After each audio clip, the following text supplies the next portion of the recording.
Alright. Hello, everybody. It is 4:27 p.m. Almost walking in.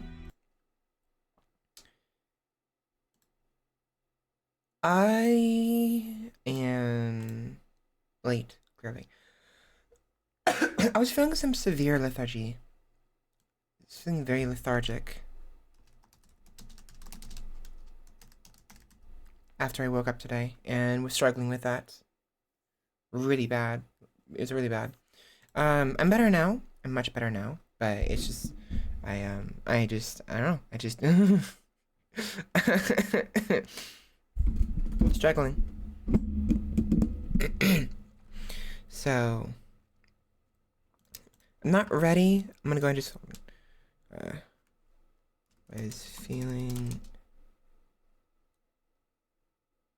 severe lethargy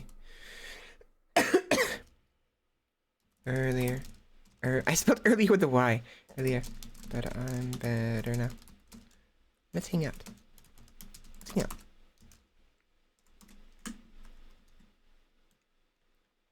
There we go. Just chatting. Sounds good. Cool. So the title is, I was feeling severe lethargy earlier, but I'm better now. Let's hang out. Shall we?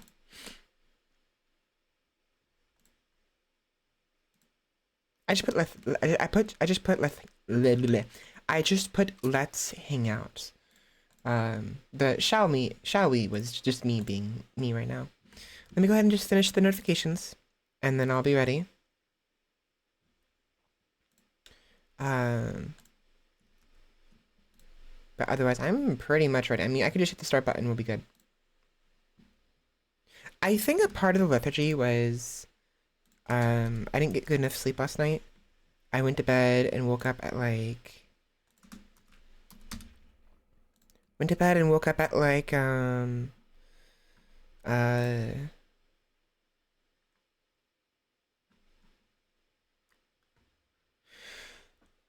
went to bed really late last night, this morning, at like 5 in the morning, 6 in the morning, and woke up at like 12:30.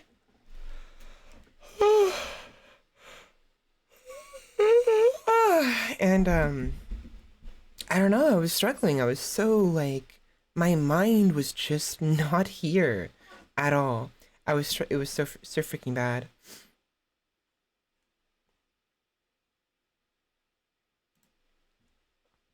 I think it has to do with, like, I'm still recovering from, I think I'm still recovering from COVID a bit, but also, because I've been, making more of an effort to be on live streams and stuff and look at VTuber stuff, it's making me a little self-conscious and depressed because it just reminds me of how far behind I am, which sucks. But I'm okay. I think. Regardless, though, rather that aside, let me go ahead and just hit the start button. I'm ready. I'm completely ready. We are gonna maybe watch some YouTube. I'm gonna at least glance at YouTube and see if there's anything on the stuff to show stream playlist I have. And if there is, if something catches my eye, we'll go ahead and watch that. And if not, we're just gonna jump into some video games. We'll figure it out. Okay, Discord announcement is ready. Twitter announcement is ready. And here we go. See you soon.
Da da da da da da da da da da.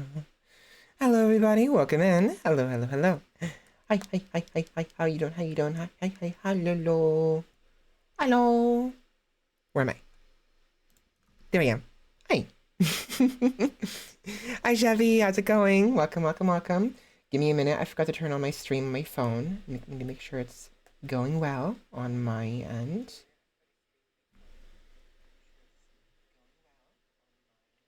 Sounds good. All right, how are you all doing today on this wonderful Saturday afternoon? I always do this every time. I tell myself I won't do this and I won't say it. Sorry for being late. I'm late. As the title suggests, I had some severe lethargy today. I went to bed last night at well, last night. This morning at 5:30 in the morning, 6 o'clock roughly, and woke up at like 12:30, which is actually pretty good for me. Actually, normally that's actually pretty good, but my brain was not here. I couldn't figure out what was going on. Um, Ended up canceling the day with my client, so I never went to her place, and then it wasn't until like 3:30 I was looking up like lethargy symptoms and how to solve them. And one of them was like dehydration. So I gulped a bunch of water. 20 minutes later, I felt a little bit better. And then I got ready for stream and now I'm here. But welcome in, Derp. How you doing? Thank you. Thank you. I'm feeling better. Wasn't a certain day about a certain summon coming up soon? What do you mean? Do you mean Xanadu? Xanadu was yesterday. Xanadu's birthday was yesterday, and their last stream. Oh, my birthday. Yes, Tuesday. Now, I don't know for sure if I'm gonna be streaming that day. Maybe, but we'll see. I'm actually kind of anxious for this week because I don't think I plan things really well. Timing and what have you, because I only have one birthday, and I need to make time with my mom. I need to make time with my dad. I need to make time with my cousins and my sister and everyone else. And I'm trying to figure out how to time everything. So I need to double check with my dad, ask him if we have plans or not. Because I haven't done a very good job at coordinating at all. Yeah, it was bittersweet. I ended up rating him actually. Apparently, according to Megu, who he rated, or they rated. I don't know if Xanadu goes by he, she, they. When Xanadu ended the stream because Xanadu's stream was being dumb, OBS was dying, Xanadu rated Megu. And according to what Megu said when I was with in that chat, Xanadu will be around technically. Xanadu won't be streaming anymore, but they might join collabs here and there. And who knows, maybe they'll come back. Possibly. Polyalphanet. I don't know who that is. There's a lot of people who I don't know. Mostly because there's a lot of people I have like on, I watch. I say watch. There's a lot of people I don't know. And to be fair, I don't watch VTubers very much because of a number of reasons. So, unfortunately, but yeah. No idea who that is, but it's always kind of sad. Yeah. It could be a number of things.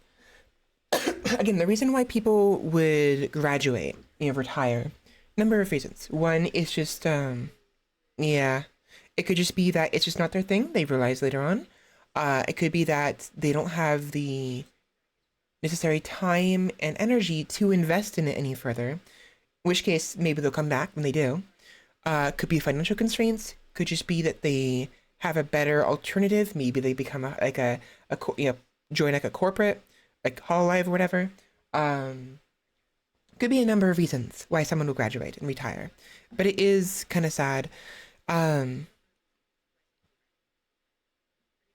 it goes back to what I was saying yesterday.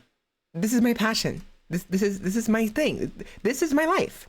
And I could not fathom a life without this. Even though it's scuffed and I'm not very not doing very good at like branding and developing myself, what have you. A lot of it has to do with my laziness and procrastination, but I'm afraid to make money off this, and not for the reasons you think. I was thinking about this earlier before stream. I want to make money doing this. It'd be wonderful. I could make if I could live off this, like, and obviously I'm greedy. I would love to make lots of money, but I wouldn't want to short anyone do it while doing that, and what have you.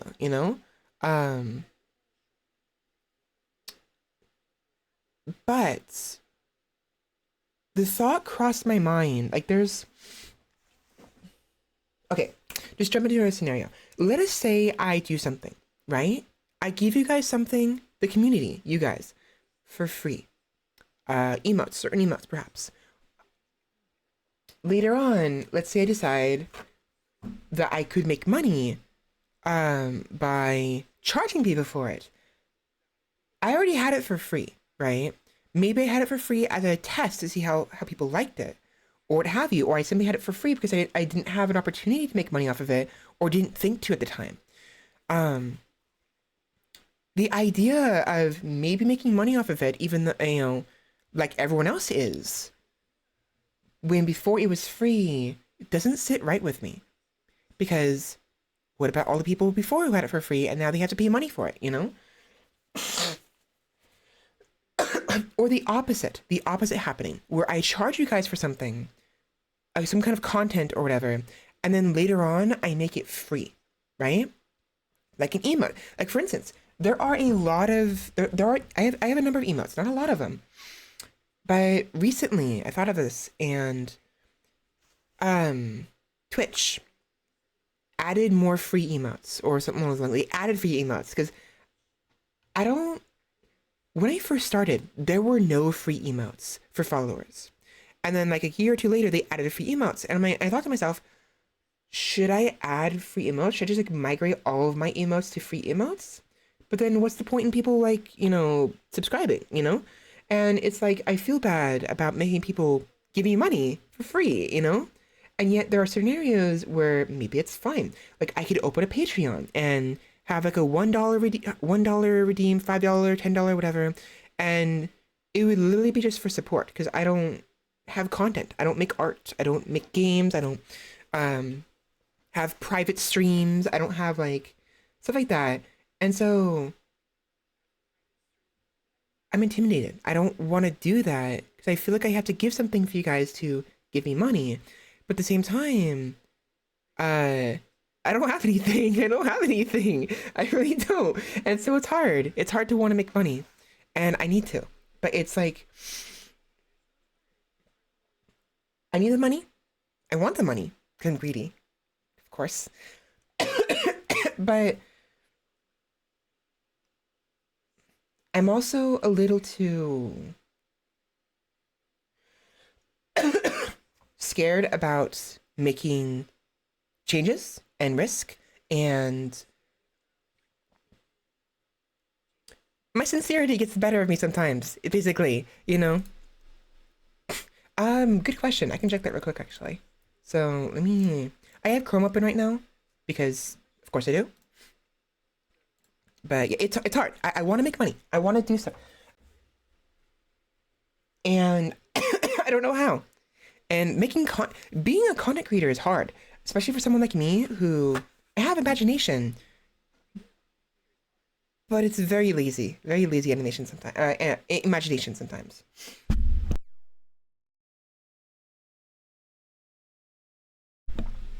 My nose is not cooperating with me in the slightest. So frustrating. Put on streaming into my bones from the dust. Exactly. Me too. Me too. So, but let me go ahead and turn on. Let me just check my creator dashboard real quick. Community? No. Content? No. Viewer rewards. Here we go. There are Let me That's fine. That's fine. It's safe to show you. Let me show you guys real quick. If you want to make money off this, then I could tell you the bare minimum requirements. At the very least, you giving me ideas would be nice. Even if I don't follow through with those ideas, having something, you know, that's the thing. You guys, I need ideas. What do you? I should just start with this. I should always start with this. What do you want from me? That is the perfect question. What do you want of me? What do you want from me? You know what I mean? And I should make like a tweet of that or like a Discord thingy of that and have people list ideas. I won't follow through with all those ideas. I might not follow through with any of them. I could just follow through with like one or two or have different ideas that come to mind. But I don't know why I didn't think of it before. What do you want of me? I need to do that. I need to, you know, I need to broach that topic.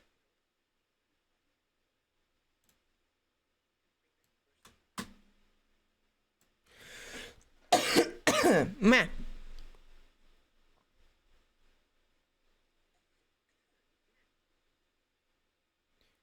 I'm streaming enough. You need to stream at least 3 days a week, at least 3 hours a day.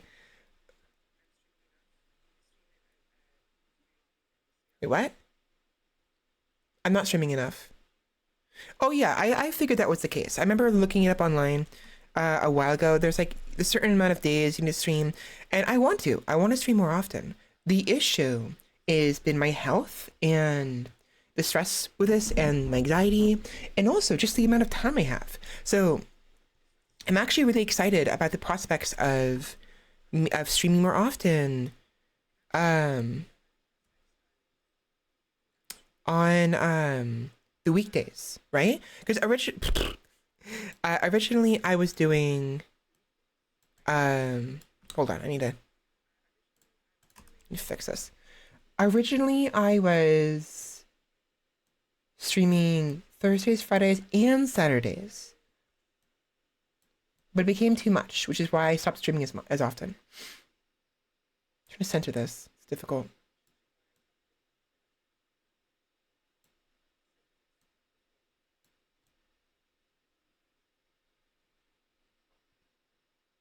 There we go.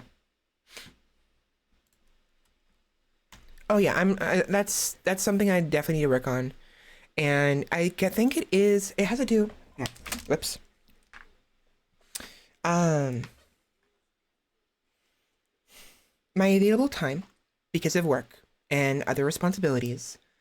My lack of sleep, improper eating habits. I don't eat enough. I don't eat enough protein. And self-applied stress because of my own expectations and the environment. You know, seeing other VTubers and their content and feeling bad about myself, you know, which I'm all of that. Most of that I can tackle on my own. It's a work in progress, and I've been doing better. Although time constraints is something I only recently started fixing, mostly with the work schedule. So from now on, I'm gonna be working when I do work Monday, Tuesday, and Wednesday. I'm working from 1:30 to at maximum 7:30. So I'd be getting home around 8 o'clock. That's a bit much, but I'm considering streaming when I get home at least until 10 o'clock, 2 hours. You said 3 hours a day, so 11 o'clock might be pushing it. And I don't know how well and my family's gonna react to this because, you know, I live with family and these walls are paper thin. So, fuck me, I guess.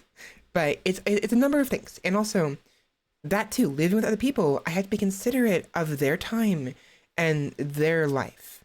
So I'm working on it, but I appreciate greatly you giving me this advice. I need to know this. I need to know this.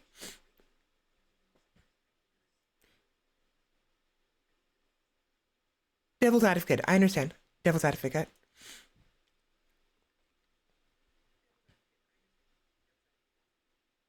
Social engagement is important. Maintaining presence in other streamers' chats is extremely important.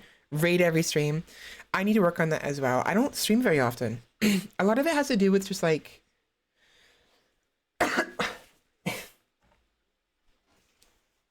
a lot of the rating issue is, again, I'm very tired at the end of streams.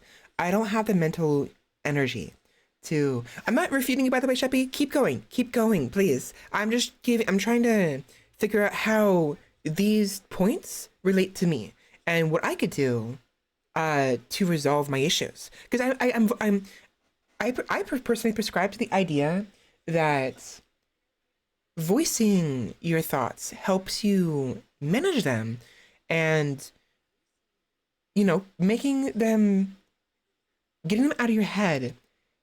I'm a vocal thinker. I think out loud, and so it helps me. Not always, but better than usual. Because if it's in my head, I'll just forget about it and get distracted. So sorry, I need to slow down. Another thing, I need to slow down. So I struggle greatly with social engagement, extremely. It has a lot to do with my social timidness, but also how lax I am. Because I have, let's check my channel. Let's check my channel.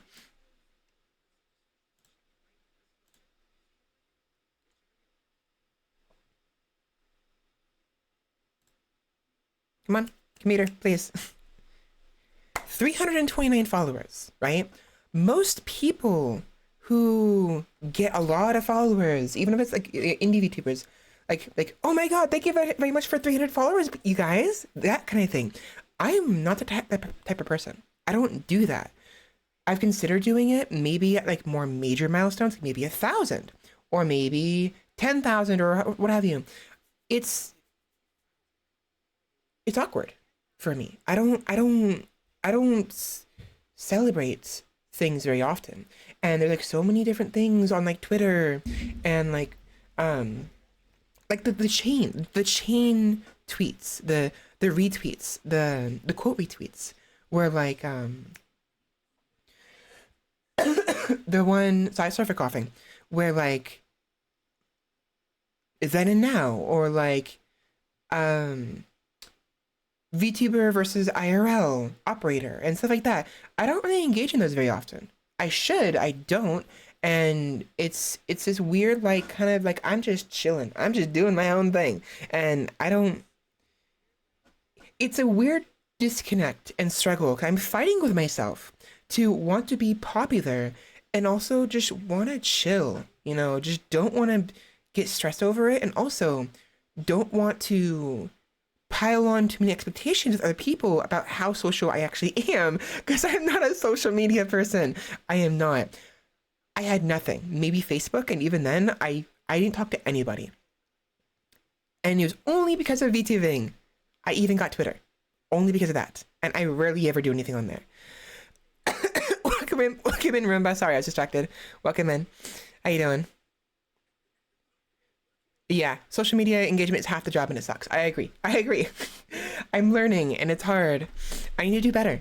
And so, to follow up with that, Fenrir is doing a Smasher Pass for VTubers, and he didn't finish doing it on last Thursday because they didn't get through all of them. And he had previously asked me if I wanted to join, and I thought to myself, I kind of don't, but at the same time, he's a friend, and it might be fun, and it is that social engagement you talked about, because by doing that, I would be exposing my brand, me, to Fenrir's chat and other people's chat and whoever watches, and could get some exposure that way. It just, I feel bad about that idea, using other people to get exposure. Some reason that puts a weird, slightly bitter taste in my mouth, and I don't want to do that, and yet I have to, and there's nothing wrong with doing that, as long as you do it tactfully. but it makes me feel bad about using others to get clout, you know? That's what it feels like to me. Like any social engagement makes me personally, like, mentally think that's what it actually is. It's not, but it feels like that to me subconsciously, and it's a real hard hurdle for me to get over.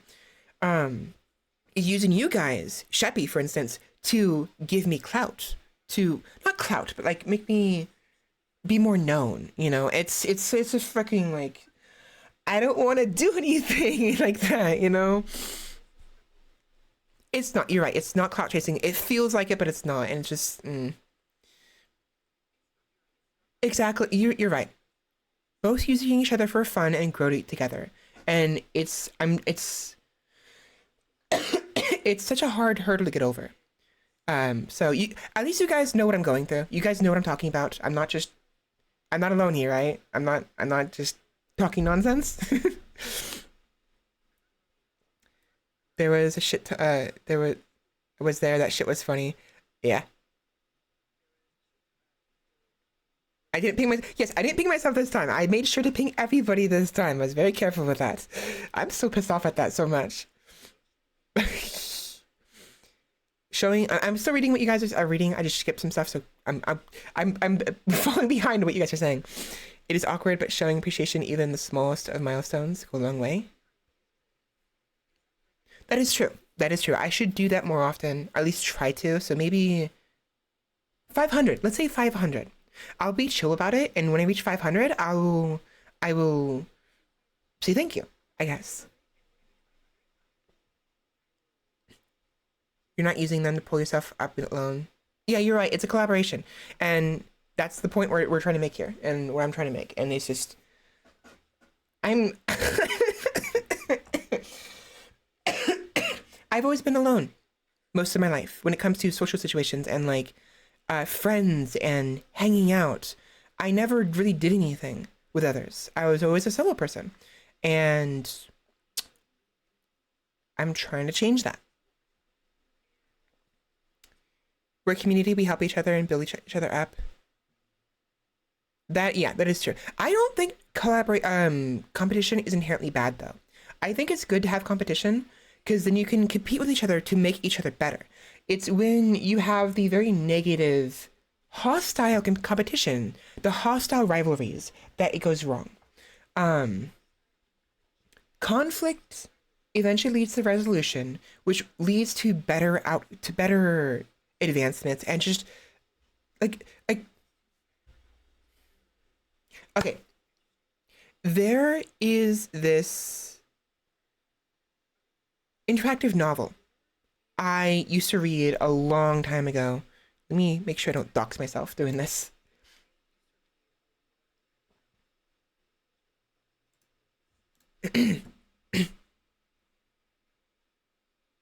Okay, choice of games. I love choice of games. I haven't read them in a long time. They're a lot of fun. It's all just text, and they have like the our games is a little bit more in depth, but sometimes you'll have hosted games where fans, people who are not they're not the developers, they're not the owners of this website. So I can make I could make a interactive novel and post it in the hosted games. They would host me, and people can make money off this, right? There is a specific story I gotta find real quick. I really liked a lot. I think it's the Wayhaven Chronicle. I think it's a hosted game. It's really old. I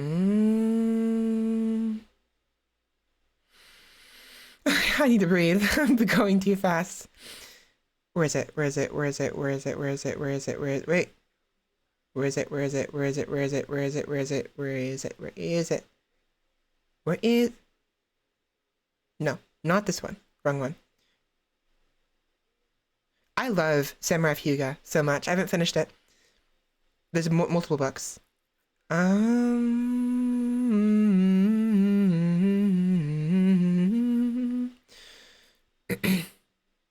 liked Academy of a Disaster. It was nice.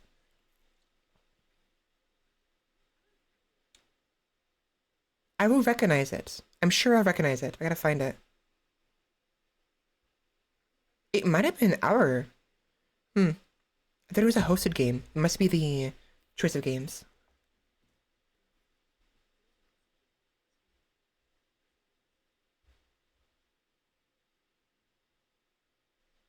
Was it Way Walkers? Yes, it was Way Walkers. It was Way Walkers. I think. Or maybe not. Hold on, let me... Maybe it's not... No, it's... I'm gonna keep looking for it, but let me read chat. uh... No! Never let me live it down. Easiest change you can make to your streaming routine is rating at the end of your stream. Yeah, that's definitely, yeah, when you're openly hostile. You play these in a very special way. Yes. I enjoy these games a lot. I will try to raid more often. Okay, another thing about raiding people though is I don't know who to raid. Like I'm worried about raiding super popular people. Um, it feels like I'm. That's what it feels like. I'm like clout chasing. You know, like oh I'll raid Bao or whatever or Numi or Nyanners. Um, it doesn't feel right to raid those kind of people. But if I want to watch them, I'm gonna go watch their streams anyways. So the thought crosses in my mind, well, I'm just trying to go watch them. But it feels I don't know. I'm afraid to expand. I'm afraid to try to get more popular, and I'm also afraid to raid, I guess, in a way. Yeah, I figured it's not a good idea to do that. But like, what if I want to go watch them? You know, I want to raid somebody I'm gonna watch for a while. Is the thing. And if I'm just gonna rate them and then drop off, I feel bad doing that. So, and oftentimes, whenever I'm done streaming, there's nothing really I want to watch. Nobody I want to watch unless like super, unless like sometimes like Tomato, for instance, Tomato Gaming or Iron Mouse. But like, you know what I mean? I feel like I have to want to watch them to rate them, um, which isn't necessarily true. I don't have to do that.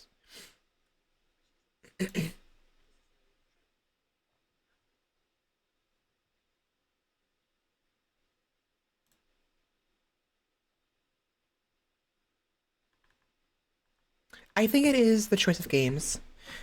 So they got some new ones actually. I want to read these later.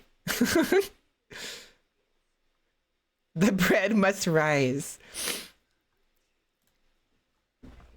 In this magical baking contest, you'll team up with the Queen Undying to bake your rivals into an early grave, or out of the grave, with necromancy. Also, by lots of terrible jokes. Funny.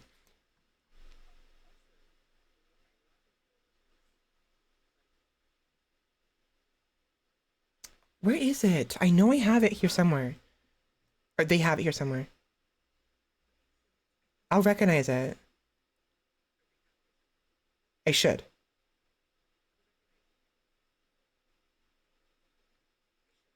Affairs of the Court was one of the first ones I ever read. I really like Choice of the Vampire. They never finished this. I think they got to the book two and then dropped, which really sucks.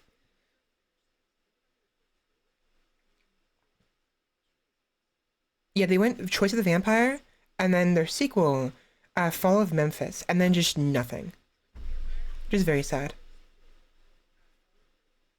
It may have been the other one. Yeah, it was the other ones after all. Unless they removed it. I really hope they didn't remove it. That'd be so sad.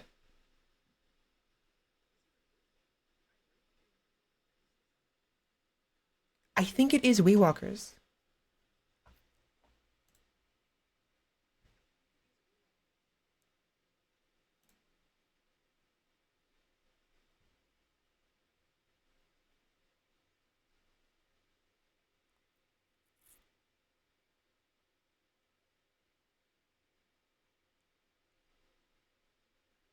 No.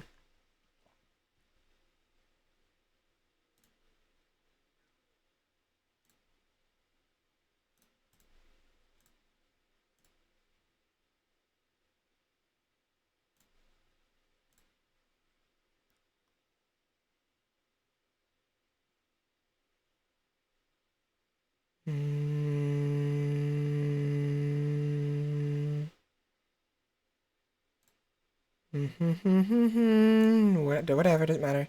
Doesn't matter. Doesn't matter. Doesn't matter. Um, no, it's not these ones. It's not.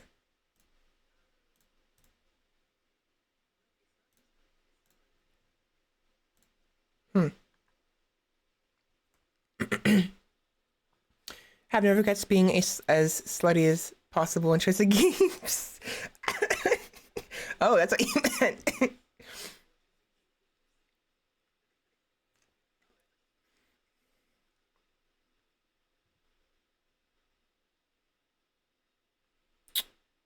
I know it was around the time that Zombie End came out. I think. And Samurai of Hyuga. I think. They may have removed it. I hope not. It was before this one.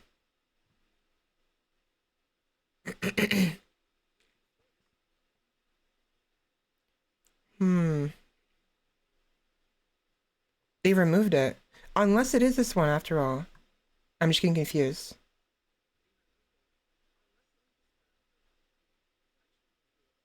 Let me just, I can't do it necessarily on stream. I'm gonna just jump through this.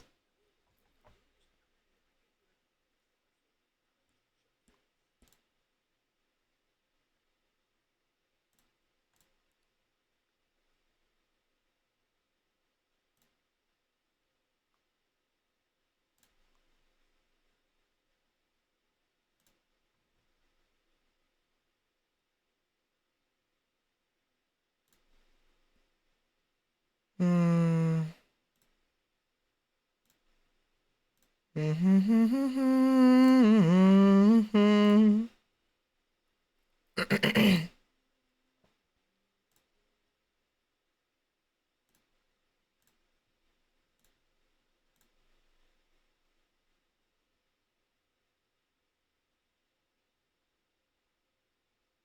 It is this one. I was wrong.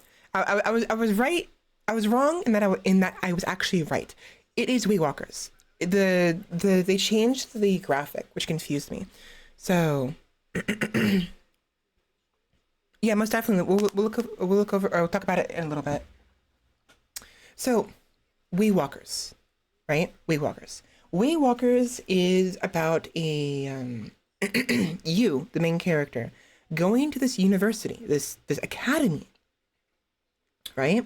You are this land is kind of run by these spirits who value free choice. They don't mind what happens because in the end, when you die, you go to the spirits and you relive. You look at your life, right, as if it was like a story, and you laugh and cry together. The spirits are there to laugh with you and cry with, not at you, but with you, and cry with you, and rejoice with you, and get excited with you about the retelling of your story, basically. And there's 12 children is what they're called. The 12 children is what they're called, the spirits. And they all encompass different aspects. There are these two children um, called conflict and resolution. That's my understanding, anyways. And one of them, resolution, disappeared, and conflict became like corrupted. I guess there's like 14 children actually. But conflict became the big bad because they went mad and insane um, um, over some reason or another. And the story roughly goes, my understanding, anyways, is that the player character, depending on their actions, become the avatar, basically the reincarnation of resolution. And you actually have a couple friends, a couple schoolmates, and um, one of them in my story, right? I went to the academy. I made friends with the local troublemaker, this like vampire fella, I think, who had a specific, who was following a specific creed, specific child. Um, and I had these visions, right? I was having these visions of certain like scenarios, and there was these situations where there's an attack on the school by this cult, And this cult um essentially was like worshipped and or wanted to control conflict and use it for their own ends. And I was getting these visions and stuff like that. And I met this girl, this friend. You can change choose the gender of certain characters. And I met this girl, same age as me, who also went to the school. And we made, it was the three of us. It was me, the telepath, right? And this person having these visions, just hanging out and doing my own thing. This troublemaking vampire boy and this other girl who was very kind, but I was having issues with something, and she started having nightmares, and her personality was getting weird, and like it eventually came to a head where basically she was the reincarnation, the chosen one, or of conflict, and she and I had some kind of connection. Like we had apparently had past lives together, and we had died. One of us died, and the other one was forced to deal with the aftermath of that, and then died soon after, or something along those lines. And basically, these visions were memories of past lives I was having, and she was having them too. And at some point, there was a past life. There's multiple. One past life, she was an antagonist of one of my past lives stories, basically, and it was a weird situation. But basically, the way I understood it, the way I interpreted the situation was she, in whatever life she was lived as he's, she's, they's, whatever, human, non-human, same thing with me, was essentially the reincarnation of the primal conflict. The conflict being was insane, right? They lost something, their aspect of them, and she was the avatar and the direct avatar, and also therefore kind of the reincarnation of conflict in a weird way. So she was almost kidnapped by the cultists because she had a weird link to the creature they were kind of worshiping. And the visions I was getting as the reincarnation of Resolution, who had died, the spirit of Resolution was destroyed, right? Which is why conflict was going insane. There was no resolution to conflict, basically. And so during this time, conflict was known. People knew of conflict, but very few people knew of resolution. And conflict was seen as evil by most people in the known world.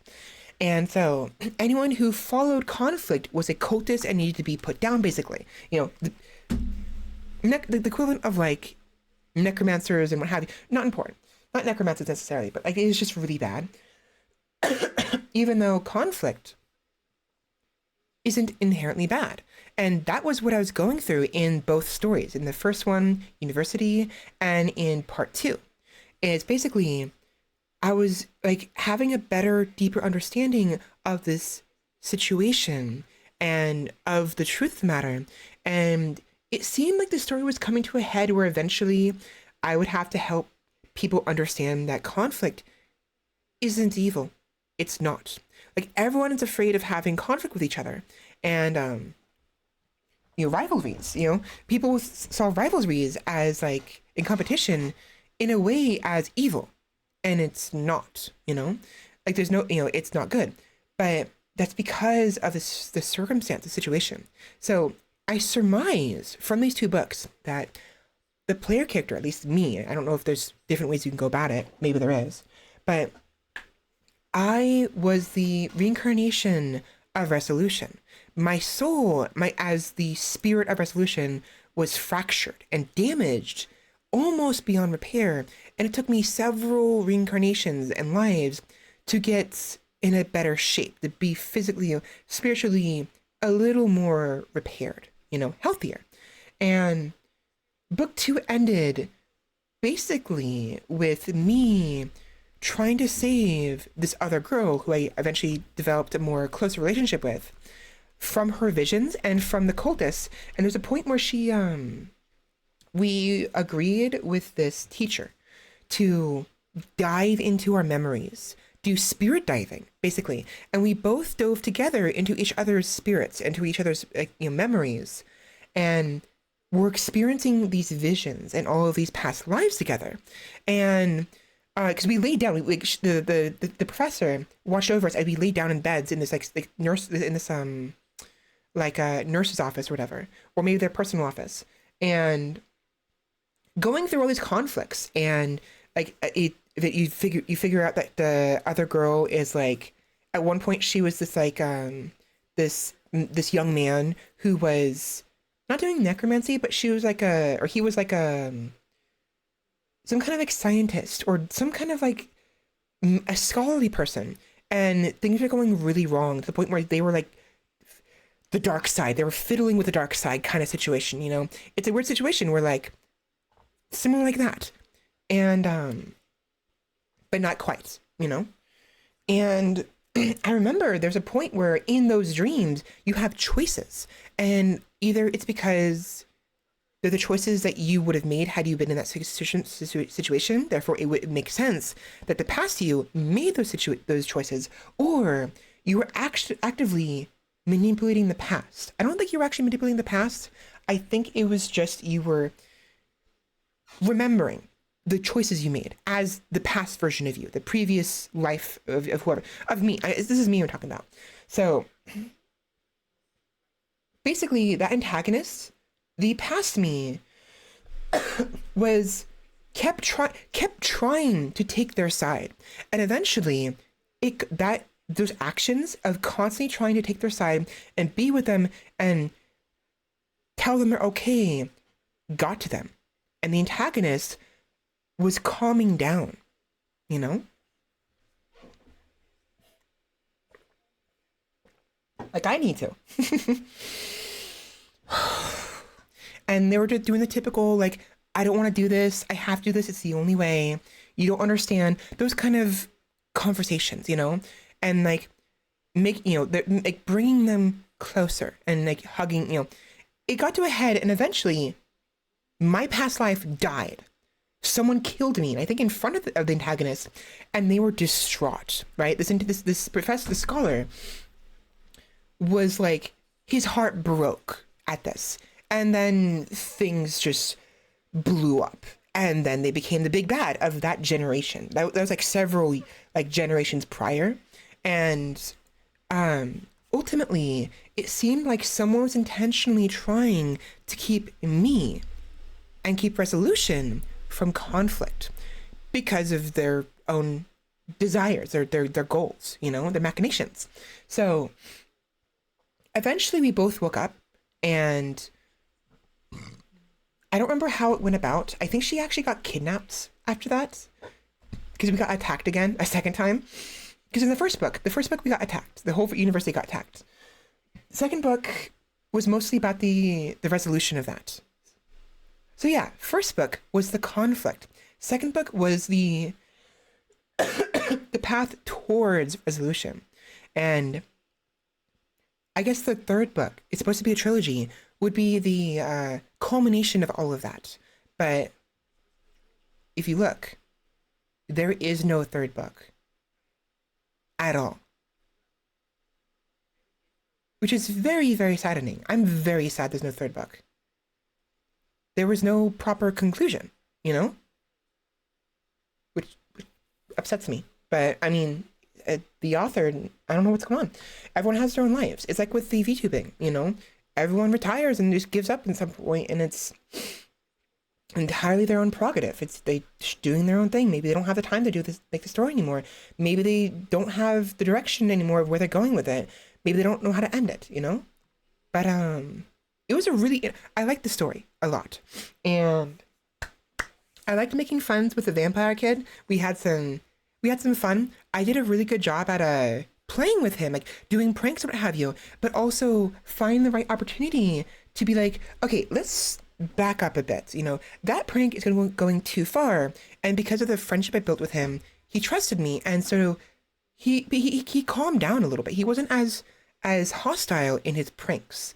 And I think that it helped him become a little bit more popular, and people saw him in a better light. I brought resolution, you know, to his life. conflict is not inherently bad. It is not evil.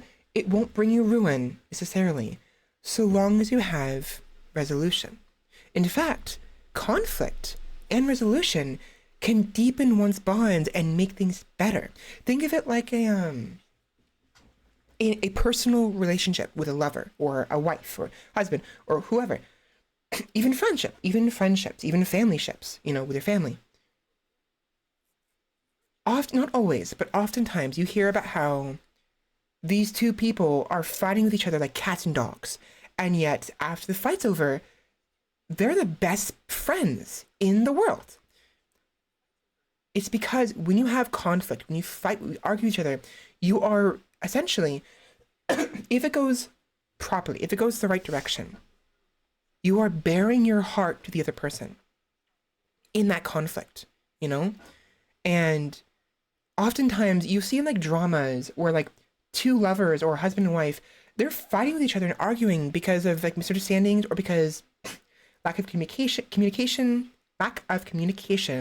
and one of them starts breaking down and reveals to the other all of their insecurities and their anxieties and how they're afraid of the future, or they're worried the other person's, gonna leave them, abandon them, and how much they love that other person.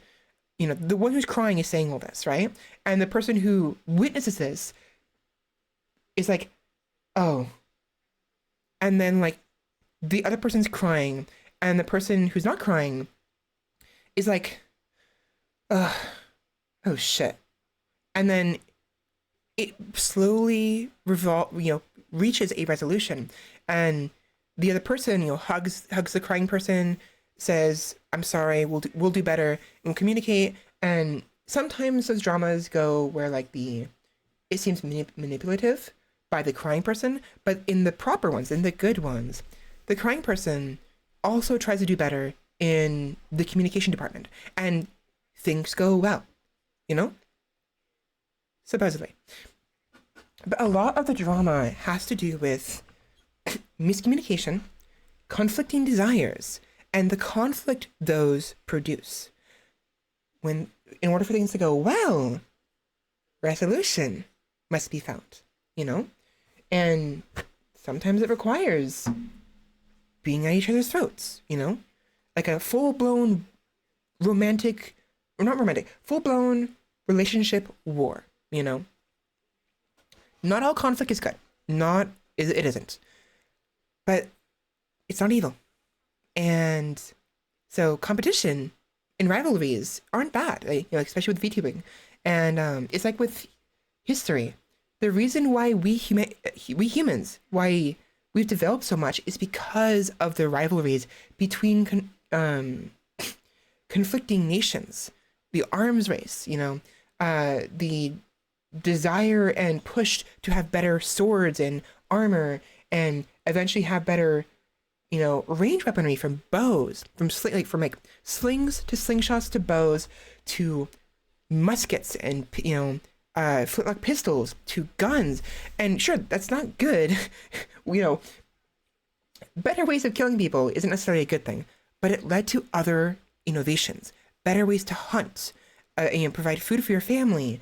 There were other types of innovations that occurred because of rivalries. The atomic bomb is nasty, but the potential of nuclear power is immense and great, and could be a great way of paving the way for the future, for a better, more peaceful future, which is what I believe what Einstein's intent may have been, or just being scholarly. He just wanted to share his knowledge, the sharing of knowledge, and similar things.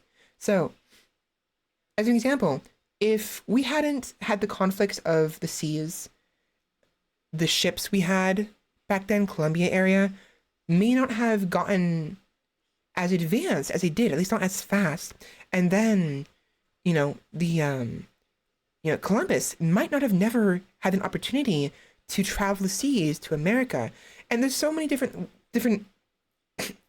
there's so many different points you can focus on. There's conflict, and then the resulting resolution, and things getting better as a result. Not always. Not always. Unfortunately. But ideally. So, yeah, anyways, I highly recommend you guys go read these. I love these so much. There's a lot of them I haven't read recently. I think the last one I read was maybe Hidden Sanctum? No, this one. This is the last one of the hosted games that I had read, was the Fallen Hero Retribution, which is a sequel of the other Fallen Hero. I never actually finished this one though. I need to finish this. Whereas the hosted game, the choice of games, the last one I played was, I think, Stars Are Risen. I haven't finished either of these. I tried both of them. They're okay. But sometimes I lose interest really quickly. I like the ones he plays a villain though. I really do. I really do. I need, my larynx is going too high. I need to. Oh, far over. No, far. No. Oh, I need to bring my voice down. I've been talking too much and getting excited, so my voice is going higher and higher. My larynx is in my nose, basically, which is bad. I also have to slow down. It's so hard to slow down. Oh my gosh.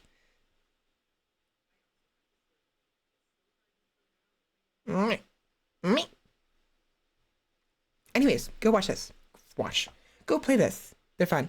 Let me link this for you guys. I've discussed this before, previously, but I figured I'd do it again, and hopefully you enjoy. So Sheppy, you wanted to talk about the commission and also talk about the emotes. I got way too sidetracked and excited. I'm sorry. So let me go over what I have. Right now, I have 5 available free emotes. 3 of them are being taken up by the base Twitch ones. These are the ones that Twitch provides. You can use them for free. I also have this one here. I should maybe move it, but there's no point in tier 2 if I do that. I have 6 total standard emotes for tier 1 and 6 animated emotes. I can get 2 more if I use Twitch alerts. I don't know what that's about, but whatever. I have 1 slot for the standard emote for tier 2 and 1 slot for tier 3. At the moment, I'm lacking in emotes. I'm planning on getting more eventually, especially because I have money. So I could get 1 standard emote for tier 1. I can get 2 more for free. If anything, I would want to get 5 personalized free standard emotes and what have you. So in total,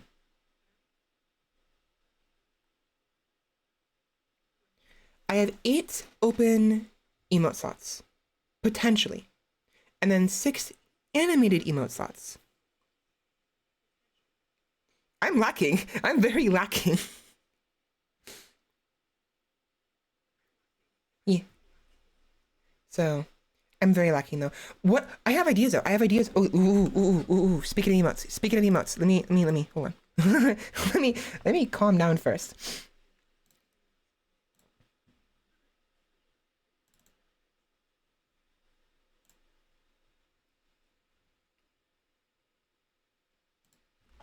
Ideas.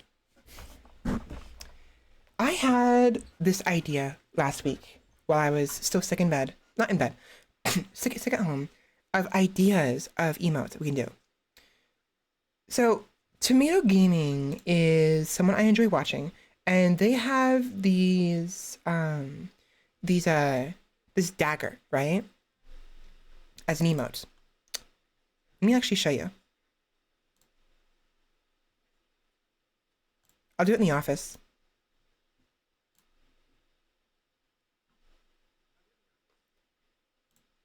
Right? So he has a little dagger and some other emotes here, a variety of them, as does Nyaners. I want to have similar emotes at some point. And when I was thinking about that, I was thinking about the knife emote and thought, you know what would be perfect? An axe or sword, similar to this emote right here. Because what's great about this emote here is you can do like things like this. Oops. Like that. It's cute. And so maybe I'll get my own dagger as well. But if we have a sword and an axe, we can do this, and even better, on like for instance Twitch, you can do emotes and you can have them reversed. You can customize emotes sometimes. I don't know how.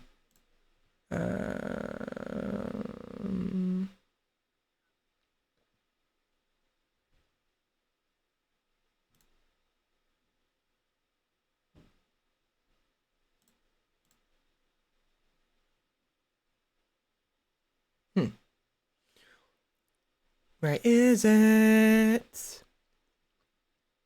I noticed that in some other people's chats there is this emote, this redeem that allows you to flip the emotes or customize it.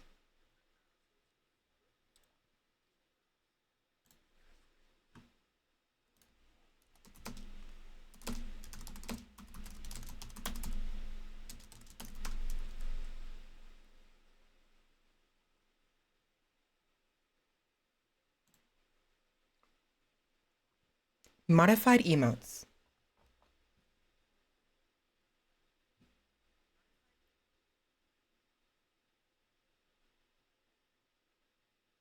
So I can do this myself. I thought maybe chatters can do it as well.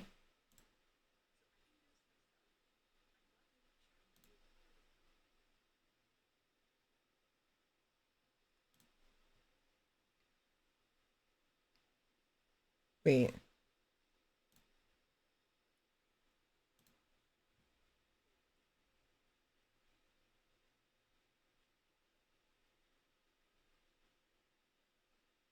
How do I do this? Yeah, how do I do that? How do I do that? Hold on. How do I do that? Me.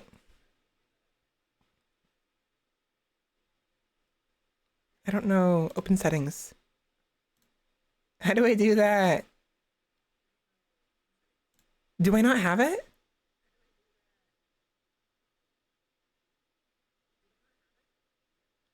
Choose an emote. What does that say? Choose an emote to unlock.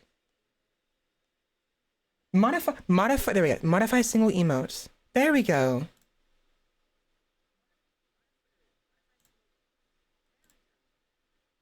It's the green one.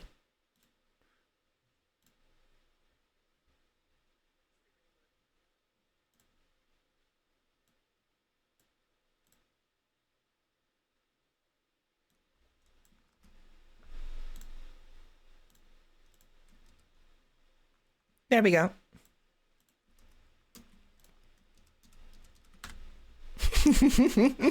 Yeah, so it's actually fairly easy to, it's a redeem. I knew I had it somewhere, I couldn't find it. But thank you, I did it. You can modify it. So the idea here, right? Let us say I get this knife emote, right? Tomato knife. Not, but my own, Svela axe or Svela sword. And you reverse it. I don't think you can do it in Discord, unfortunately. I would love to be able to do that. How do I do that? I did not know I can favorite these. It's a favorite now. How to flip Discord emotes.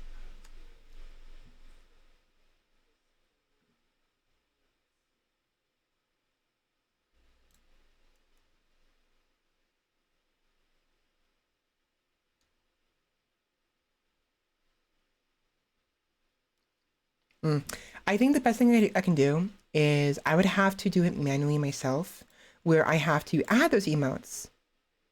But the problem is that would double the amount of emotes I would have. which isn't bad, but it would get very cluttered really quickly.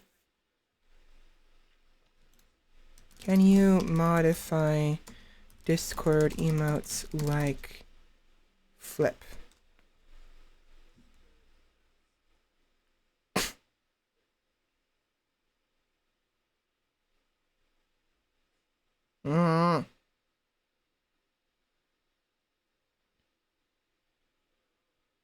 Yeah, at the very least, if I have to, what I'll do is I will add the I would add the knife or the weapon emote going both directions at the very least. It's not my birthday. Not yet. You're early. You're too early. You're 3 days early. No.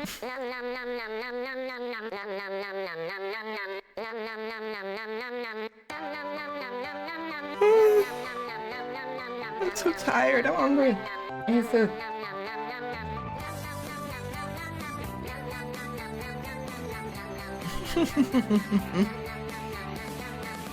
You should have actually finished my birthday yesterday. And the day before that. And the day before that. And the day before that. Anyways, I have ideas. Finally. I made this list literally last week. Meh. No. Cheaper sound. Excuse the fuck me. You get that one for free, Hamster. Come on. You have that one for free. That literally cost 0 points. Cheaper redeems. Fuck you.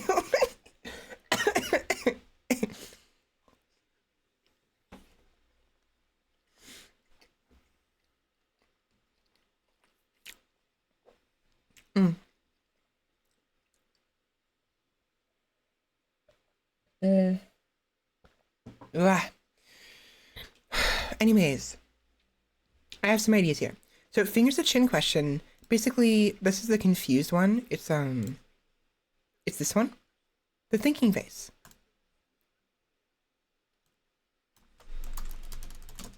I actually really, I really like this emote. I love this emote so much. The thinking one. I want my own personal one. For free? For that boring nom nom? So Uno reverse card so the FU goes right back at you. Come on. Lol, still at once and on. Well, excuse me, Prince. You have other redeems, don't you? I need to make more, though. I need to add more sound alerts because they actually added it recently where they added 4 more channel point sound buttons. I need to add 4 more. Hey! Hey! I'm not smelly. I'm not smelly. I'm not smelly. Smelly. Fuck it. I'm just typing it right. Smelly. I'm not smelly. Edit this. Me. How do I? Hold on. Give me a minute. Give me a minute.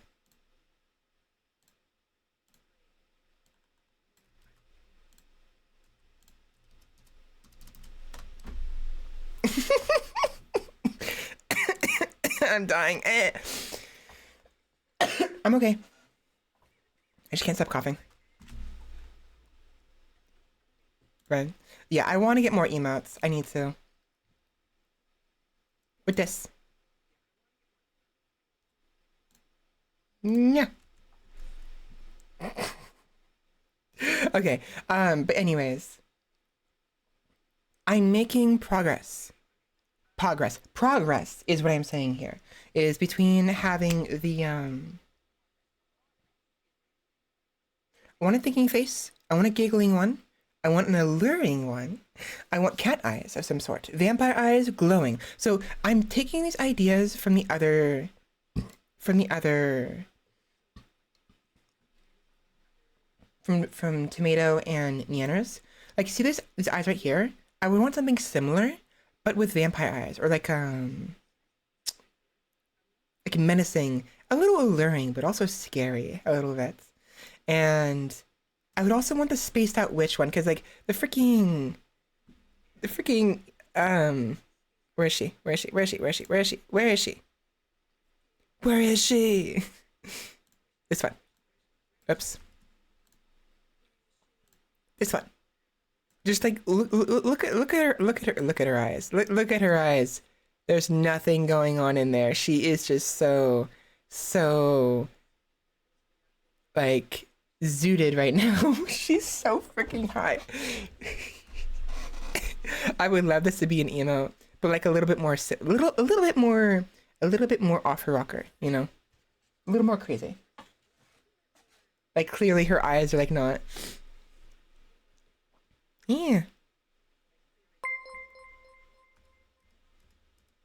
That thing looks like a third grader made that. It's nice. Fuck you. Drip made it. Drip made it for me. I like him. My chibi forms. Anyways, yeah, we have ideas now, and I may actually inquire you, Sheppy. With that in mind, though, I do want to get multiple people. I want to commission multiple people. I'm a little worried because I remember reading somewhere that you want to have your emotes be consistent visually. And there are some other people I'm also eyeing, but I feel bad about the idea of commissioning someone else when I can commission you, Sheppy. So it's another thing I'm trying to get, hurdle, get over. But yeah, I think I will definitely commission you, Sheppy. At some point, I might commission someone else as well, and I hope you don't feel bad me doing that. But it's one of the reasons I'm hesitant because like I feel like I should, commission you instead. But I don't know. But you know what I'm trying to get at though. I figured you'd be fine with it. But do you know the anxiety I'm having over that? Like, yeah. I don't want you giving me like a discount just because I'm friends though. I'd rather give you the full price. So long as I have money. I have money now, thankfully. But I've been struggling for a while. I need a break. My brain is struggling because I need a break.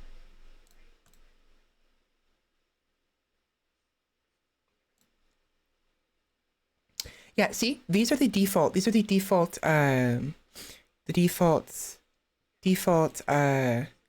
right here. Same ones that I have.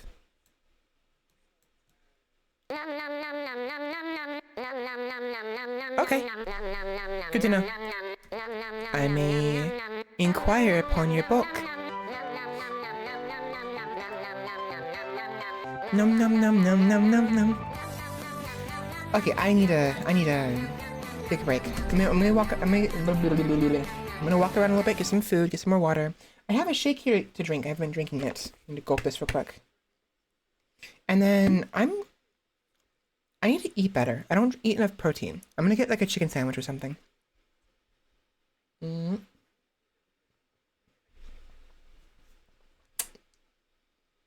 Mm.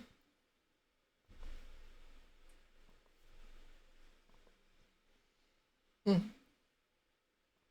Mm. It's very thick, unfortunately. The shake has been sitting here for a while, so it thickened. The plot thickens. Not sure why I said that. It's just the first thing that came to mind. So, yeah, give me a few minutes. I will return, and when we do, we will peek at YouTube and see if there's anything I want to watch. If not, we will just move on to video games and what have you. BIB. Meh.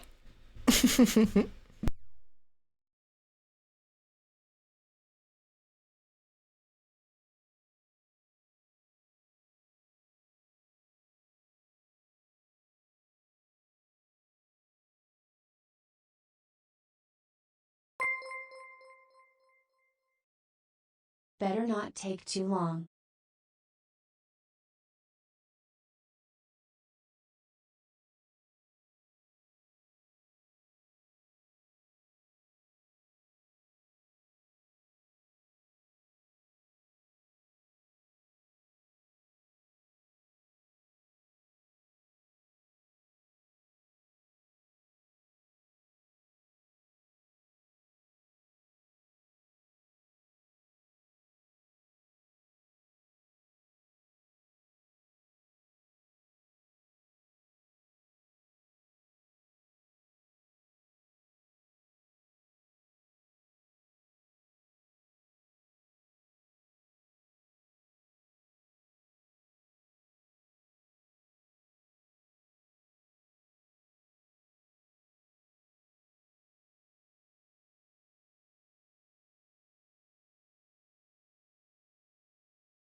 Meh.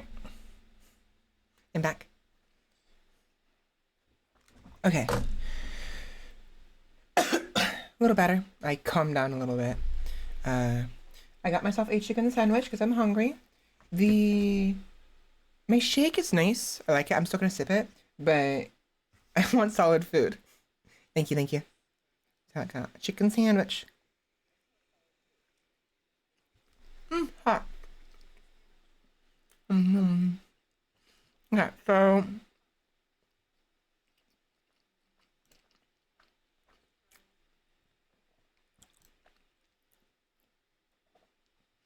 let me go ahead and look at the playlist from before.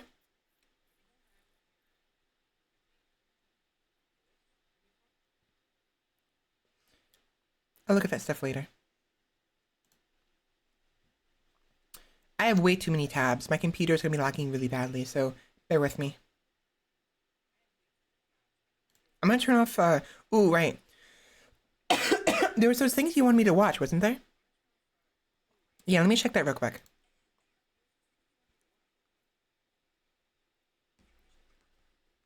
No! No purging.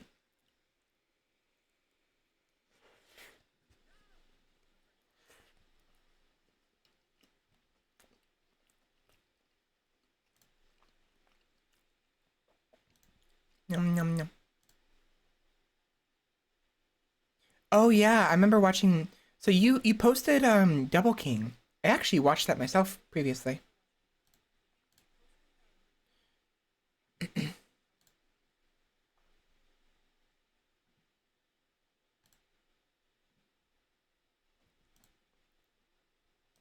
Hold on.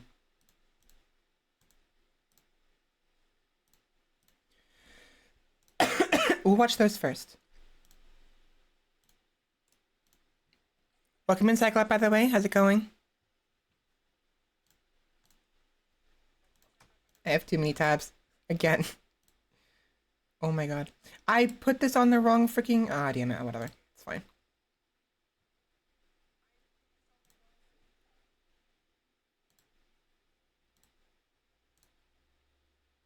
I keep forgetting to fuck... Oh, I keep forgetting to vote. I'm so sorry. Thank you for the reminder, Sheppy. I keep forgetting.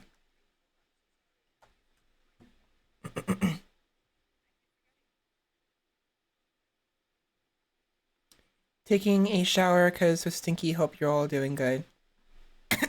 I'm sorry. Okay. Okay, so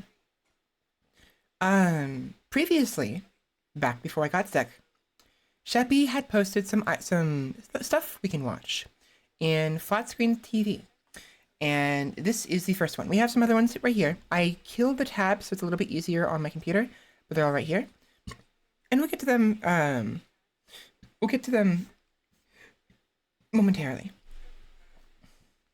So Sheppy, do you have anything to preface this animation at all? Anything mentioned or just jump right on in?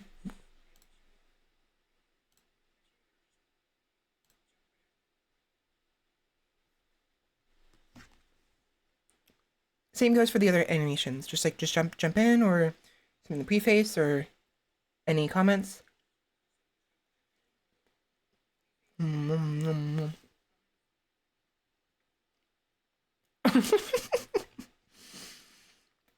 Prepare a bong with your favorite flavor of marijuana. Considering what I've seen of Double King, sounds about right. That sounds about right. Fredo. Me hot.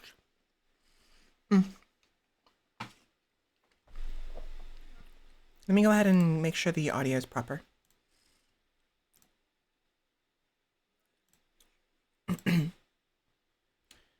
A strange story about what happens to unused character creation parts and the consequences of waste. Interesting. Should I should I use the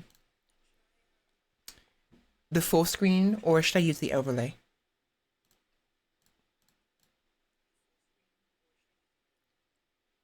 Okay. Come back.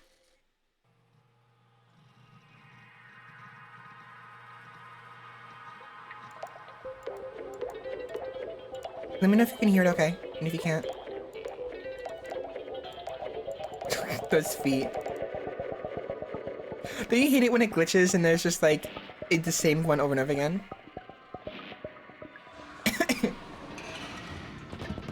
Oh yeah. They just dump it right in the water? Come on.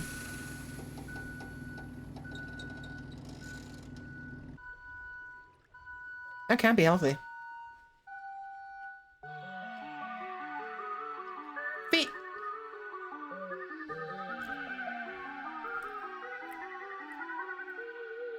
That's actually kind of cute. Right?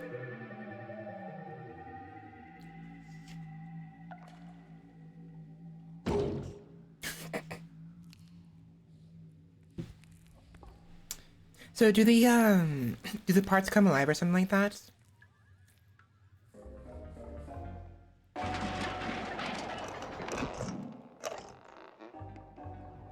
Oh, I found a little shell.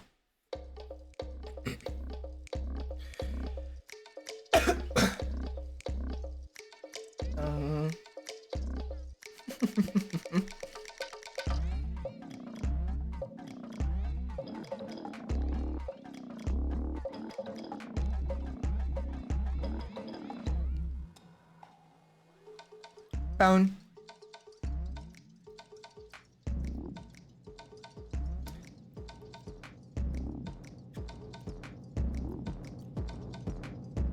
Yeah, it's already looking to be Dumbo levels of get high. Interesting.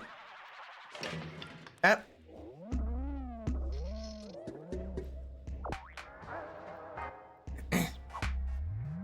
Still his eyes.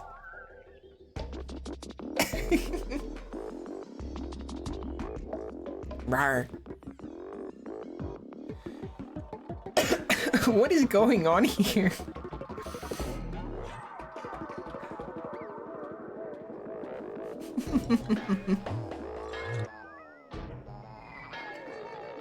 Uh-oh. Doggy!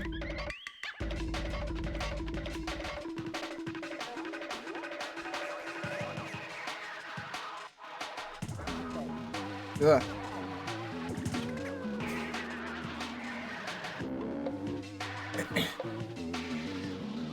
I'm kind of glad I'm not high for this, because that would be really bad, actually. that one's definitely on something. I mean, who knows? Maybe I'll enjoy it.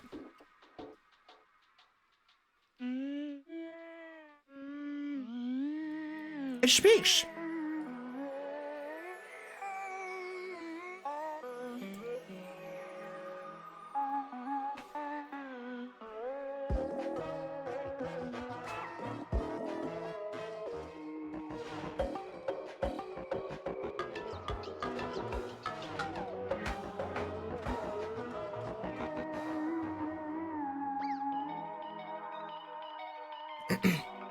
Well, at least they're helping each other this time, I guess.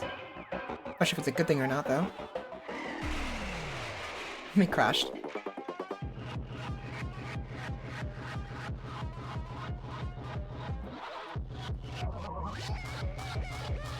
Okay, he's not having a good time. They. Maybe a metaphor of AI LLM generation on the environment. The reliance on generative AI causing a massive carbon footprint in the ocean. And the creatures that are forced to adapt. Really?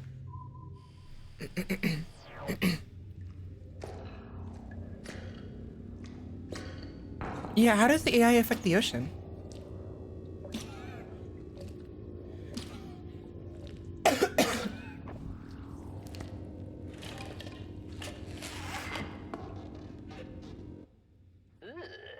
Ew. The more energy required to handle inquiries, the more parts. Okay, that actually makes sense. Yeah. I see. Uh-oh.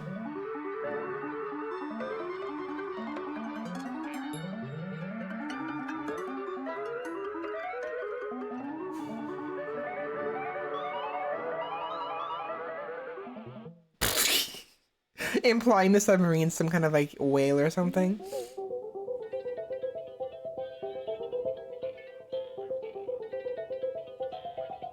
That was actually really silly. Bit of a fever dream though. I do see why you'd say probably best to enjoy it while high. At the same time, I think it's a bit of a double-edged sword. Someone can have nightmares if they watch this high, I think. Yeah, it's cute though. It's very cute. It's like the calmer cousin of nightmare fuel, you know? It's like creepmare fuel instead, or like silly mare. I don't know. Some kind of like like a little creepy, a little funny, fun creepmare.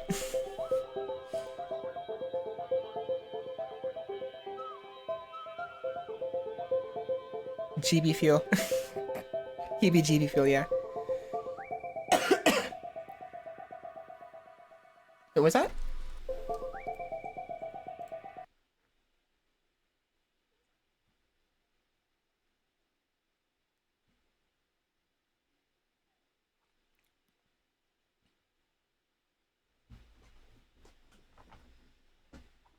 We acknowledge the Wurund Yari Wurung and Boon Wurung peoples of the Kulin Nation, the traditional owners and custodians of the lands on which this film was made, and pay our respects to indigenous elders past, present, and emerging.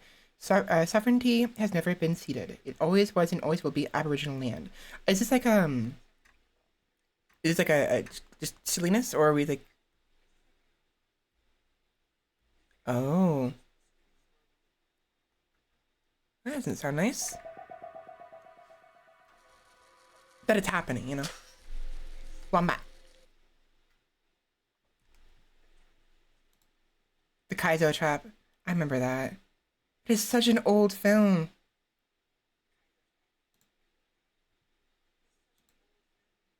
Since we're on the topic of animations, hold on, before I do anything else, I gotta put this in the animations. I have too many playlists, oh my god. It is. So this one is just amazing.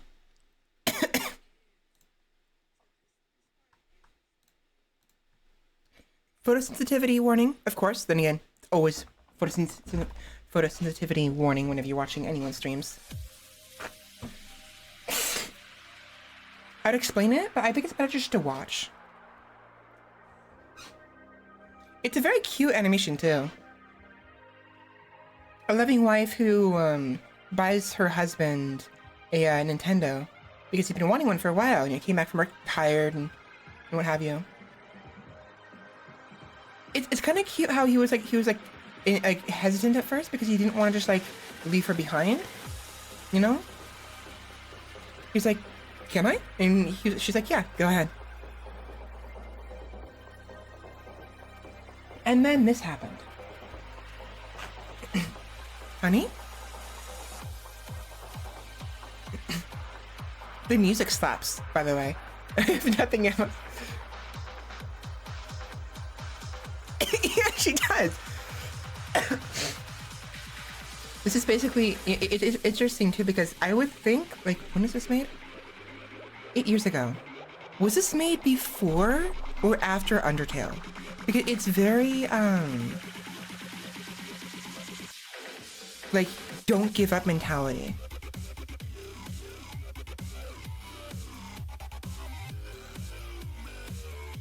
Because it gets insane.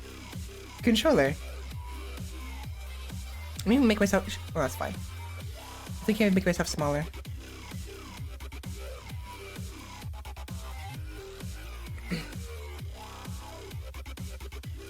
Oh, rip. That's gotta hurt. She's like, oh my god, what the hell?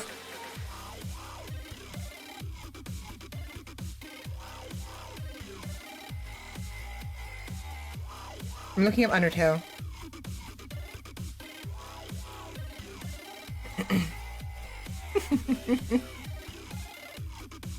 I mean, excuse me? How did she become such a speedrunner like overnight? Because she's clearly not a game. She's clearly, the idea here is she's not a gamer. Yikes. I don't think so anyway. Like, she just bought it for her boyfriend, her husband. And through trial and error, she gets through it, you know? And it's a lot of error, holy shit. Like, she feels all this pain, I'm sure. Every crush, every bite, every stab, every tear and burn, and all of that, you know? This is literally like the nightmares that some people think games are going to become, where like, people are stuck in video games and can't get out, you know?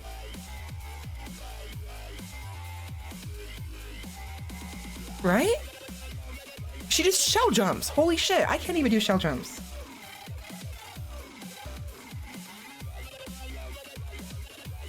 (2015).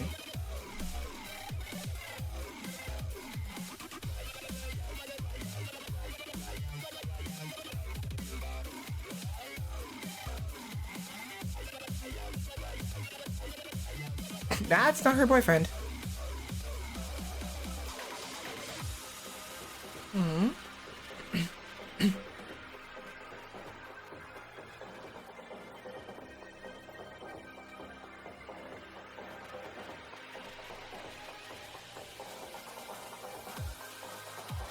She's so tired. She wants to go home. But if she does, she will never see him again.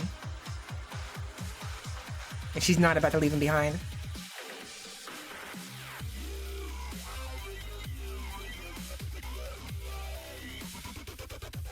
Go, go, go, go. Like, the entire area is like this, she's going to the area she did before, but it's an utter mess. Have a good night, Cyclops.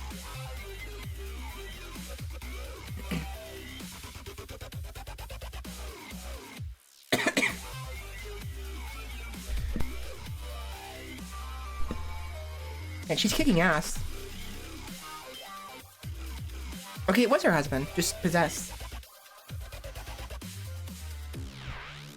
Aww. Now it's Toho. Uh-oh. Uh-oh. Dude, she was so fucking close.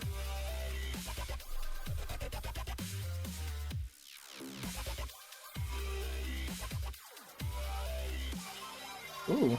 Interesting. Where's she? That looks painful. I feel like it's a metaphor of not letting video games, like, you know, control your life, you know? I mean, obviously it's like, it's a nice little animation and what have you, but there is a lot to say here, which is kind of rich coming from a gamer myself, but like, there's a lot of like, don't let video games just like consume you, you know? Here he puts it into the castle. There's that too, yeah. It's just a cool animation. It's nothing going on here. It's just fun. But look at this. He sees her going through this and everything, right? And he actually manages to like pull himself out.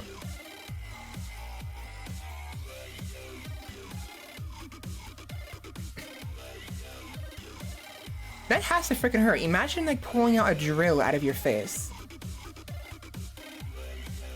You're probably right. There probably is no like actual like deeper meaning. It's just a nice little animation. The music though, I love this music.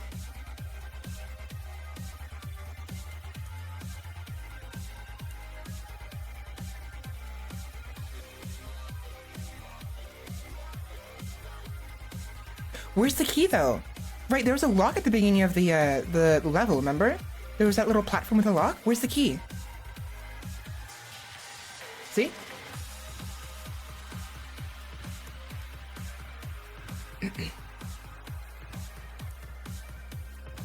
Uh-oh.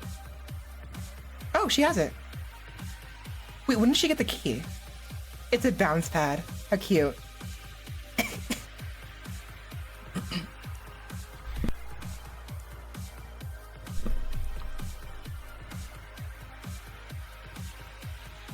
Uh-oh.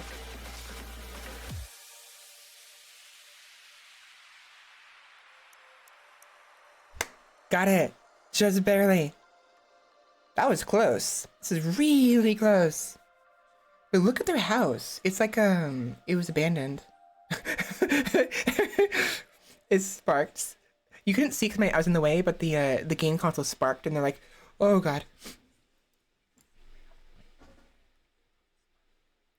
When did she get the key though, I wonder?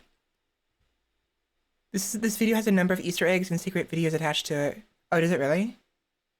Oh, does it have one of the things where you can click on it and stuff? Because if it does, I don't think that works anymore. YouTube got rid of that a long time ago. I think. Yeah, yeah. They removed the annotations, which sucks.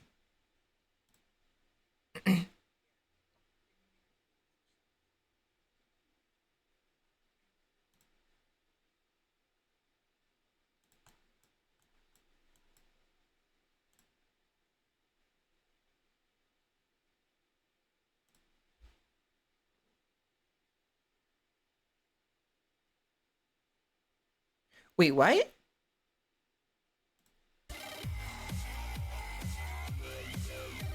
Oh shit! They're right. Holy shit, yeah. His shadow is in there. That's like the you know, like in some games there's like a character, a shadow version of your character when you're during time trials, and it's going through the motions that you went through previously. I wonder if that's what it's referencing. That is so neat. Yeah, look at that. Look at that. He's right there.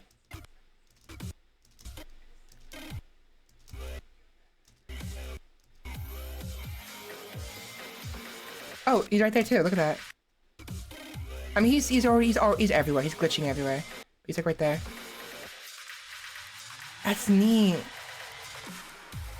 I do wonder though. When did she get the key? Hold on. When did she get the key at?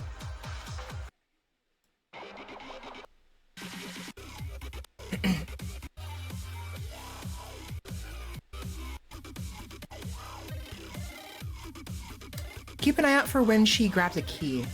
I'm really curious to know where she got it.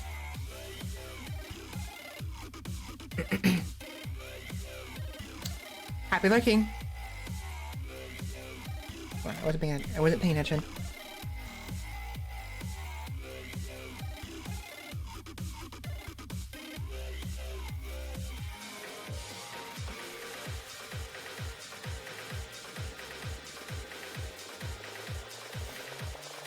Would she have kept the key after she died? If not, it probably wouldn't have occurred until after this main montage. What was that? Hold on, go back. What was that? What was that?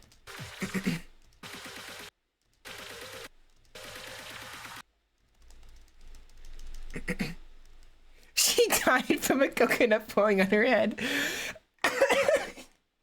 Oh my gosh. She died from a coconut falling on her head. What was that? There it is. Okay, so it's in here. It's in this room with the blades. That's where the key is. So at what point did she grab the key?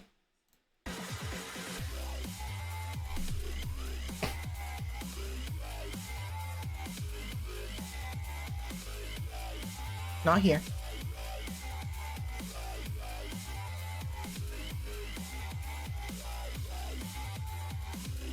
Next one, I think. Has to be in the factory. I mean the facility.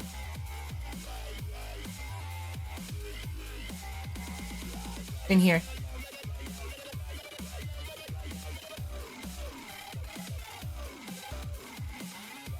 Right there. There, she got it. That's where she got it. It was right before the triple shell jump. I see. I don't know if she knew to grab it or not. I think it's just because her character model touched it, she automatically grabbed it. Which is nice.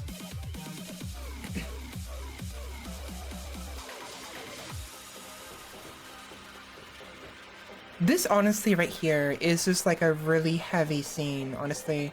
She is so exhausted and tired. Continue? That is like, most people don't think about it, but that is such a heavy question. Continue? Keep fighting? Or give up?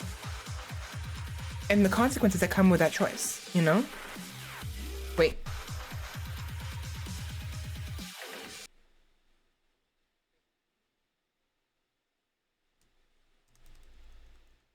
Edit hates.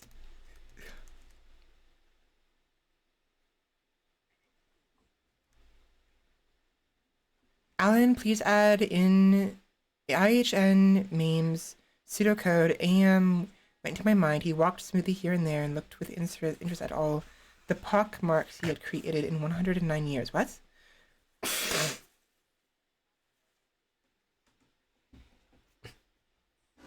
All the tissue damage his gift of immortality had included.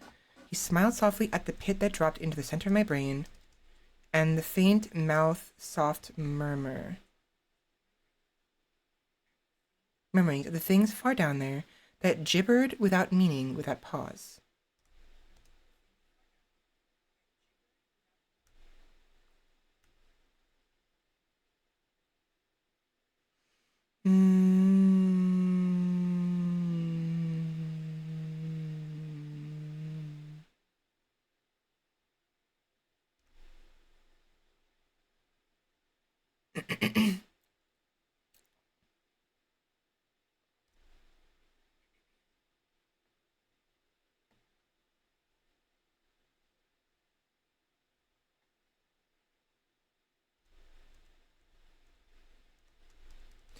Wait, what's going on here?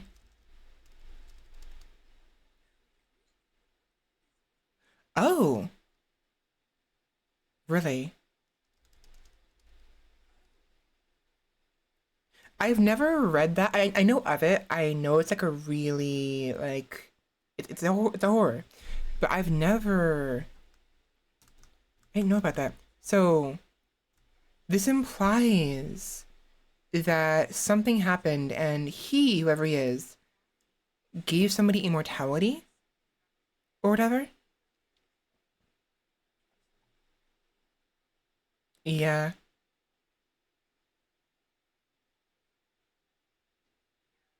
Huh.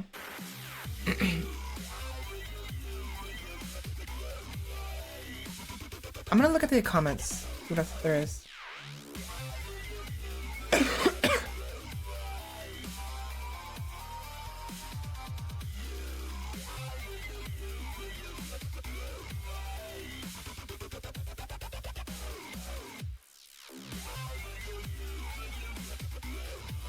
I want to see if there's any other comments. Oh. Oh, right. They don't have mouths. Shit. Welcome in, Candy. How's it going? Welcome in, Vital. How you doing?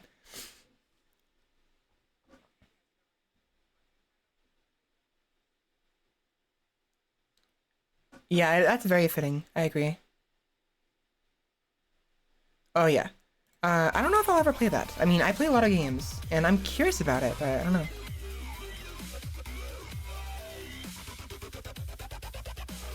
I wonder if there's any references here.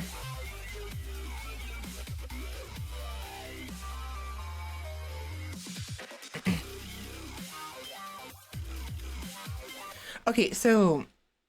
Sure, we're seeing her do all these moves. These are her first instances of these moves. It's very likely that she had to do this multiple times. Because remember, she's not exactly a gamer. She got really good at this, certainly. But she doesn't know the moves she's gonna do, you know? One of the things about these kind of games is it's all about trial and error. Getting the patterns down. The patterns are always the same. She knew up here, she knew where to stand on the wall. And she knew to jump when the huge Kamehameha went off, because she knew it was going to do an AoE behind the huge cone, you know. So she had to go through this multiple. She died multiple times to this guy, probably.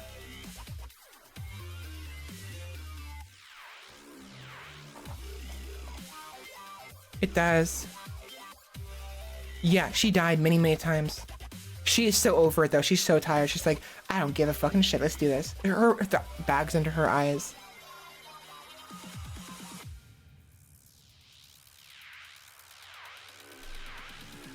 I do wonder if that implies she died here multiple times.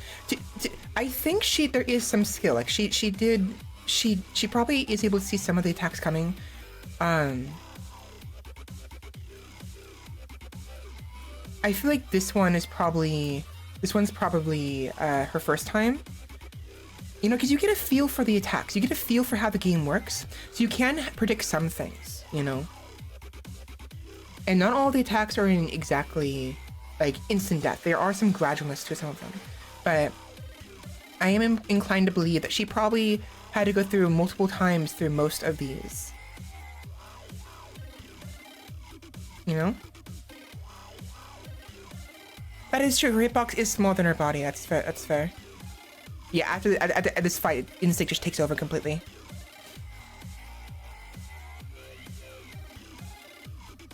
I still like that a lot when the shadow shows where to go. Nom nom nom nom nom.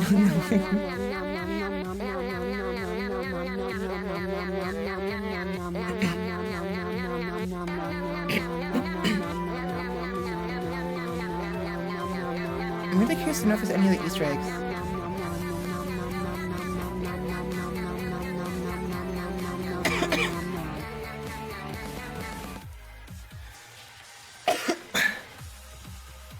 Wait, what is that dot? Oh, it's a flower. It looked weird from a distance. Oh my god. Oh my god. So oh, hold on. She died one time from the coconut, right? She stopped where she did intentionally because she was about to die. Look at that. It just barely missed her head. She knew. She fucking knew. She made sure to stop. She's like, wait. Because every time she ever got close enough to the lock, that coconut would fall down. So she made sure that she stopped right before it falls down because it did it with, again, patterns.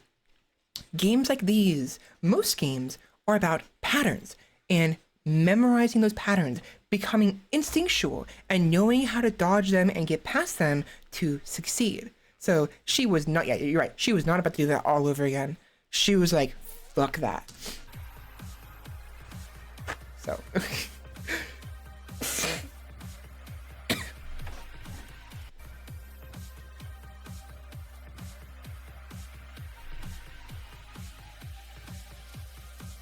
Boing.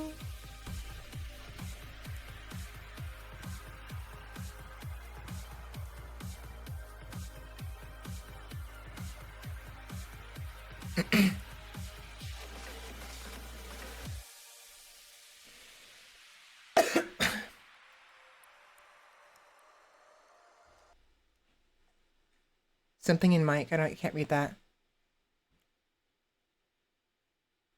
I'm trying to see if there's any other Easter eggs here. But yeah, you're right. It is the same scene when she kicked him, in the game. It was the same kind of like position there both then. But yeah, apparently their house got ransacked because after they went missing, it got foreclosured probably, and then, you know, homeless people or gangsters came in and wrecked the place. Oh yeah, I could definitely see this being actually an actual game. Most definitely. It's a shame we can't ever. I don't know if it's impossible, but it's a shame we never actually be able to see the other Easter eggs. Perhaps, but unlikely.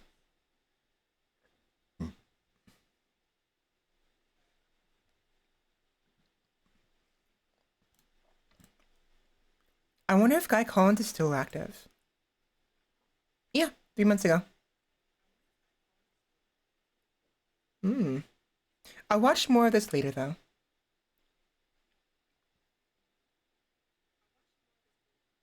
Oh, wait. Oh, wait, it actually is a game. It is. Oh, holy shit. I don't know if I'll play it, but yeah. Yeah. How about that?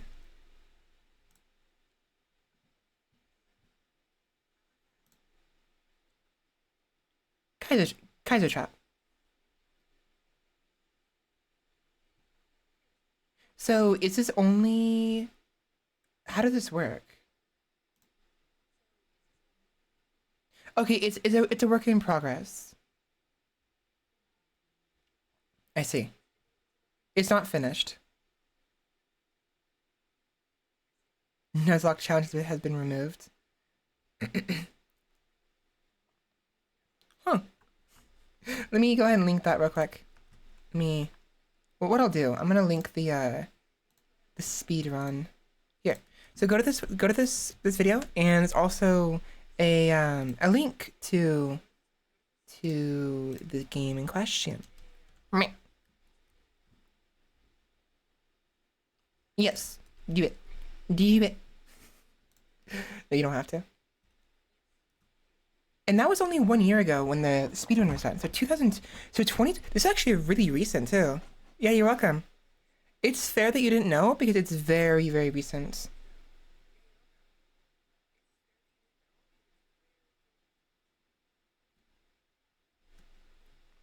I feel like I've watched Raised by Zombies. How am I not subscribed to these people? I swear. So before we go to the other videos, there is this one called Snail's House, Pixel Galaxy. I don't remember which video it was, but there's a video a long time ago that introduced me to this person here. And then I watched their Snail House video, and it's really cute. The Pixel Galaxy. Which video was it? It was several years ago. There's a given video that introduced this one. I think it was no, not this one. It was I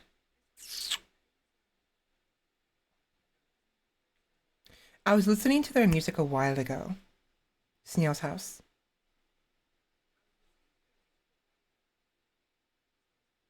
I think what happened was I was listening to some Snail's House music, and it did that YouTube link where it links to the like it recommends other videos, and I saw this one and thought it was really cute. But there's a given Snail's House, the witches one. Something about a witch. Hmm. I don't remember.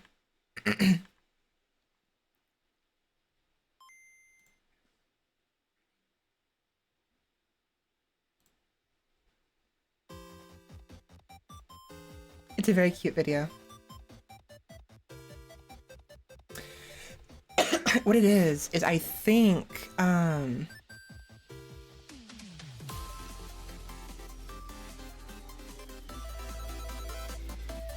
think maybe I'm subscribed to this on my other channel. That's why.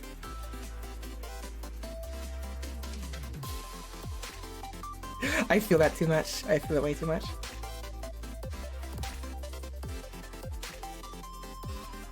Look at it. She's an idol. Sort of. Yeah. Yeah.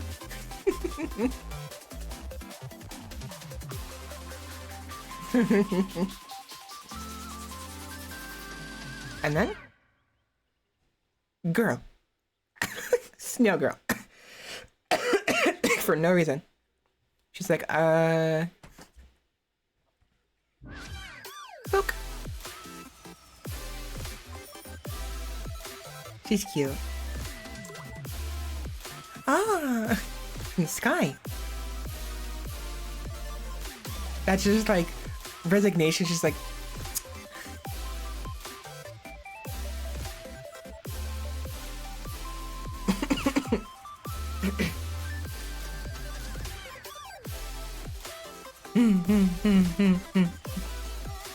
Oh, cake. She always like makes a mess with it. Money! And she starts eating it.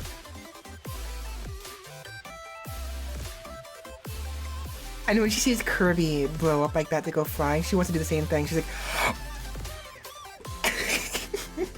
because she wants to go back up to the sky. It is very beautiful. Hold on, go back. We'll go back to it later, but like, it's the art is just really beautiful. It's very pretty.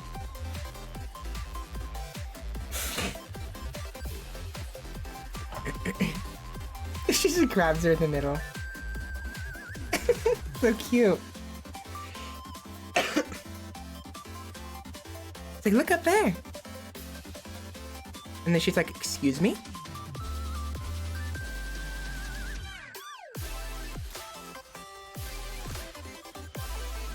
To be fair, okay, so she's like screaming. I would be screaming too. This is terrifying. The snail girl thinks nothing of it, but like the I'd be terrified. How you doing?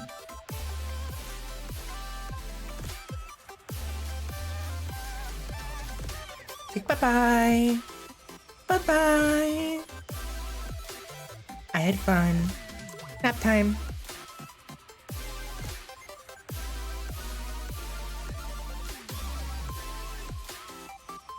That's fair, honestly. If a singular balloon brought them up to the sky, you know, it's like, what do you do then? I just love how everyone was like, the fuck? Because they saw her coming down too. And there's the Kirby sound. Bum bum bum bum bum. Bum bum bum bum bum bum ba-dum. And she's just like, oh my gosh. It must have been fun though. I hope that she visits every once in a while.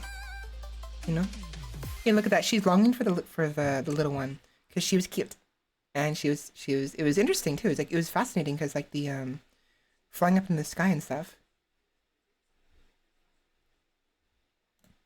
Snail's house.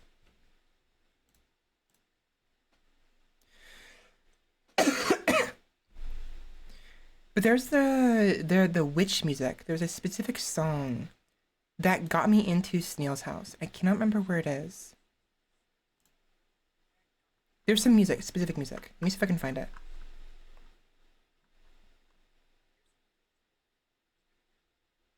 Um,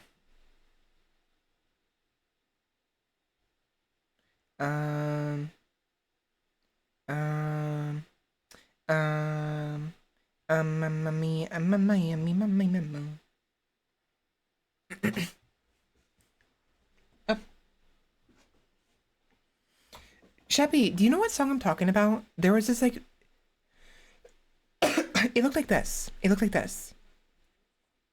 Like this one. It's about a witch, I think.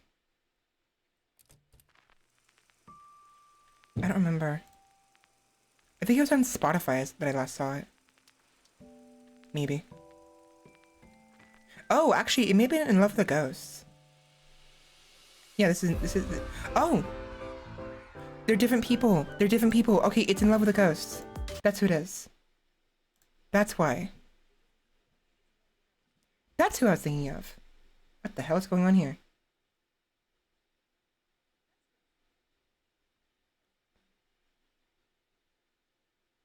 Don't know what's going on there. I'm curious.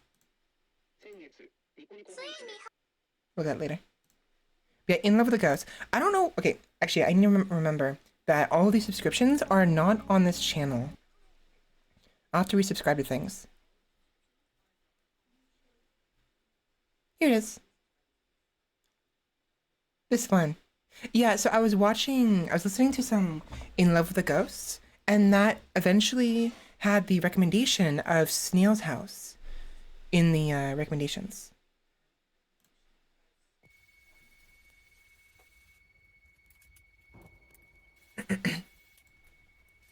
In Love with a Ghost. I was feeling down, then I found a nice witch, and now we're best friends.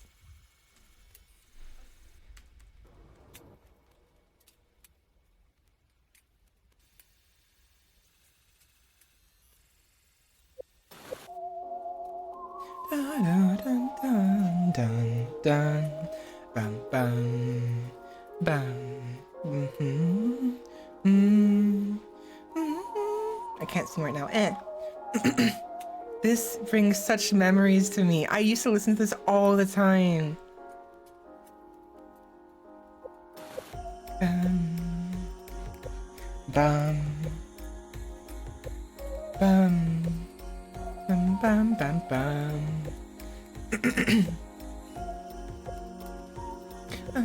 Dun, da da dun, dun dun dun dun. Bum, ba da ba dum ba dum bum bum bum bum bum bum. I can't.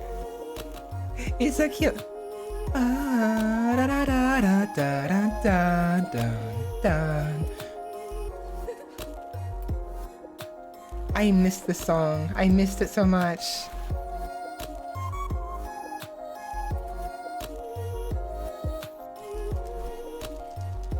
Chill vibes.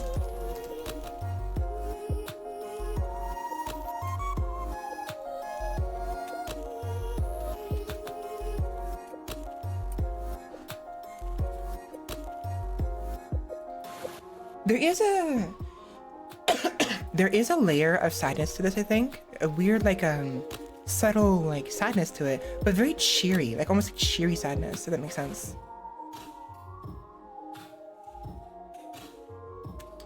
I was feeling down. I found a nice artist, and now their music is my best friend. That is so true.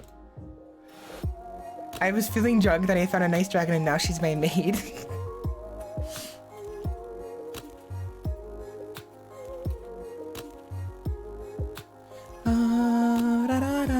Dun, dun, dun, dun.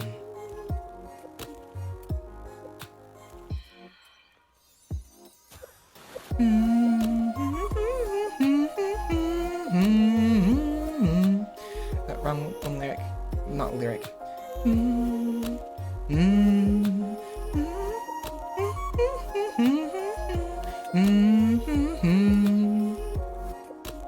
not singing it right. How do I sing?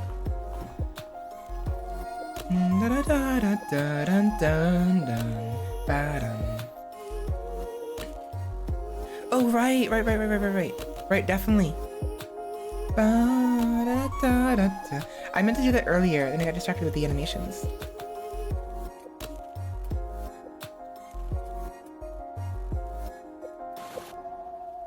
Hey dude, what's your favorite song? I was feeling down and I found a nice switch and now we're best friends. What? I actually kind of like the titles. It's so like Japan. I'm assuming the Japanese for some reason. They may not be, but it made me think of Japan because the titles for like light novels are so notorious for being super like long titles. Like it's like an entire paragraph for the title.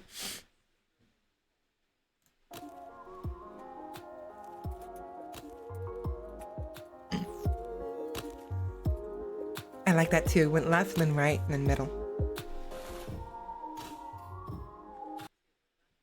But yeah, I think what happened was I was listening to Lemon Soda, and that brought me to In Love with a Ghost, and then it brought me to Snail House, I think.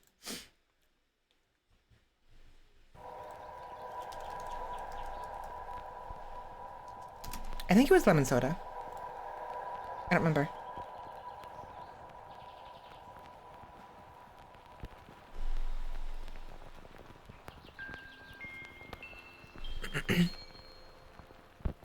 I was killed by a lawnmower and then I isekai'd into a garter snake. Season 5.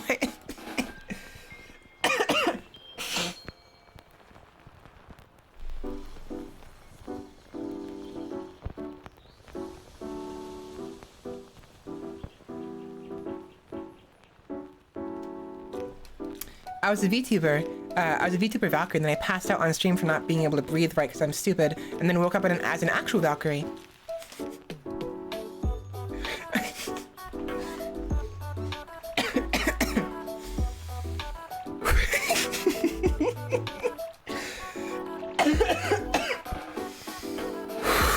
speaking of, let's make sure that doesn't actually happen and I breathe properly, shall we?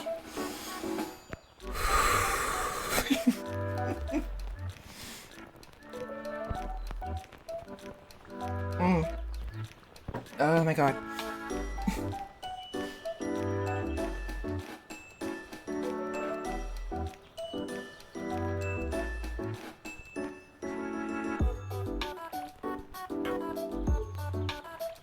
I love this music so much.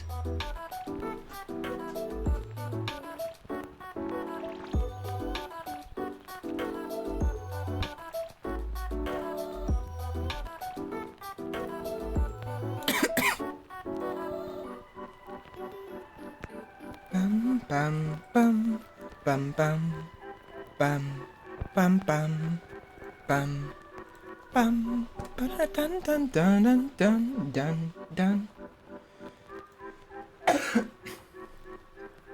My cough is still lingering, unfortunately, which sucks.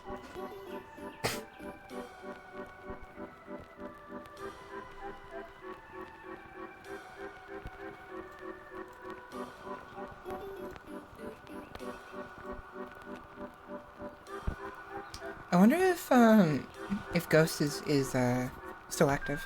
That's the one thing that makes me sad the most, is if I see like someone I like and they're not active for a while. You know? Like, even if I don't view their content very much, if at all, I still like it. But like, it's one of those, I don't like letting go. I don't like the end. I don't like retiring and graduations. They make me sad. And it's the same with like YouTube channels. Like, there's I'll find like some like really cool content, really interesting content, and I'll view their stuff, and it's from like 6 years ago, and they haven't done anything in the past like 2 years, and it's like, fuck, man, you know? It's really saddening.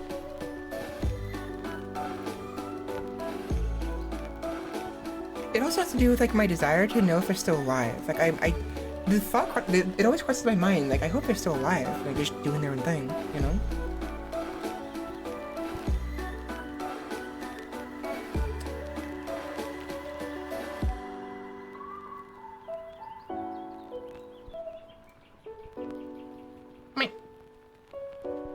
Okay, they're still around.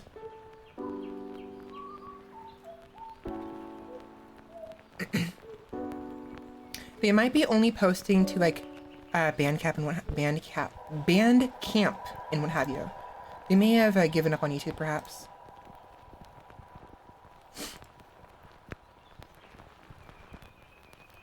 Bochi, don't freak out. There's a hot, stunning, beautiful, gorgeous, extremely attractive, bad bitch to your left. Yeah, I feel that, Bochi.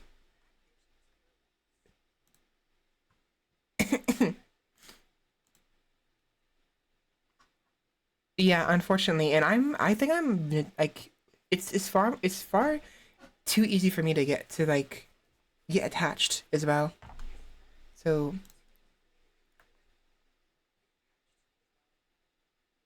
marble soda, not lemon soda, marble soda. Please enjoy it.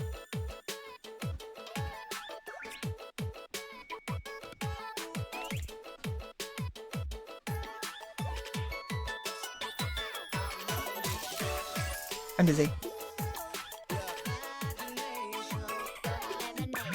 Lemon. That's why I thought lemonade, because it says there's a voice that says lemonade. It's marble soda.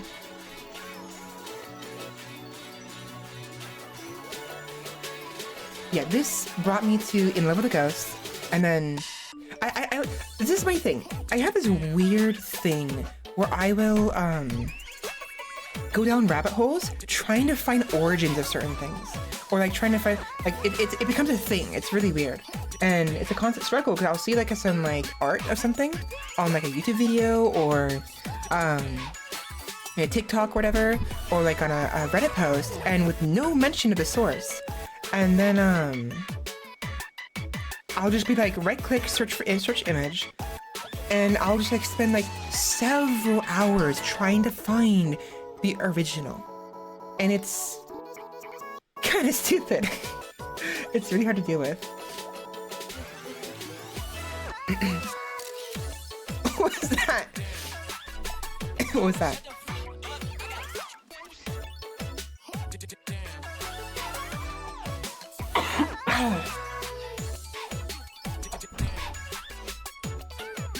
Pika!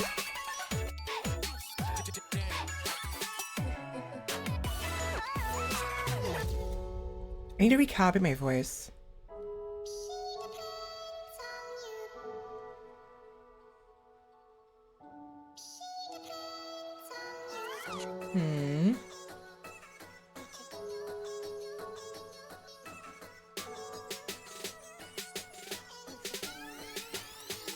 Am I tripping?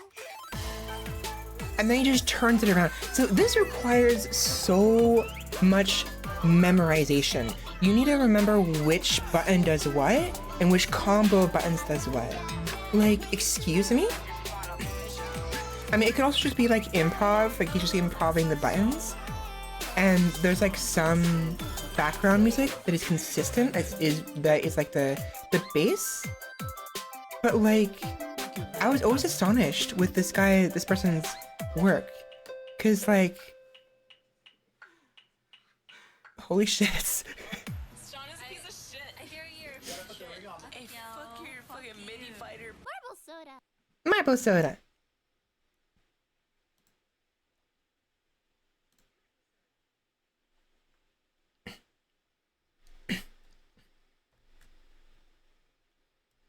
There once was a ship that put to sea. The name of the ship was the Valley of Tears. How about it down the bow? My bully boys blow. Soon may. Oh, not yet.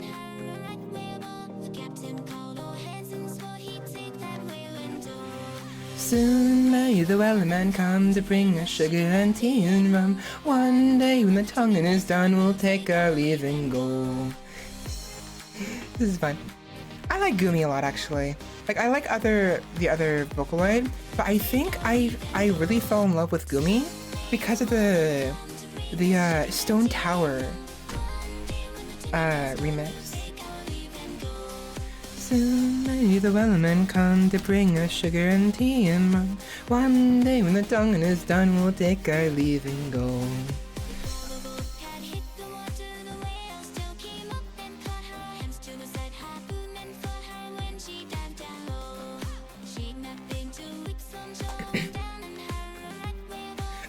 I don't get it either, but it's nice.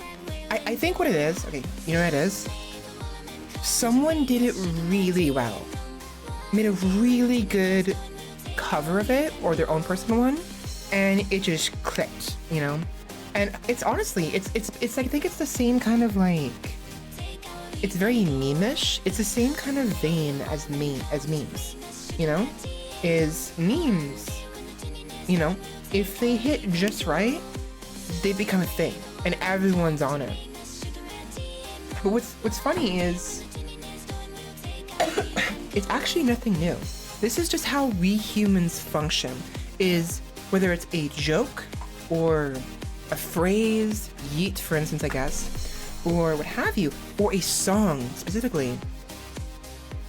It takes one instance, and then everyone loves that song, you know? And I get the feeling that it's very similar, you know? I wouldn't be surprised if the one that actually got it going was probably on TikTok or something. Probably. California Girls song. I really wish I could sing. I can speak straight.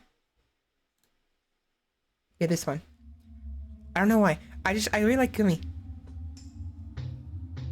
I don't know if she's my most favorite Vocaloid, but she's definitely up there in the top 3.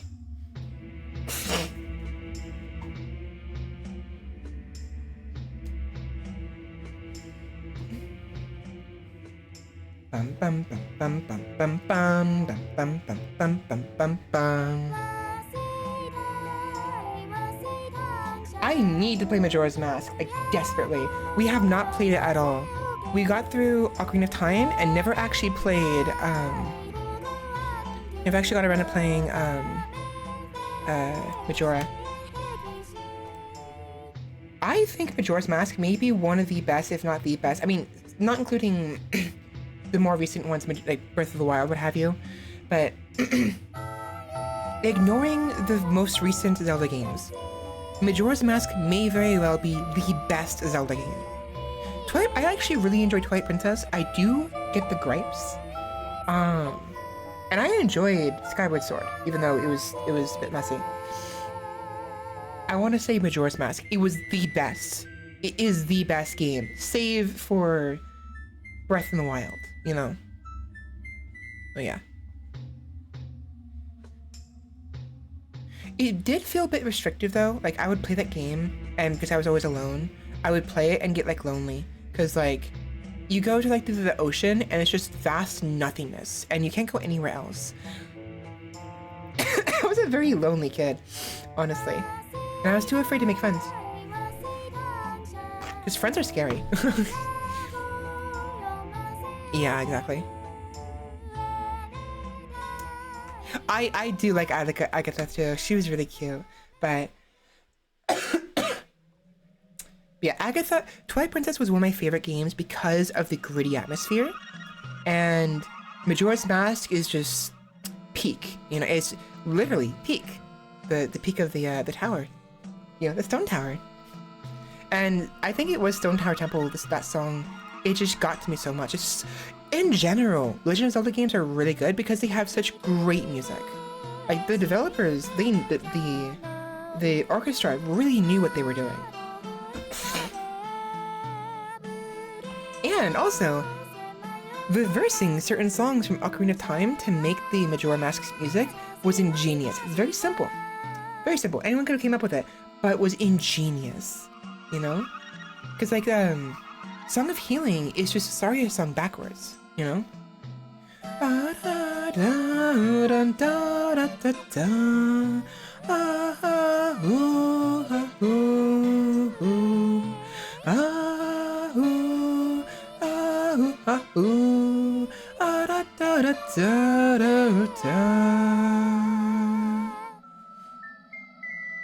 Speaking of Twilight Princess, we have to play that as well. And it's a good thing I have it. I bought it, actually. For Wii, mind you, but... My throat is still giving out. This damn cough will not go away. What is this?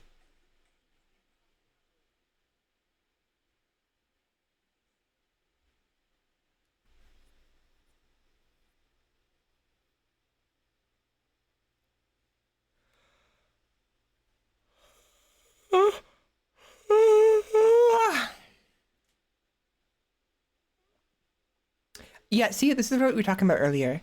This channel, the other channel that has no name, the Ah song by Miku, the entire light novel community has convinced me that Japanese people are just absolutely insane when it comes to naming things. Never change Japan. That's what I was talking about earlier. Vocaloid P, right. Speaking of more songs.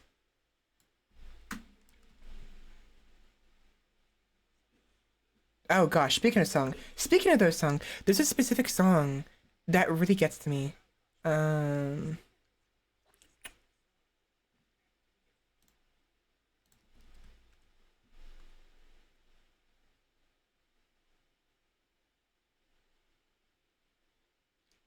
These ones. I think it was like something P.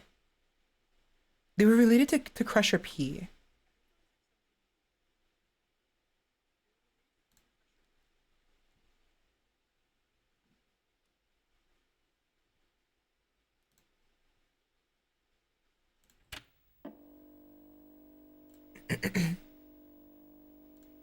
Exorcist.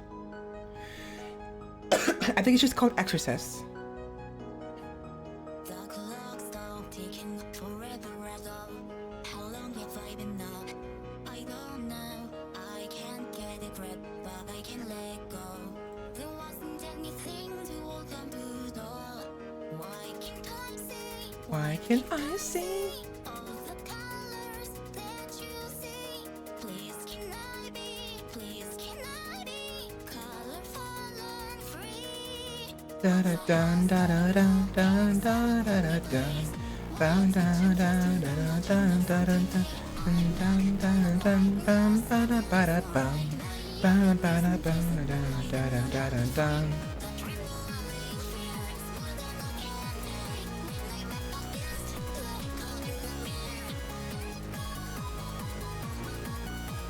Creepy. This one.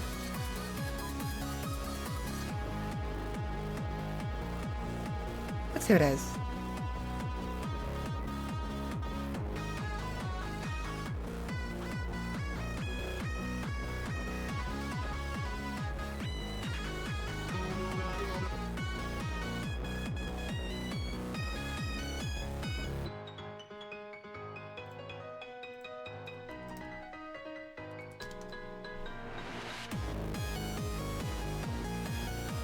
This smiley face. Sorry, I'm listening to this and I'm just kind of trying to find this. Is this the right one? It is. So this song, I like it a lot. It gets me, though emotionally, mentally. There's a point where I'll talk about it later, but I really like Vocaloid songs a lot. I kind of I had ambitions a long time ago to turn my voice into a Vocaloid. Figure out how the Vocaloid, how the people made Vocaloid songs, and do the same thing. I know that there is ways to have your voice with like a,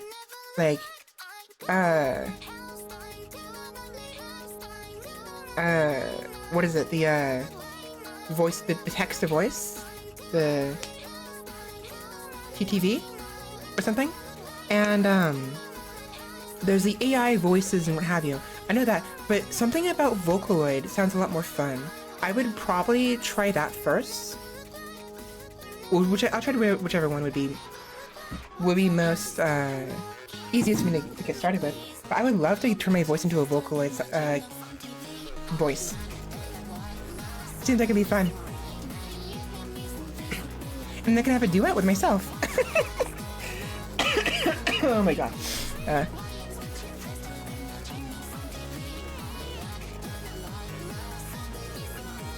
Well, I'll try to get this done quickly. We have a few more videos to go through, and then I wanted to talk with Sheppy at some point about the commission, but the way this is going, we may have to postpone that for one more day. Or I'll talk to Sheppy afterwards.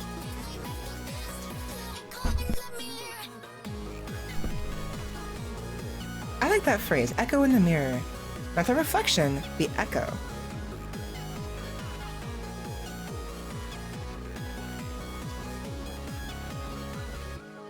The memories of being a hardcore edgy Undertale fan in 2015 creating ours.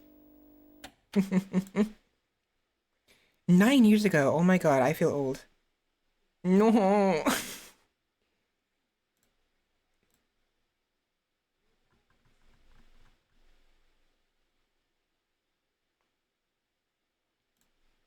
Maybe that's why I like Gumi so much, because she has a really good English English voice bank like they're talking about, because Gumi ra-ta-ta-ta-ta-ta-ta-ta. This one. This is one of my favorites.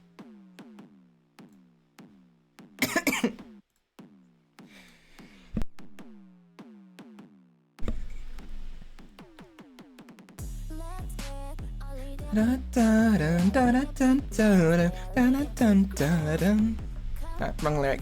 Wrong song. It's been too long.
I'm looking to see if I can find my my Vocaloid playlists.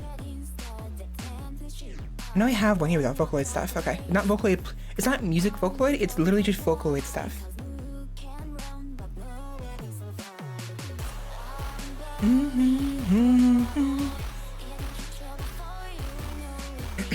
Da, da, da, da, da. Where is that? I'm blind. I passed it. I freaking passed it. Where is it? Where is it?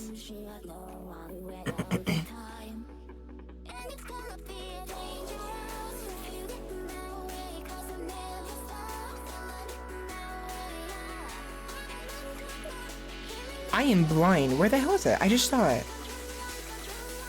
So loud.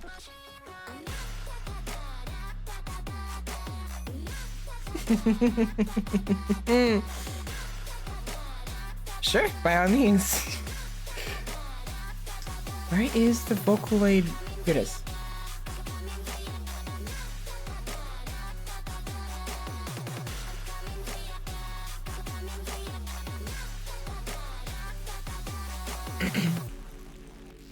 I like Gummy.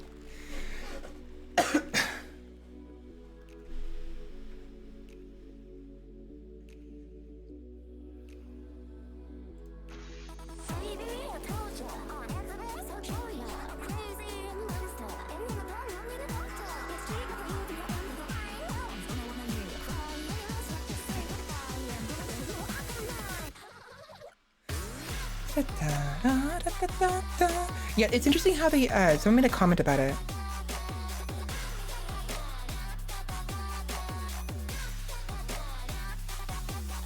Oh.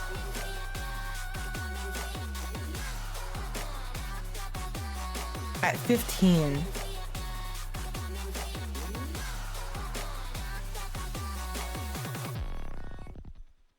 Where is the someone made a comment how like they commented on the laugh, because they did a really good job at that laugh right there.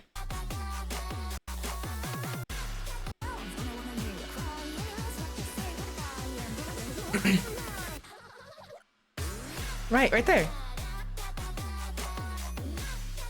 Oh boy, Vocaloid metal, here we go. Okay, let me it's too many to go through.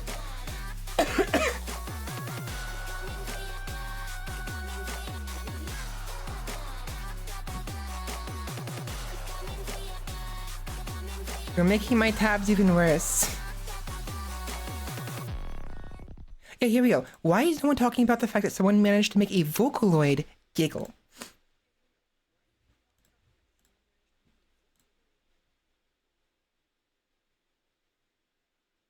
Bacterial contamination. I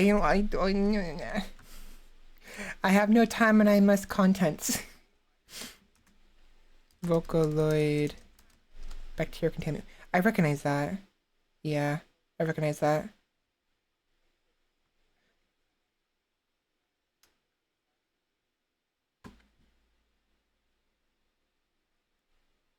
You have no idea. Oh, they can get worse. They can get so much worse.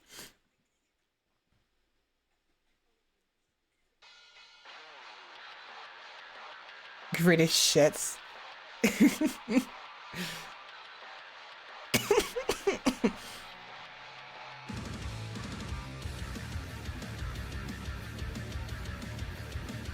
I'm not usually a fan of metal and rock, but there's a couple songs I've actually enjoyed.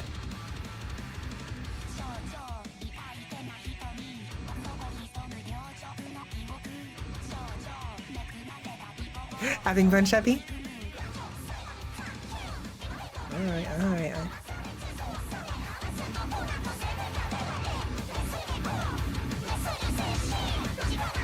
Is that good? Can you hear me now? Can you hear me now, Mr. Krabs? Okay, not too loud.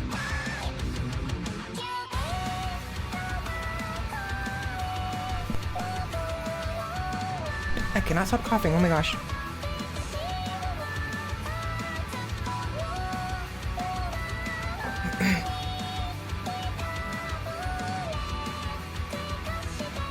I feel like, okay, bear with me. I feel like they made Skeleton Miku have a bigger bust than Flesh and Blood Miku.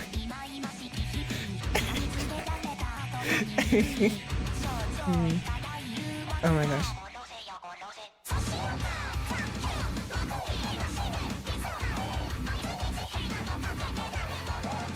There we go.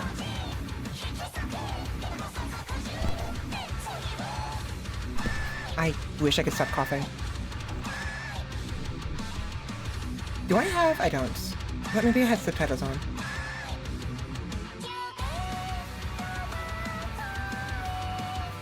Right there reminds me of the...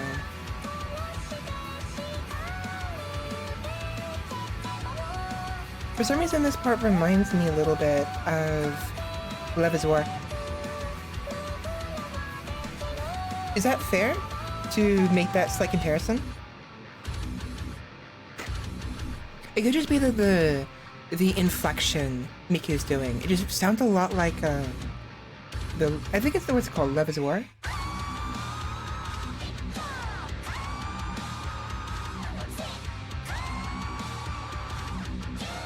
I was wondering if maybe it was in here in the recommendations. I don't see it though.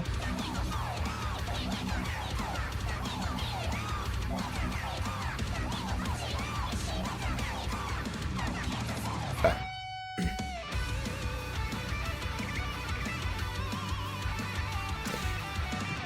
I need a breather. I've been talking too much. It is getting very late. I don't want to end stream too soon. I might get till 9 o'clock if we do.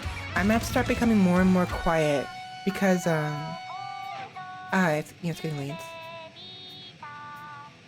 Oh no, I'm not the... Again, I'm not usually into metal and rock songs, so it actually is difficult for me to appreciate it better. I don't have the ear for it. It is definitely insane. I mean, like, not only like her, but in general, the people who can do that, it's like, I don't have that lung capacity myself. But yeah, it's just not my shtick. I don't hate it though. There are some songs, some heavy metal songs and rock songs and what have you, I really do like. Again, it's mostly country songs I'm not a fan of. Like the old-timey country songs. So I'm gonna save this for later. Where's the button to save it? There it is. And I wanted to listen to... Not listen to. I wanted to cue it up. Where's it? Where is it? I just saw it.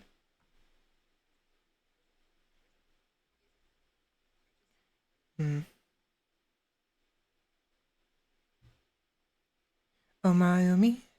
Do I fancy me some alchemy?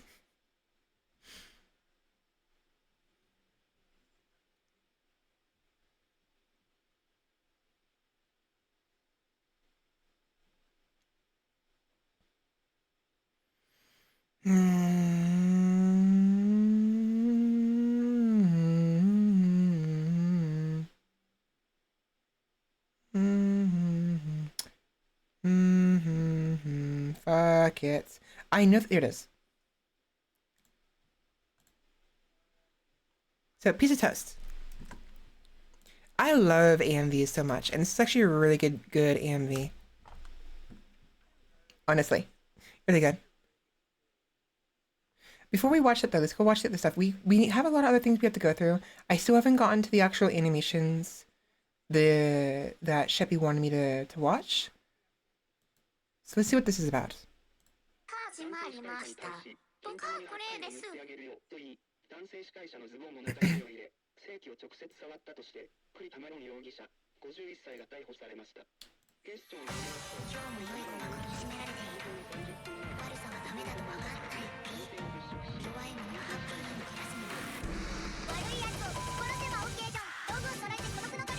Did she swear? Is that what it beeps? What am I watching?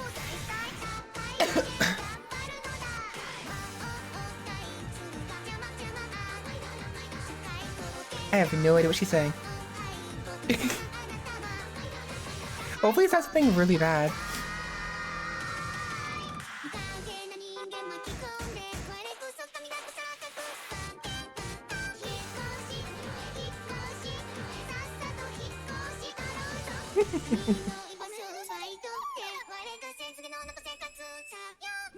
get the feeling it has something to do with like her discontent with some situation or person.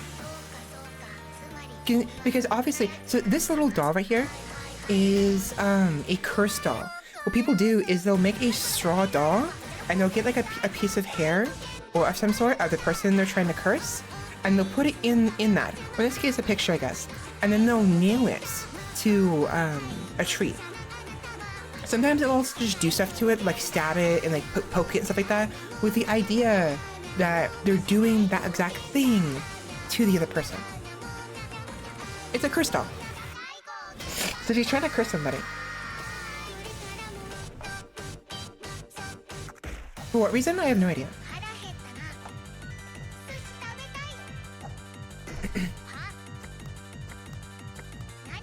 Just leaks and stuff.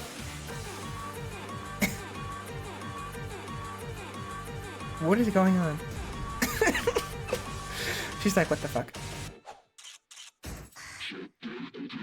Denpa. I don't know. I just happened to grab it. It's cute though.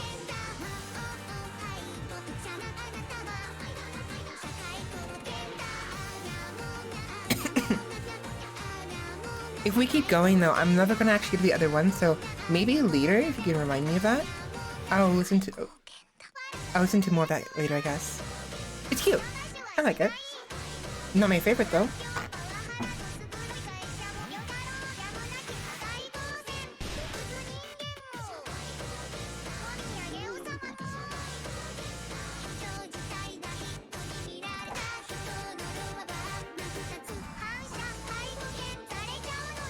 My only worry is that like she's saying something really bad and I don't understand what's being said, you know? Yeah, she's not happy about finding out about that. Okay.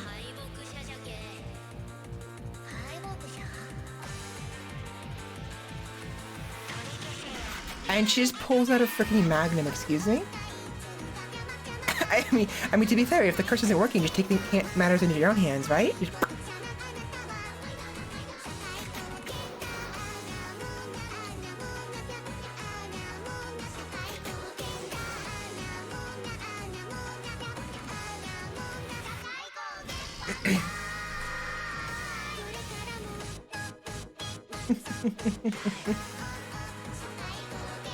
And she's dead. Oh, did she draw her name? Did she try to like draw her name in her own blood to say who it was who killed her?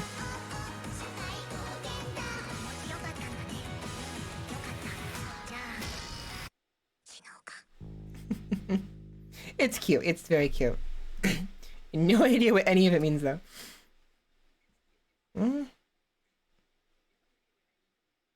Do you want to add one more song to the list of things I have to go through?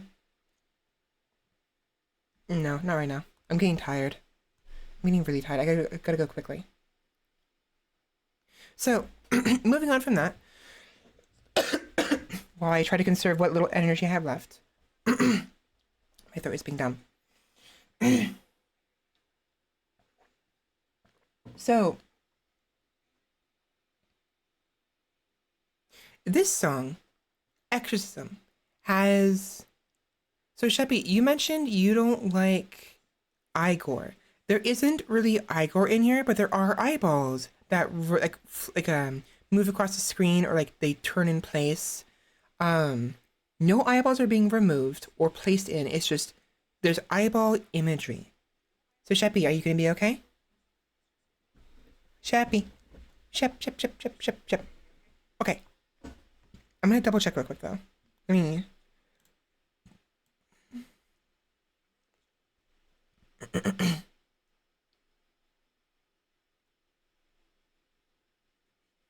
Yeah.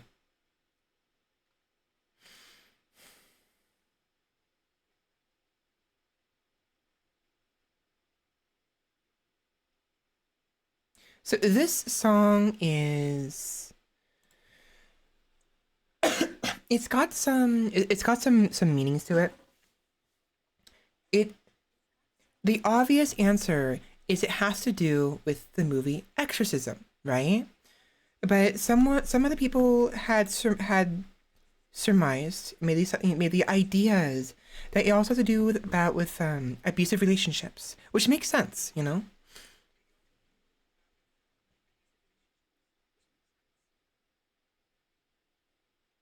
Yeah, but this song, it really got to me. It used to get to me a lot. It might still get to me, hopefully not.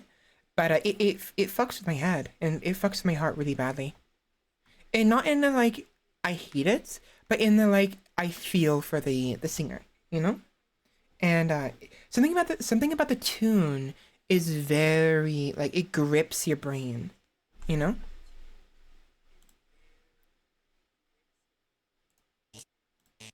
I like it though.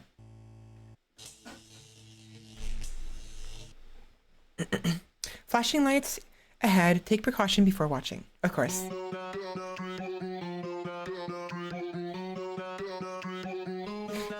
Hopefully you can hear it okay.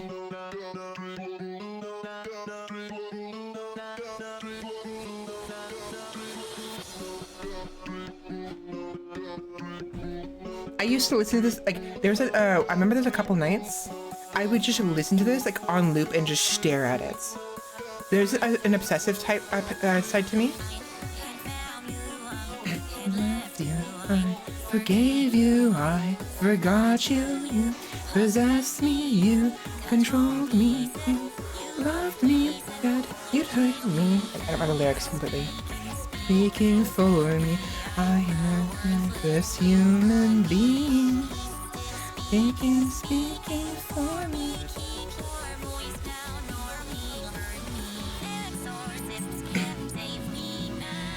I say to you that I'm fine.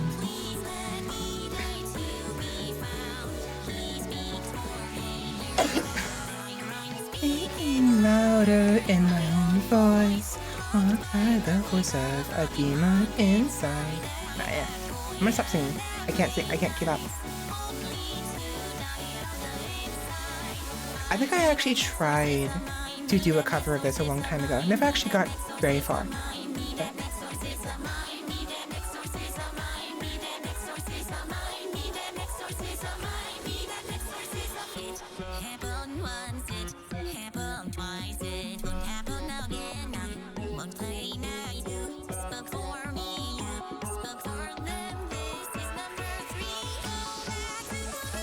But he's speaking for me. I'm a worthless human being. Your voice down or he'll hurt me. Can't save me now. I swear to you that I'm fine. He's let me die to be found. He speaks for me. Senniursa, I grind. In my own voice. I can't keep up. I keep losing my voice mid like a lyric. 29, only to die on the inside.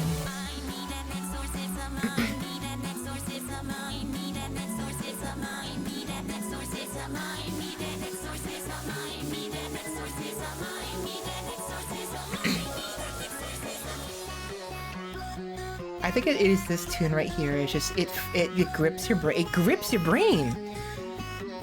It digs its claws deep in and won't let go.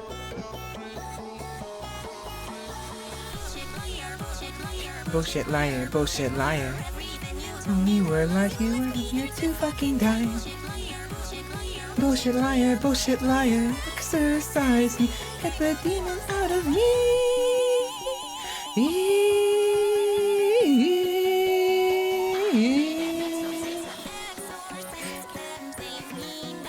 I'm sorry, I should let you guys actually listen to the song instead of listening to my horrible singing. I'm sorry. We'll do it again afterwards. Speaking louder in my own voice, blocked by the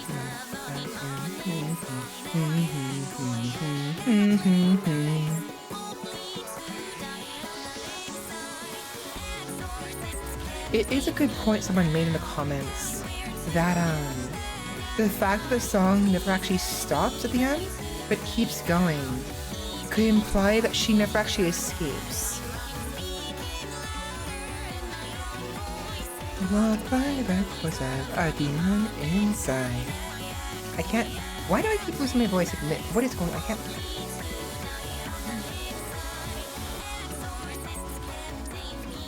There's actually some really good like remixes and covers people did as well.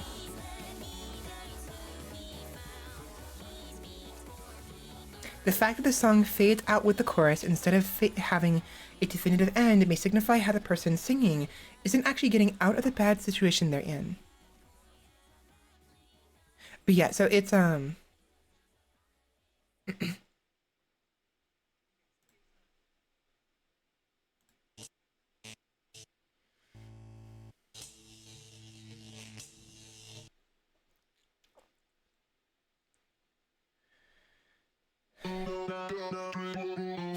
need more than that, hon.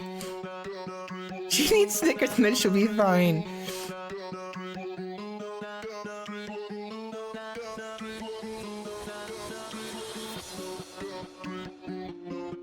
Voice cracks? I never actually noticed any voice cracks.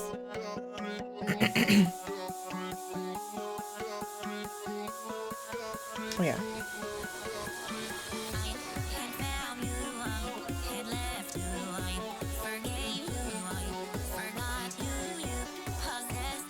I like that a lot. Sometimes people with will they'll link songs together.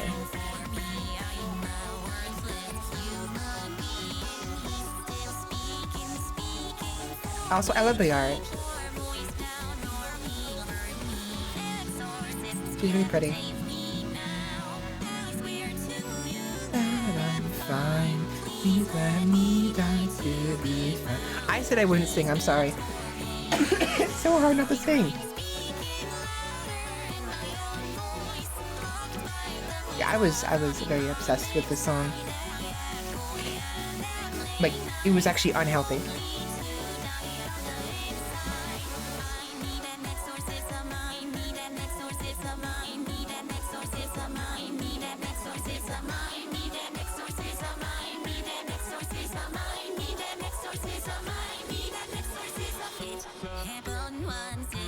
Happened twice, it won't happen again. I won't play nice. I can't stop singing. Oh my god, someone shut me up.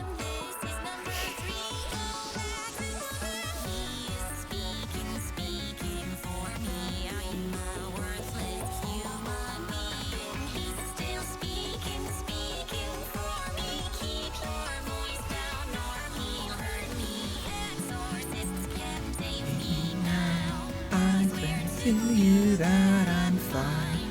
Please let me die to be fine. Oh my god. Can I please stop coughing? Louder in my own voice. Locked by the voice of a demon inside. I act coy and I play nice. Only to die on the inside. At very least, I want you guys to hear that that one part that I absolutely ruined with my screeching, without me actually doing it. It's right here.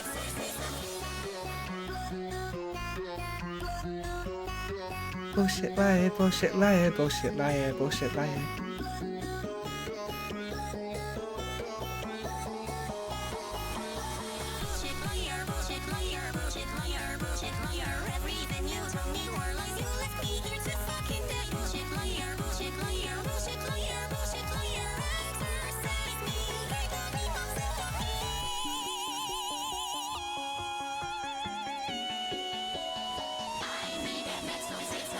Damn. That freaking length right there. I know it's a program, but still. Imagining the people who cover this doing that? Oh my god.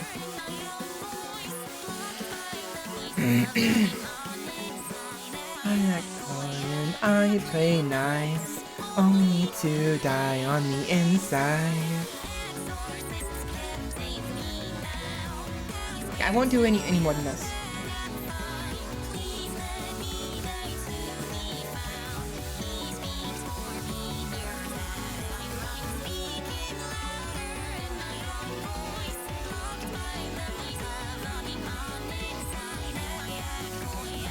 I think the character is also modeled after the girl from The Exorcism, I think. Or The Exorcist, rather.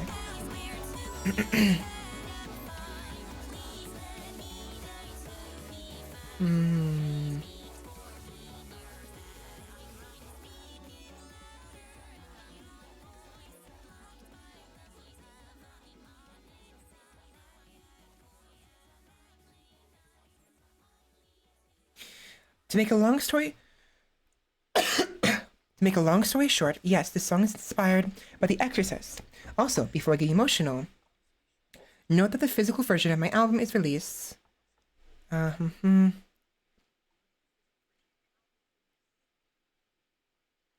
This also takes the same trailing as AI in love. This personifies an abuser as a demon, and the one speaking is the person being hurt. They have to fake it, so they are told.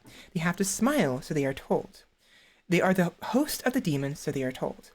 And this is the song that I can finally say, I refuse to take it anymore, I know my worth. Any all fans who are in a similar situation of being in this type of relationship, you all know your worth much more than being hurt. You are being abused in a domestic relationship, please contact the authorities. So yeah, it's based off The Exorcist, but it also has some other underlying, this is actually like a toxic relationship between two people. Or more people. Who knows? My neck is killing me. So, yeah. There's another creepy song I thought of, but I want to share with you before we move on. I'm sorry, I'm never going to end. We're never going to get into video games, are we? Animalistic. It's always neat trying to think of all the potential connections between an artist's songs. Right, the remix was pretty neat too.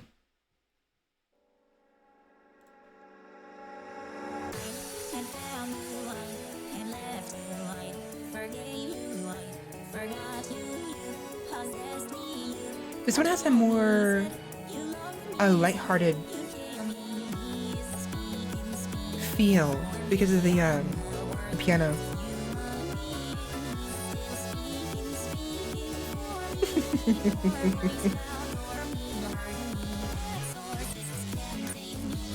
I don't mind it. I don't mind this remix, but it's not as good as the original, in my opinion.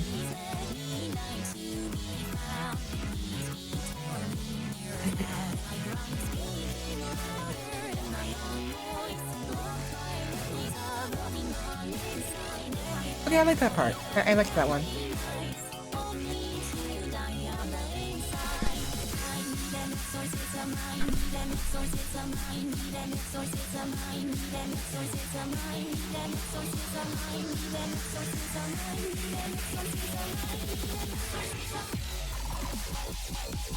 Yeah, I'm not a fan of this too much. I used to like dubstep with like the drops, but I've kind of,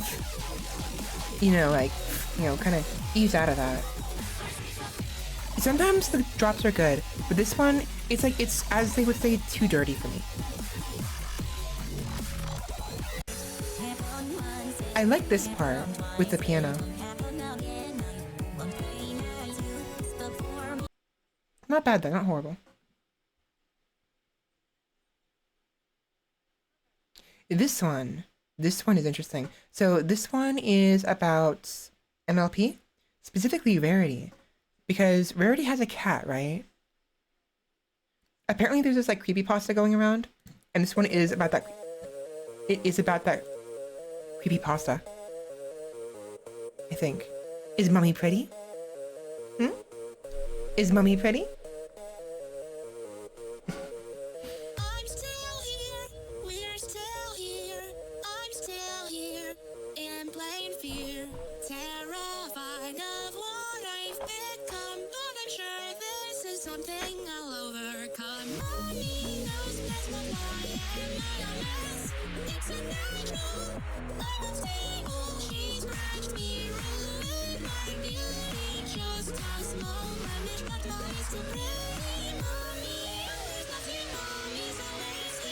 I don't know what it is about these kind of songs that get to me. The slightly unhinged, sad, and like...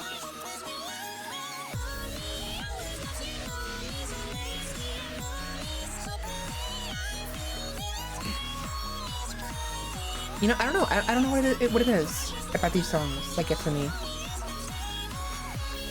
Maybe I'm secretly unstable. Well, I say secretly, but an open secret, maybe. Possibly.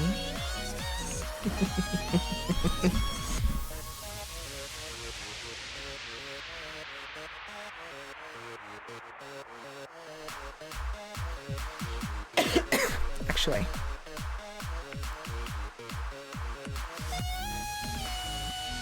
I think because of the way this video is, I need to make it smaller. Hopefully you can hear it okay.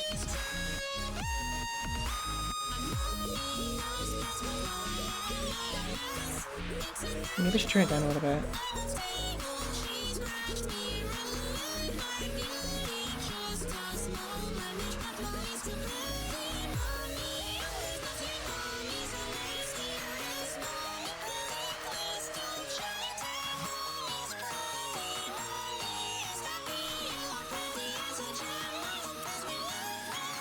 From what I understand from my research, apparently the creepypasta goes,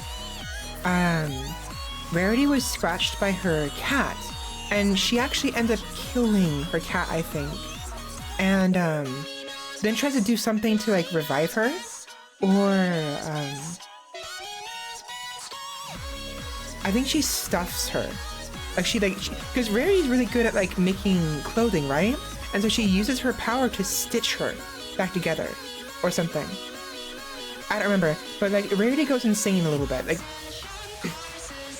because she's obsessed with her own beauty, right? With beauty in general, and because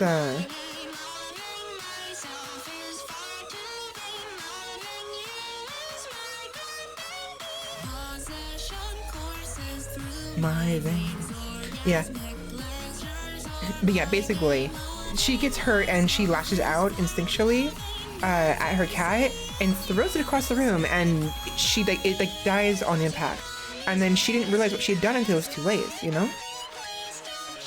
Or something along those lines. I don't remember exactly. I have to look it up again.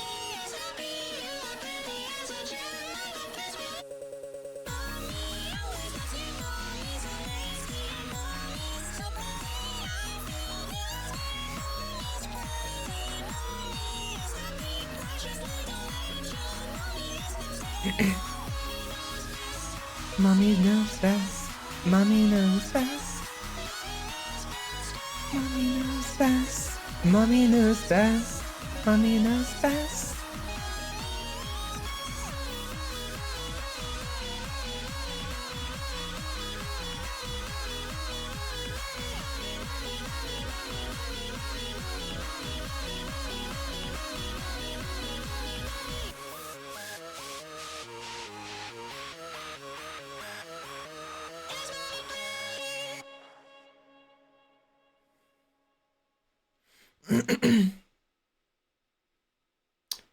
Here we go.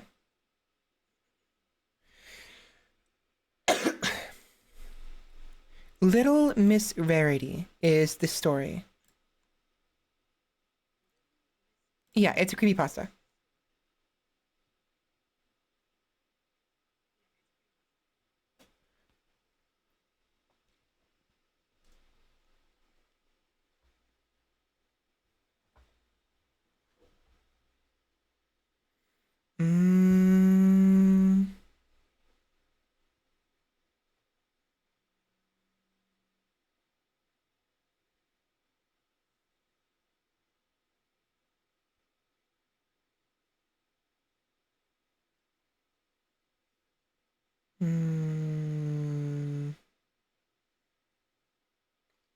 Her obsession beginning after an incident with her beloved cat Opal had left Rarity with several scratch marks along her face. Yeah, I was right. I was right. So in the instant Opal had lashed out, Rarity had overreacted and threw and killed Opal against a wall. The event had left Rarity with confused emotions, most unsurprising, sadness and the loss of her precious pet, but also with a strange satisfaction. A reward in the pain she'd felt when Opal had attacked her. It had been amazing and pleasurable and painful all at once. Okay.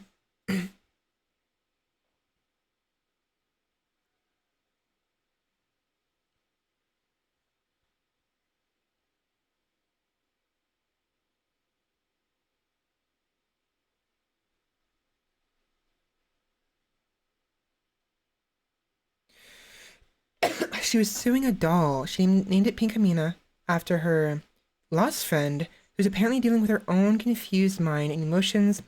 Some of Rarity and her circle of friends were unable to find her. Right, that one. I remember that one actually. I actually really enjoyed that one. I wonder if... Where is it? I wonder if this person also has that one.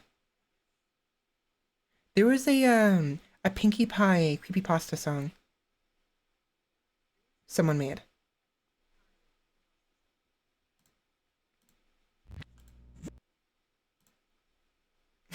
At the rate this is going, this stream is never ending.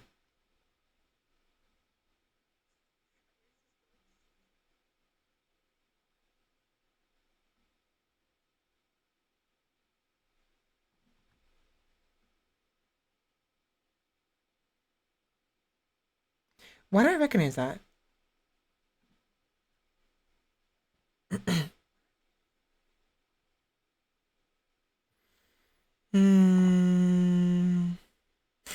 This is one of those Vocaloid songs I try to sing and end up without a voice for the next week. To be fair, I think a lot of these parts of the song are just repeats. I don't think the person who sung this sung the entire thing throughout the entirety. They probably just had it repeats. You know, like they copy pasted some of the lyrics. Maybe. I don't know for sure.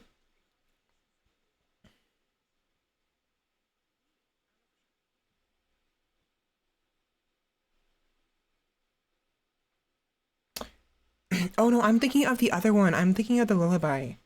MLP. Whoopsies. I'm thinking of MLP lullaby creepy song. This one. This one.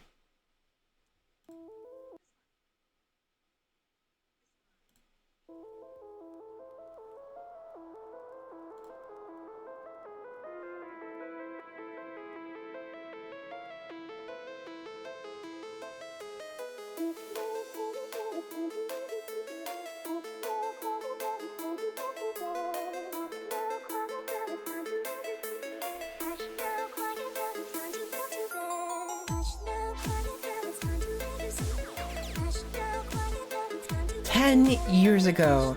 I am dating myself. I mean, I already told you guys that. Already told you how old I'm gonna be becoming this Tuesday. But oh my god, I am dating myself so freaking hard.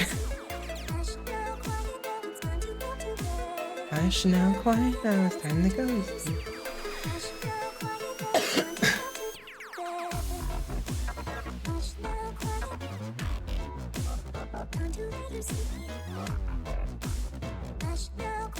I feel so old. This came out when I was 14. I've been digging up old songs I missed as a young child teen, and this is definitely one of them. I feel that way too much.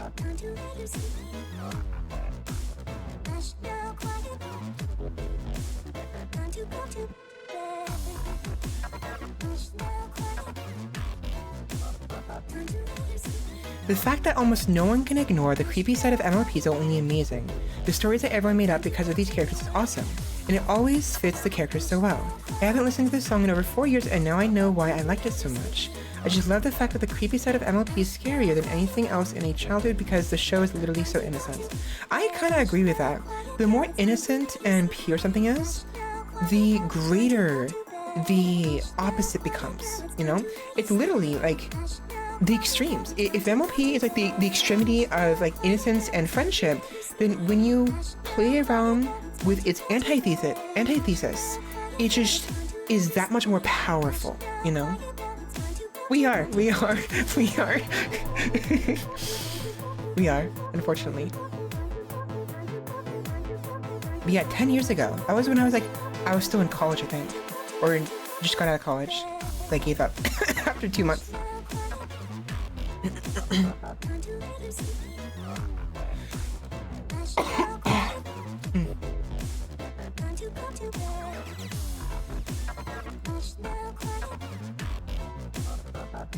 Yeah, I remember reading about Pinkamena. Apparently in the creepypasta, she was struggling with like reality stuff, what have you. Because apparently Pinkie Pie is interesting. Oh yeah, it was Pinkie's Brew is the song I was thinking of.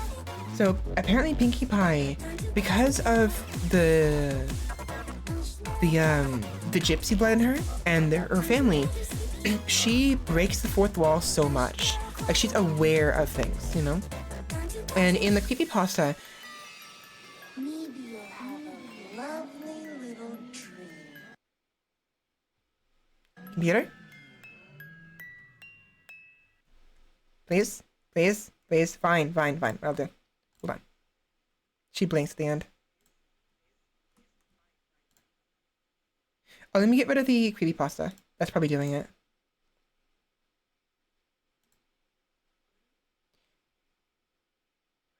It was probably the creepypasta Wikipedia doing it. Probably.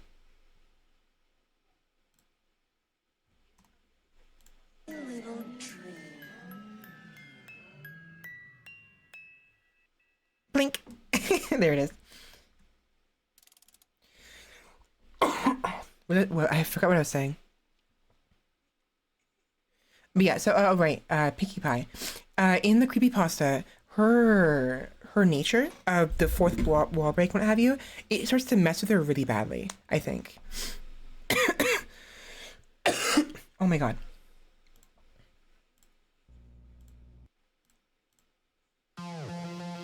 I like this song a lot, though.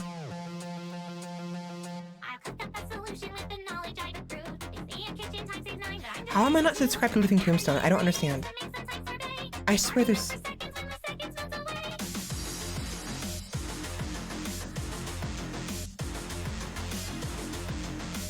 There's so many, like, people I'm not subscribed to anymore that I should have been.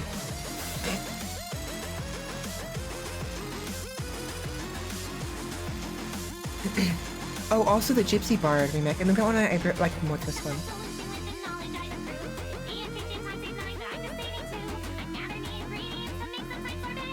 Time Sorbet.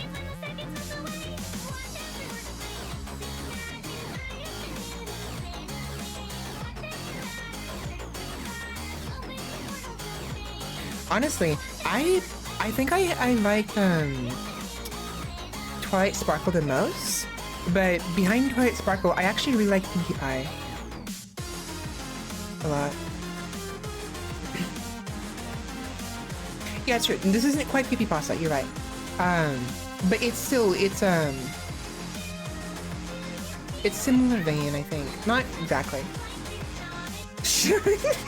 Yeah. Yes.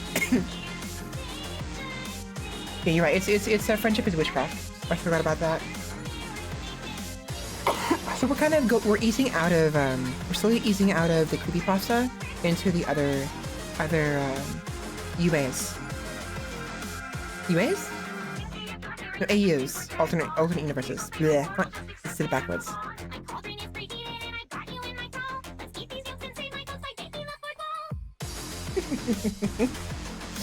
I just like characters who break the fourth wall. I mean, not a whole, but if they do it too much, but like self-aware characters, I guess. I like those.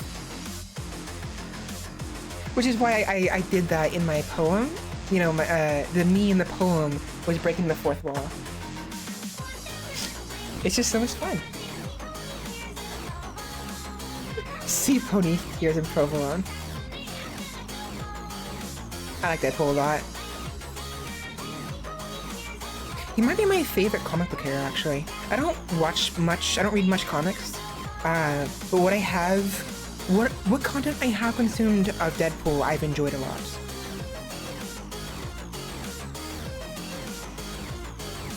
I need to stand up for a minute. My back is fucking being dumb. Okay.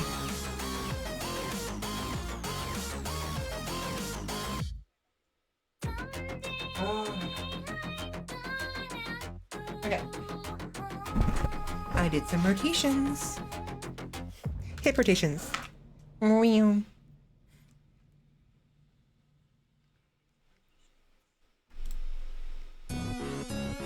This one. It was this one. This is one of my favorite songs, I think.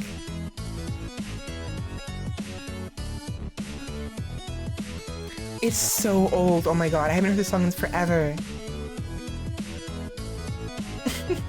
Thingy Pie is so cute.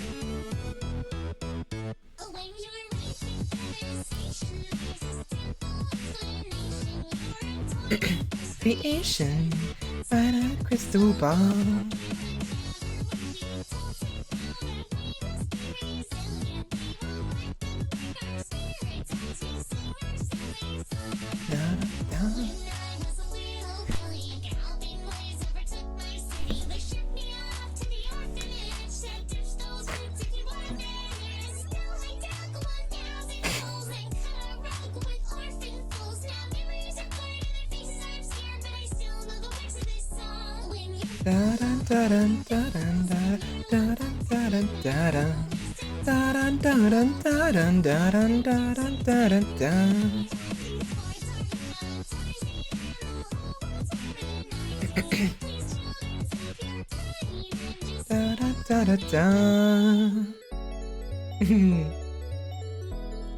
I remember reading that actually the friendship is witchcraft.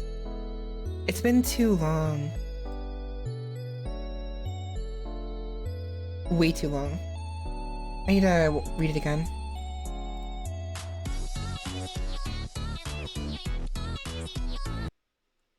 My computer is struggling so fucking bad right now. I have too many tabs open. Oh no! Hold on, let me... I have too many tabs. Yeah, it was an abridged series. You're right. I thought there was comics though. I'm pretty sure there were some comics.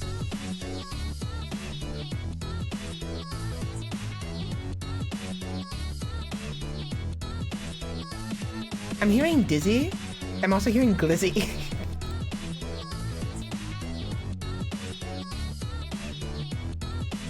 Friendship is witchcraft.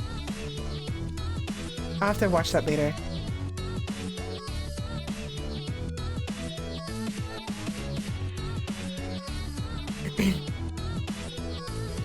If I remember correctly, the it's interesting because like the voice actor, they did a really good job at sounding like Pinkie Pie.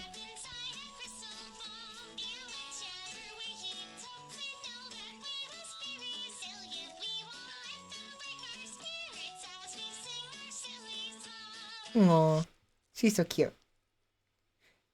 But yeah, I favor Twilight Sparkle, for the most part, and Pinkie Pie was next. I'm trying to think of who else I liked after that. There's a couple of favorites I had. I don't remember.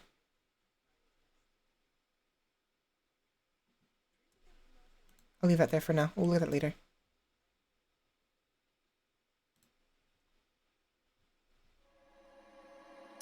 Sheppy! I feel like you'd appreciate this.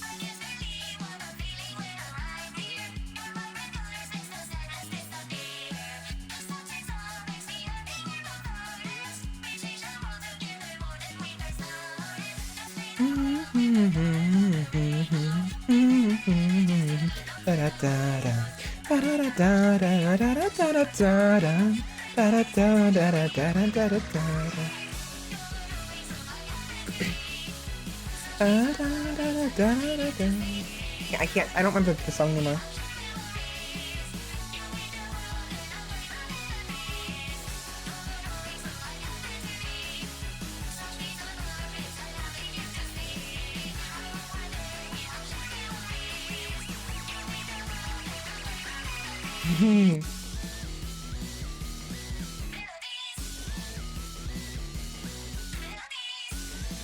I haven't listened to Living Tombstone in a while.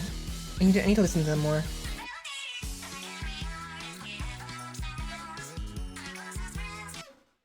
My computer is dying on me. Don't. Not right now. Come on.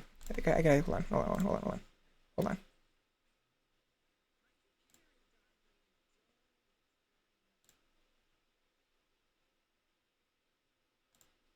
There.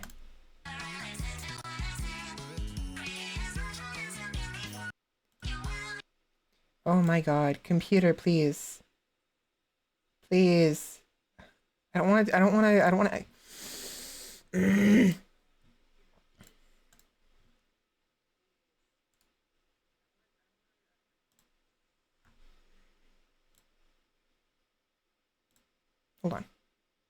Hold on. Give me a hot minute. I'll have to do this. I have to. I don't want to do this, but I have to.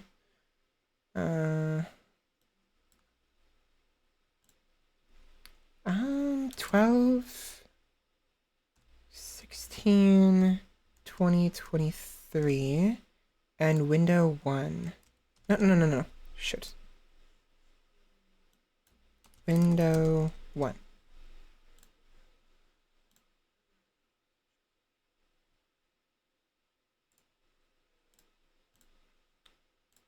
Window 2.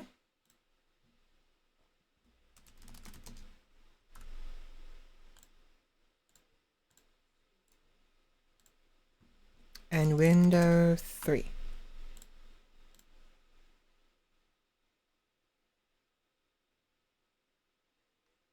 Okay.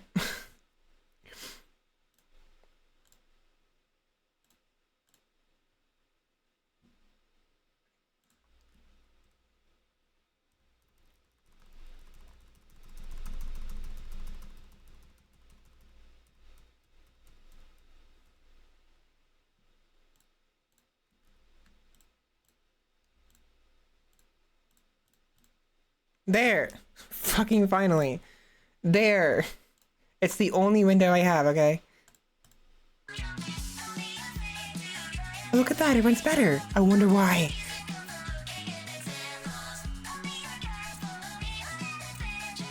I'm opening those tabs later on, you bet your ass. I'm gonna be opening them later after stream's over.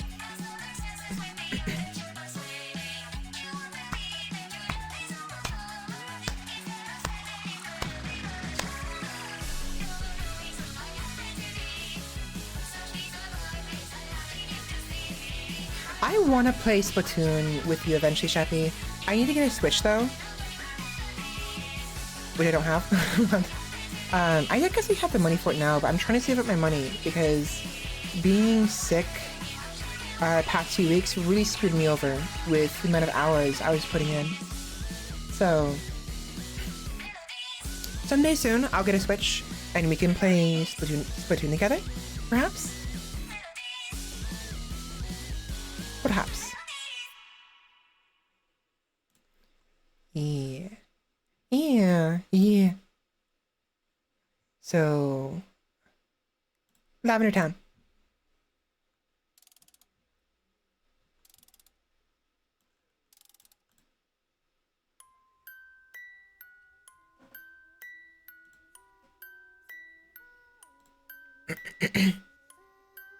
I like this song.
This has been my ringtone for years.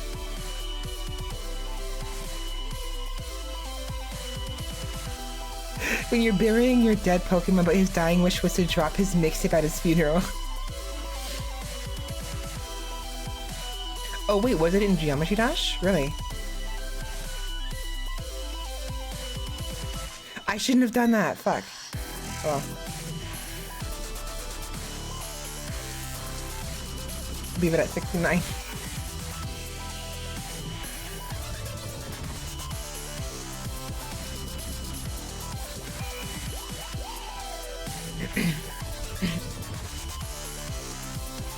Nine years ago. God, I am getting old. Does anyone else remember these kind of songs? This era of music? All these like Pokemon stuff, you know? Like I just feel so dated right now.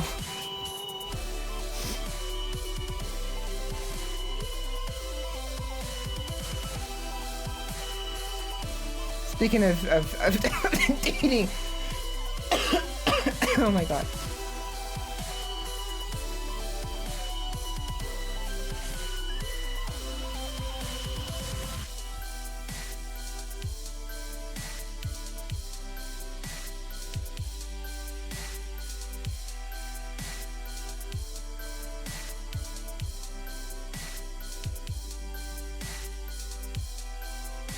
Why do I recognize him Geoxor? Curious what that is. Character looks cute.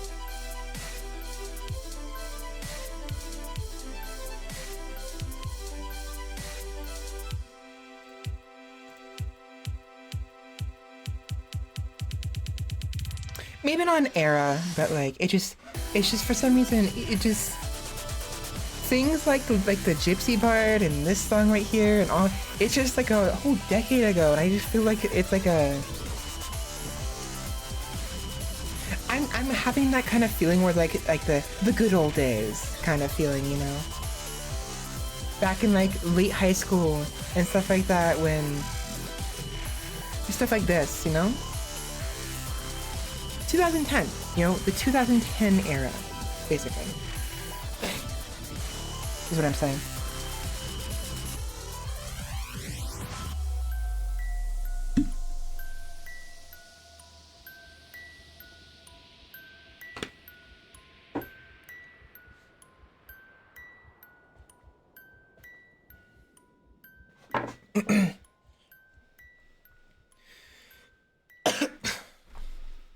Even older than that, though. 16 years.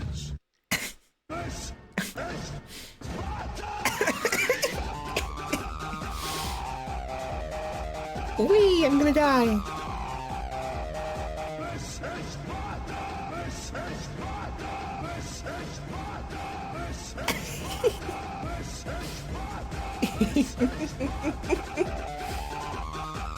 The good old days.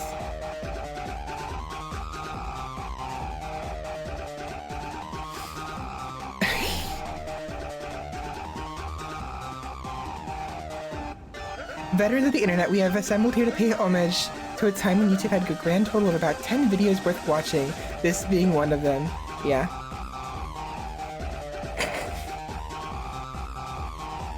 The good old days.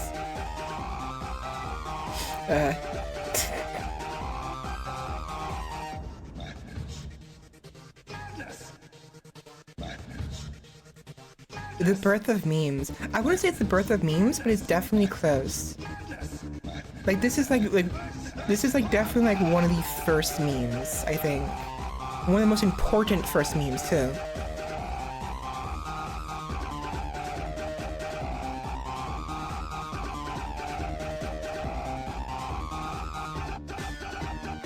Especially that part.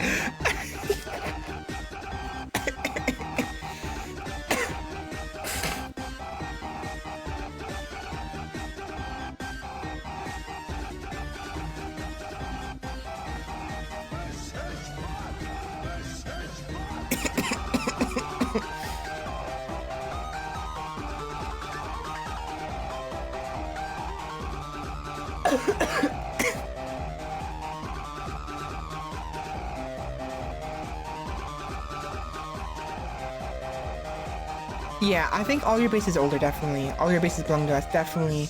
Probably closer to the more first ones, but like this is like such an iconic one. Next, why is the rum gone? Similar vein too.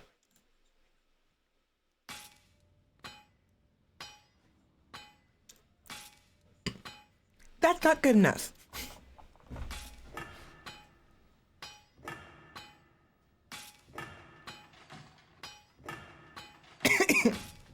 That's not good enough. That's not good enough. That's not good enough. That's not good enough. That's not good enough. That's not good enough. Drinks all around. That's not good enough. Drinks all around. This is like in the same vein as you're taking the hobbits to Isengard. Here it is. Here it is.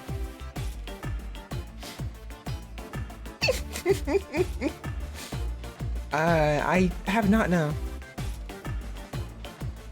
1, 2, 1, 2.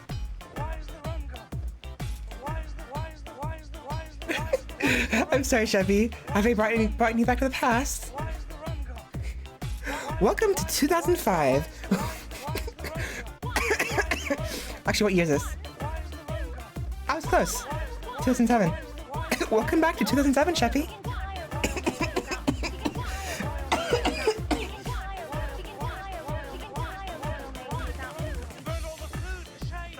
Burn on the food. I never actually understood what he was saying at first. But he said, you're saying you burned all the food, the shade, the rum. Because, you know, the trees, the shade from the sun.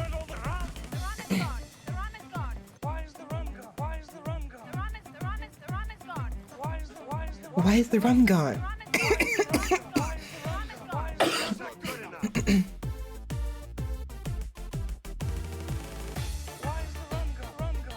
I want to look at what else is there.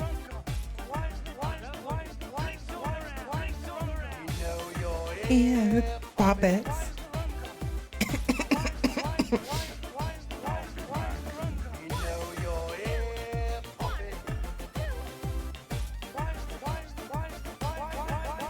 Oh, I think Captain Jack Sparrow needs a reset. Why is the rum gone?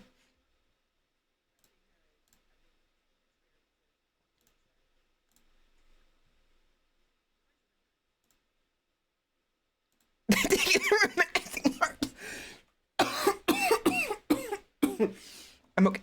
I'm okay. I'm okay. That got me. That's a good one.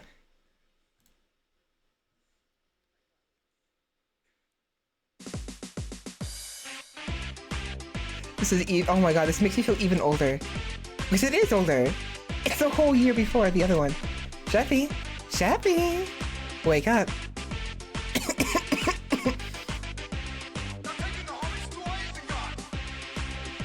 They're taking the hobbits to Isengard.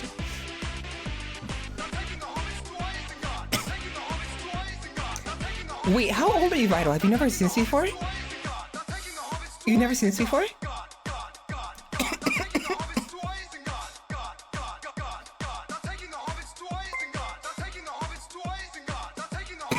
It's past bedtime, what are you still up?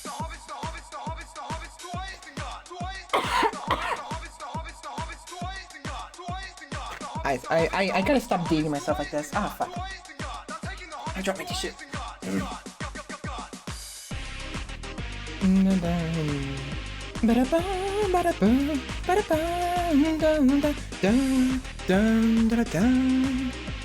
So we actually, I think we watched, didn't we watch The Lord of the Rings on stream previously? I kind of want to watch it again. You're ruining it!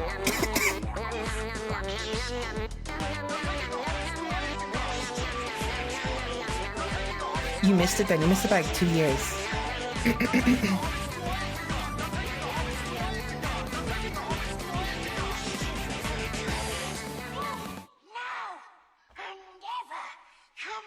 Well, too bad I came back like 16 years later. 17 years later.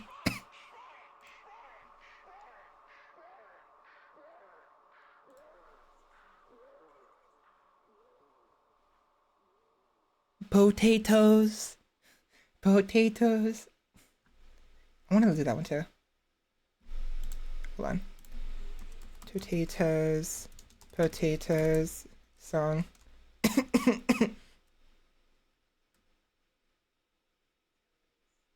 Where's it?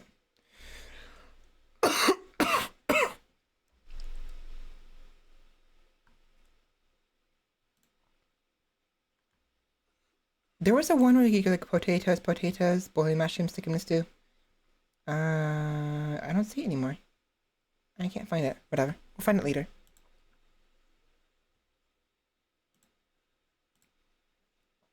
I have to remember there's a lot of people who are young on the internet who've never seen stuff like this. Cause like this was like a part of my childhood, basically, of like my early years. And finding people who've never seen this stuff is just mind-boggling.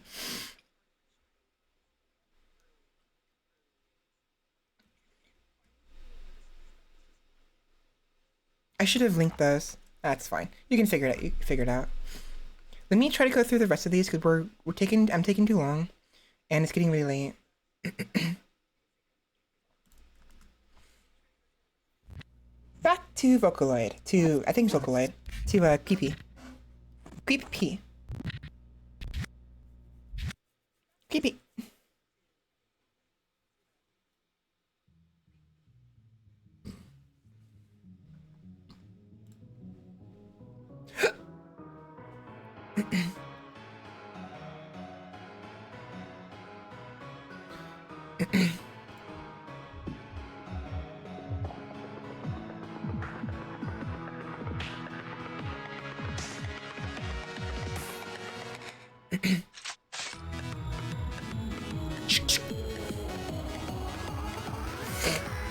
This is another sort of song that has like an undertone.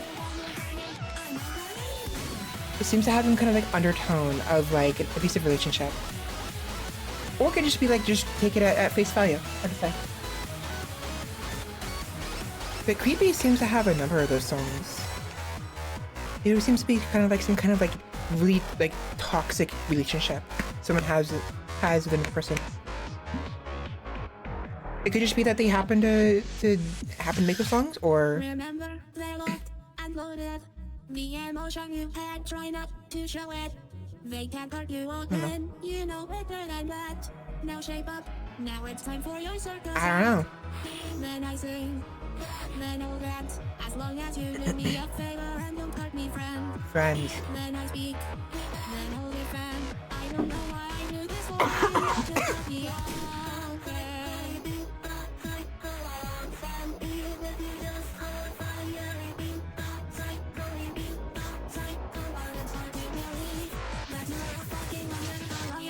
Tigers, the bears, oh my, don't get too close or I'll try to bite. It's what they say to get me to cry. And at this point, I think they're right. I get you out once, I get you out twice. Got you apologize and I'm the reason that you lied. Got you through back into the cage again. Now you're back for what? For my violin. You shut me and I look and I feel the liberty to shout. Look how you fucked up and everybody's carrying out. Then you love your wife every day. I don't know realistic. It's not them, it's you. You're the reason I'm so animalistic. Animalistic. Animalistic. Animalistic. Then you wonder why my girls aren't realistic. It's not me, it's you. You're the reason I don't. I do wonder that. I think it has something to do with like it's a self thing, you know? Like, Well, in all honesty, with all your promising, is it sad that I'm glad that you're like me? You will be right overall, and the fucked up moving on, and the try it so strong. And the moments thing is like to be best way, so you come back with me on. Baby, outside, baby, outside, I understand. Even if you just hold fire, baby, outside, baby, outside, I don't want to believe that you're a fucking wonder. The lions, the tigers, the bears, oh my, don't get too close or I'll try to bite. It's what they say to get me to cry. And at this point, I I get you out once, I get you out twice, but you apologize and I'm the reason that you lie. But you threw me back into the cage again. Now you're back for blood, for my body. I'm trying not to talk during it because I'm really tired.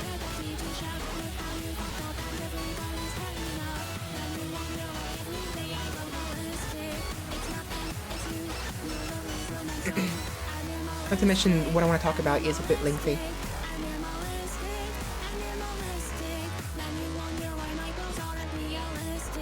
It's not me, it's you, you're the reason I go.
You mentioned why we enjoy traumatizing virtual idols.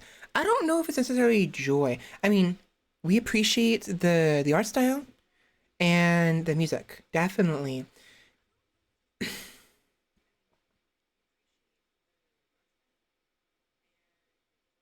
Not sure how to broach this topic, and I'm not going to say it very well, but it roughly culminates to this idea that maybe we humans we're drawn.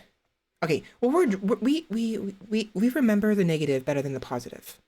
Just in general, bad events that happen in our lives are far more memorable, right? There's that aspect, and then there's also the aspect that like when you see some people when they see these kind of like scenarios in fiction, there is this innate desire in those people, some of them, to want to save the character, right? To be the savior. Other people might instead relate to those characters. Something's going in their life that's making them feel similar things, and others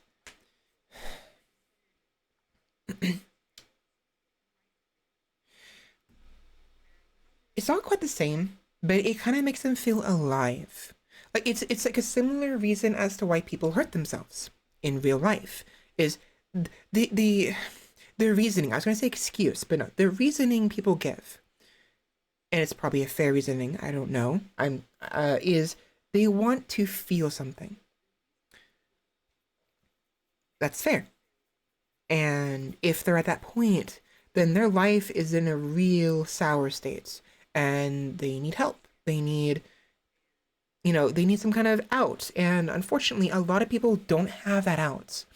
Those who try to get out and actually succeed in some ways, like the character here, something could happen to cut their freedom short,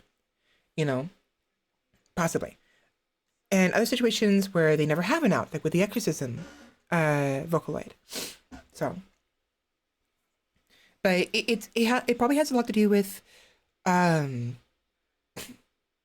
seeing negativity and how that relates to one's own life, or seeing it and wanting to solve it, to resolve a desire to resolve that conflict, like I was talking about earlier. And also just a general appreciation for the story. People like gripping stories. People, like, not because it's actually good, but there's a reason why bad news, like the news, it's like it's when it's bad, when it's hostile, something going on, people gobble it up. It's this weird innate instinct to. Some people do it sadistically, and other people do it in a sort of like I feel bad for you kind of way, or like you have my sympathies, or you're, as people like to say, my heart goes out to you, or some kind of nonsense like that, you know, as insincere as that phrase can be. I think it's all of that is kind of linked, has like a weird, like there's some kind of like invisible link in our brains and in our hearts that I can't really place. I can't place the word. I can't place the concept. There's a link somewhere in there that links all of those together, which is including these things.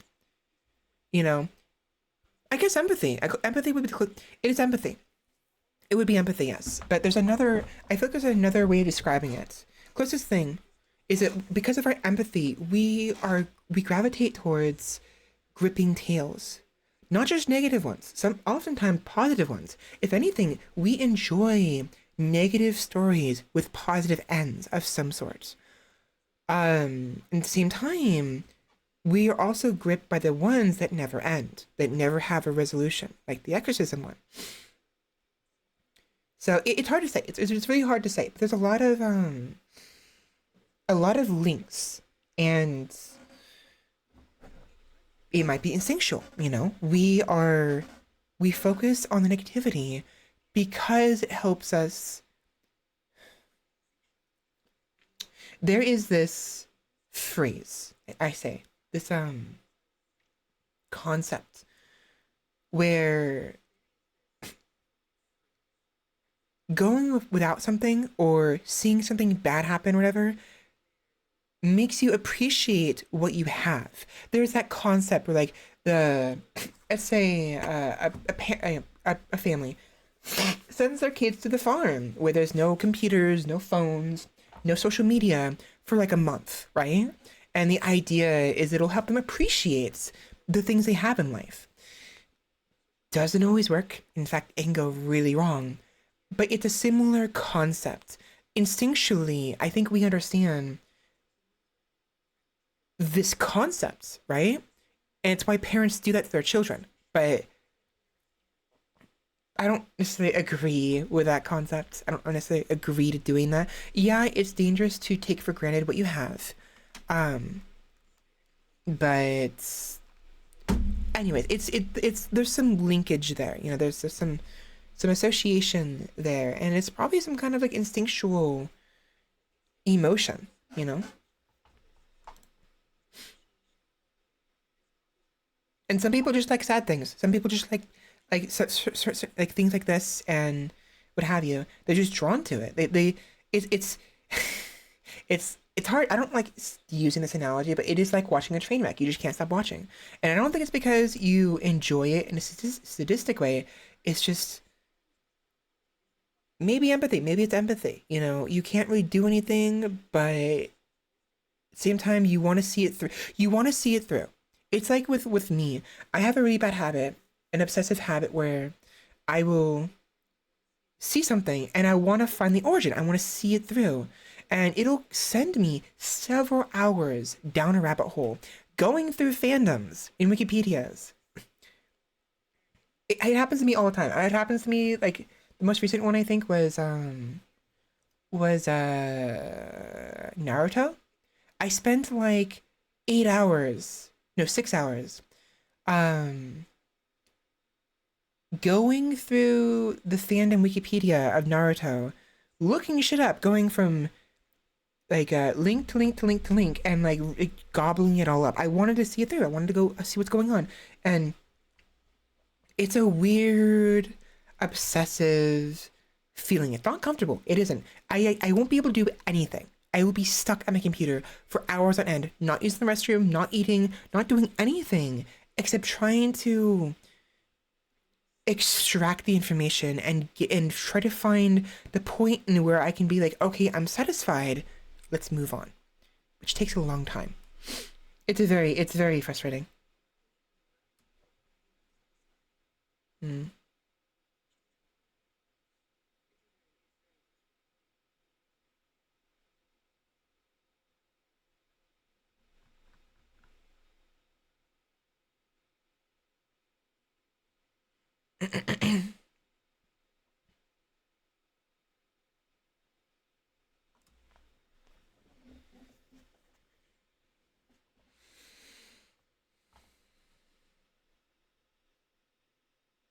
Mm.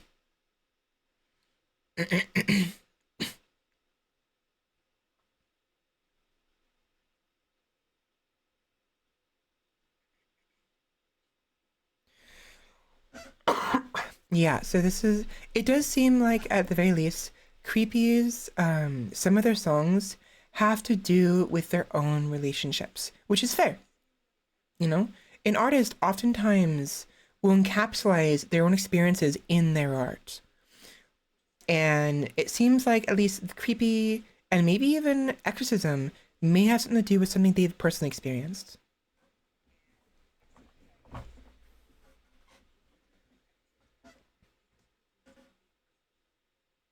Yeah, there's catharsis there. I agree. That might be. Maybe it's a similar thing to tragedies. You might be right, but it's really hard to pinpoint that like what it is that leads to the catharsis. You know why we do that. But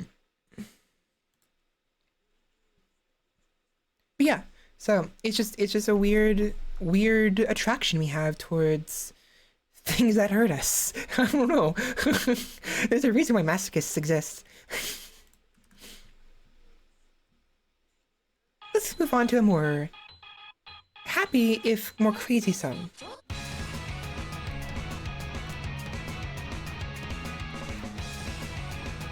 Hopefully it's not too loud.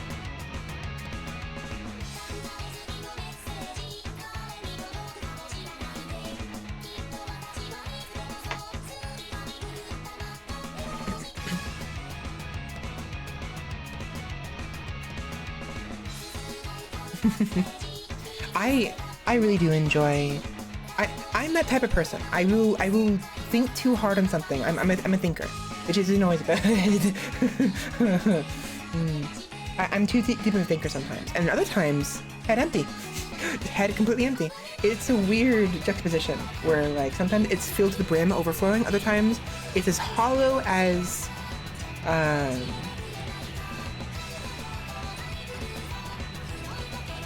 don't know. Hollow as space.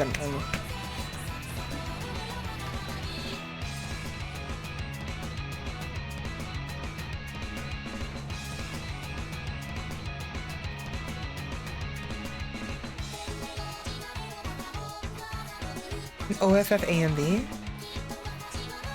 You mean the AMV wasn't Gumi Miko?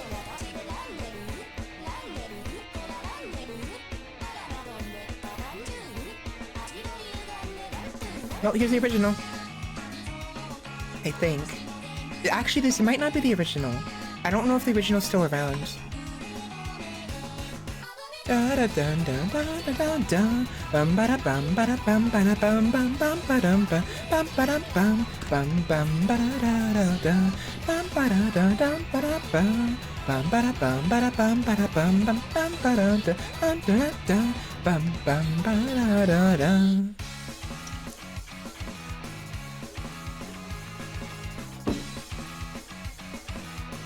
I wanted to make myself spin, but I lost the opportunity.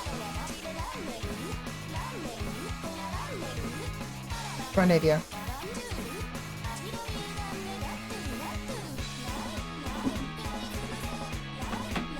I actually don't understand the song. I don't remember the lore behind it.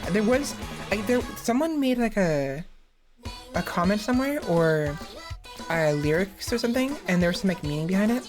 My computer's being dumb again. Oh, off. I don't know what it is. Hold on, my computer's being dumb. Give it a minute. There we go. Chotto. Chotto mate.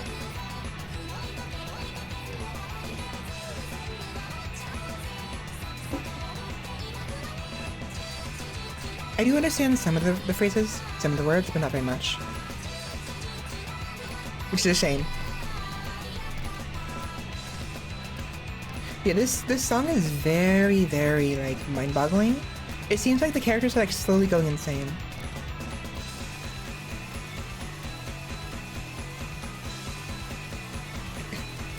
Yeah, she's about to throw up.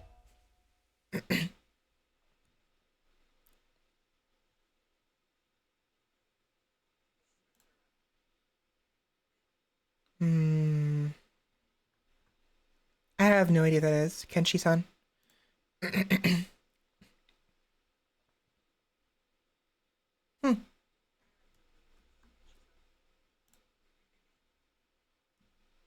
I don't know. I'm very sensitive to certain obscure mental alleyways, you know? It's why that one Miku song.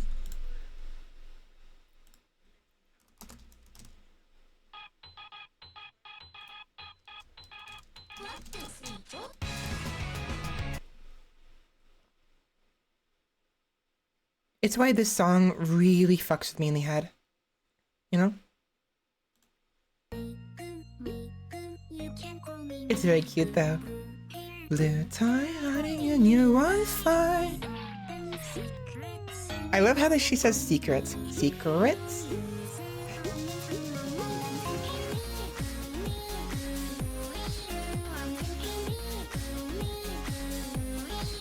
I love the animation too, because the way they had her like stick out of the black framing, it's actually really neat. I love it when animations do that. It's really neat. Do is follow you. In love with all of you, I'll keep singing along. Yeah, the actual song of this, the actual full song, it really fucks with my heart and my brain, because it just has this like foreboding, like subtle like undertone of like it's the end, you know? The original, the full song. This part not so much. This part just seems very cute and like it's a festival, you know? I had similar issues with that other song, the one where like she has a virus and she's being deleted or something. And we've had discussion. I'm not gonna go those songs because it's gonna fuck me up again. And we've already had this discussion. Sheppy was here.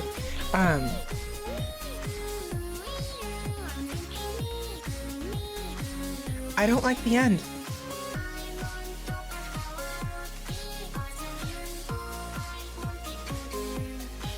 I don't. I'm like, the thing I hate the most is the end. It's really hard. Like, one of the hardest things for me when I was younger, and still is, I would read a manga or watch an anime, and it would hurt so much at the end. I would be so obsessed with it because I'm like, what happens next? I want to know what happens next. It freaking this idea of the custodian where I go to other realities or whatever and like extend my fragments and stories, it's derived from really early on. As a child, I was like in my teens, like 14 and 15.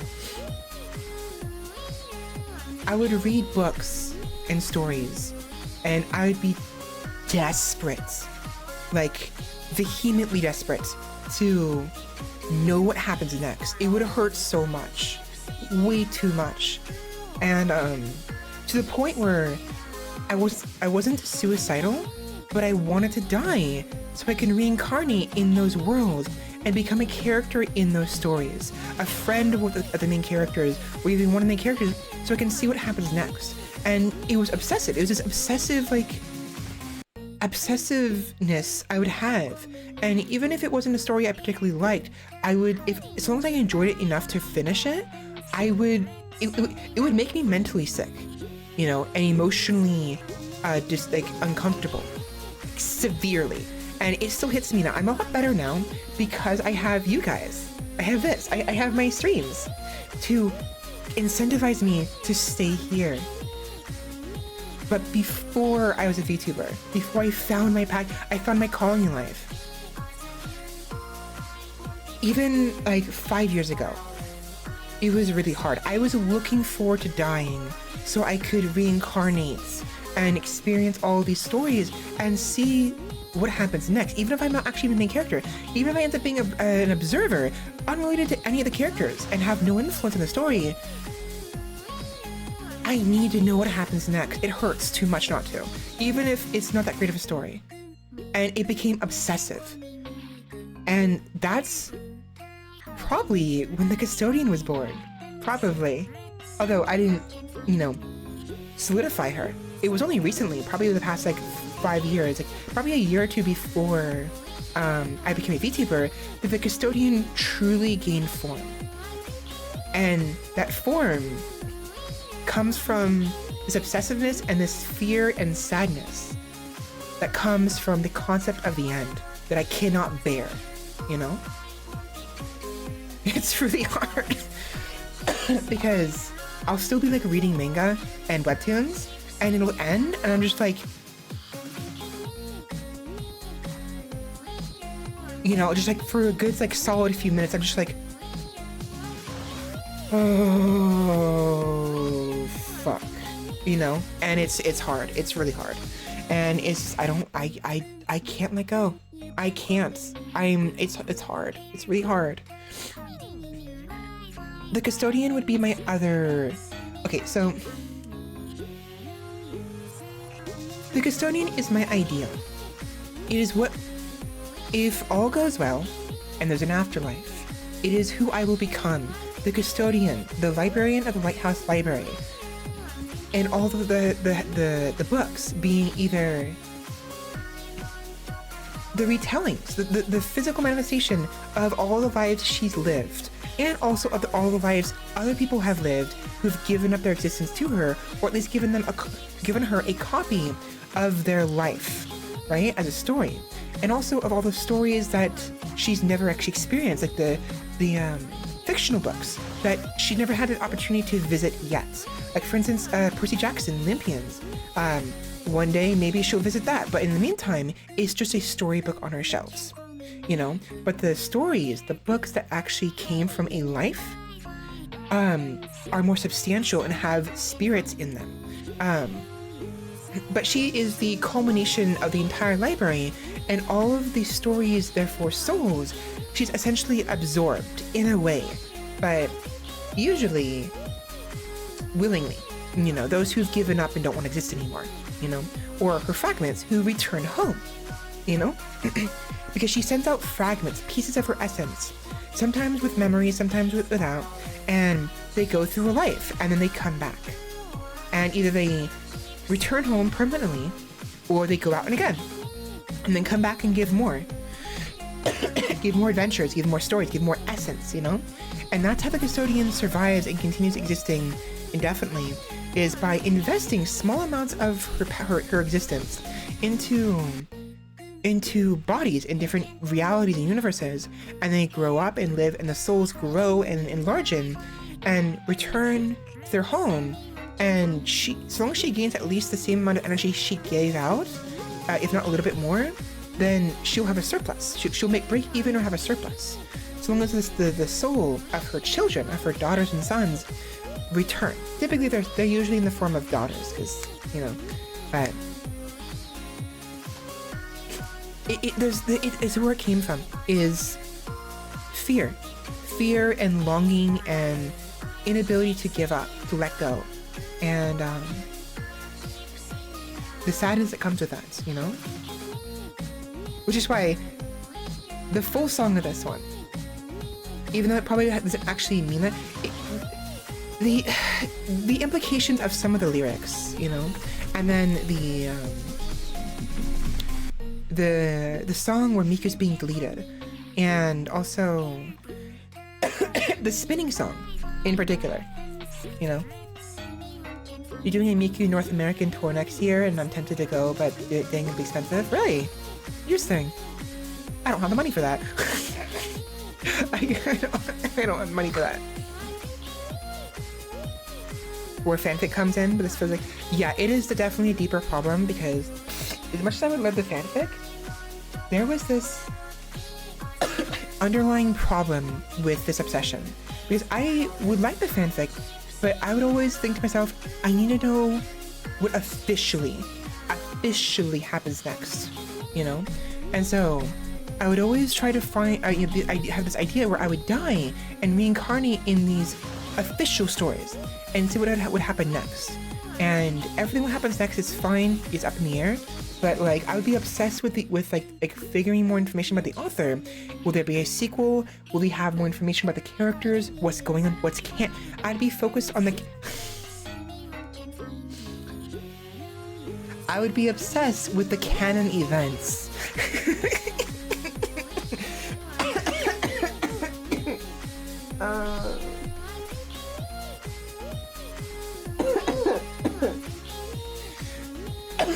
I'm okay.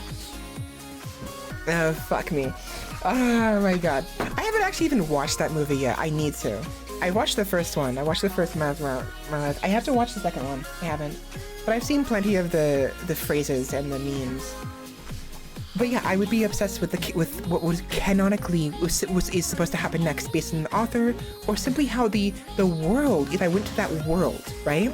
How it would unfold on its own in what would make sense, what's reasonable for that world to unfold, you know?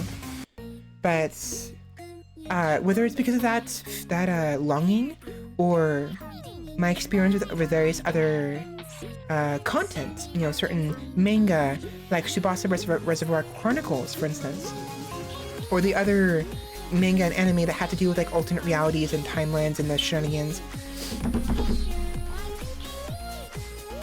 My philosophy, my thought process is that anything that is fiction is not fake.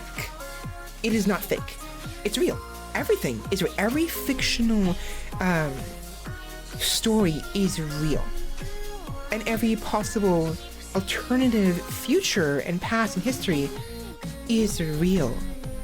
Just not here. You know?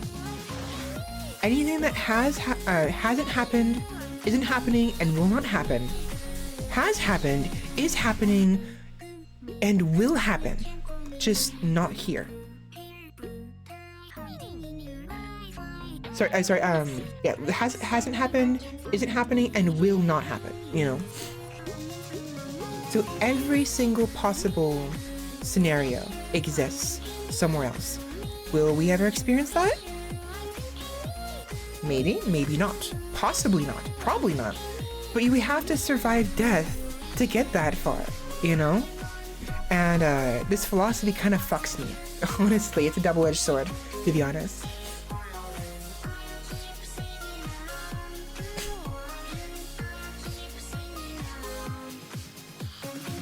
Not necessarily in that, yeah, I understand that. I understand that. But it's still the implications of the ending. It's similar to the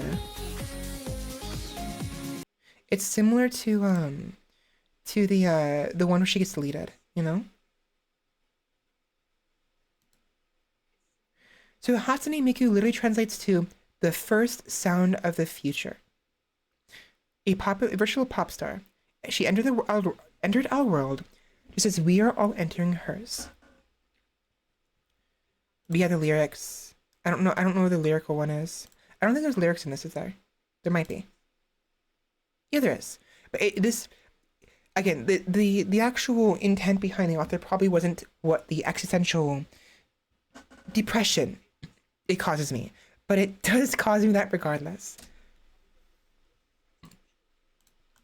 Unfortunately.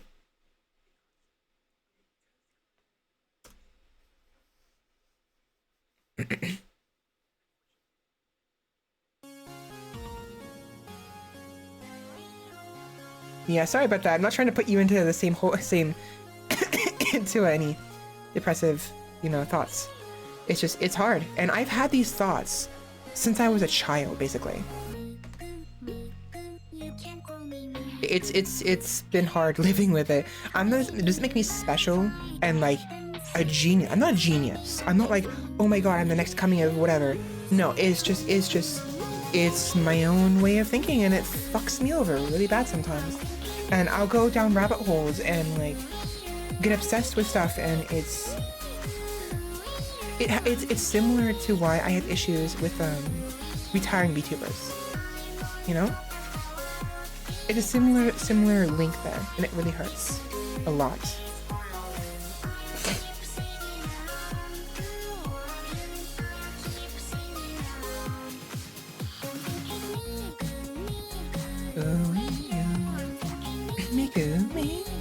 Can't sing. I can't sing. No. I think especially when the monitor up here turns off and everything turns off, it also affects the ending.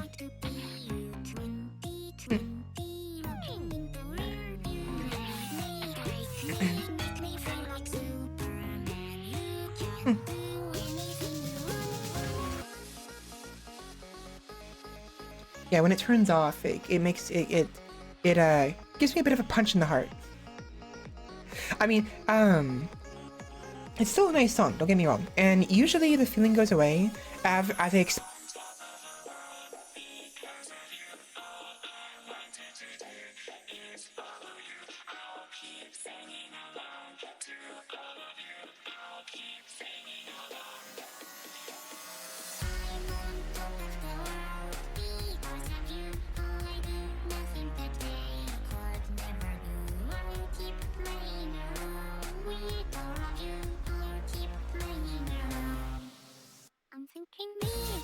She exists because we do, and when we cease to exist, so too shall she. And that hurts.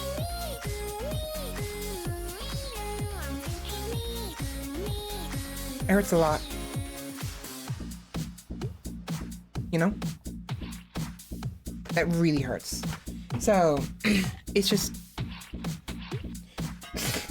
Obviously, with my thought process in mind, there's other realities and universes where she exists as her own person.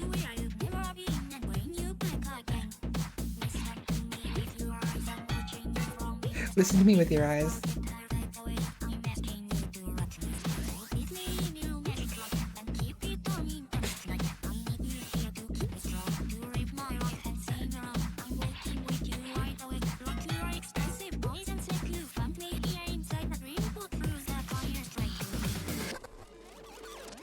Yeah, if you forget, I'll disappear, you know?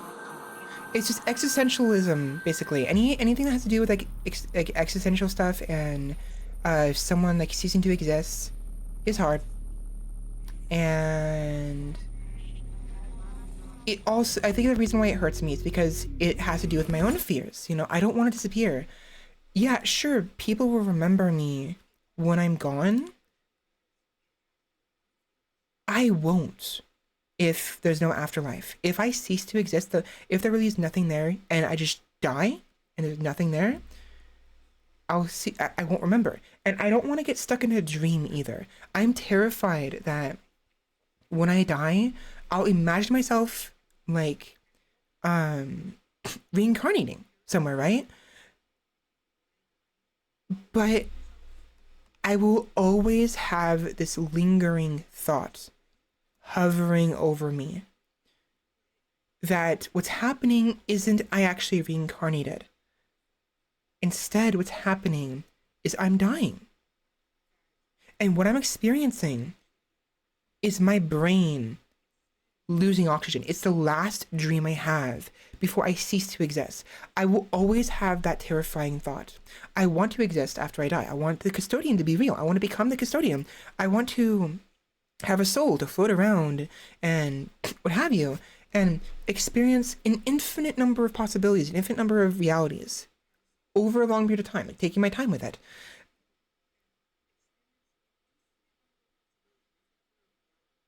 But how will I know if I actually do exist and I'm experiencing those things, or if I'm just slowly dying as my brain grows cold and the synapses stop firing? That terrifies me and makes me very depressed and sad. And so, how about we move on to something a little more fun, shall we? Cute song, very nice song. I like it a lot. Really messes with me though. Double King. I actually already watched this myself. I found this a while ago and watched it. It's a very silly animation.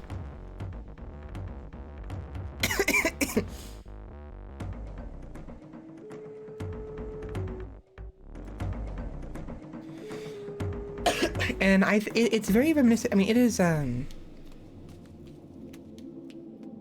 it's very reminiscent of It's reminiscent of not Fizzy Pop, but the other person. I don't know. I wonder if it's the same person. It's probably different. Just take a look. Take a look.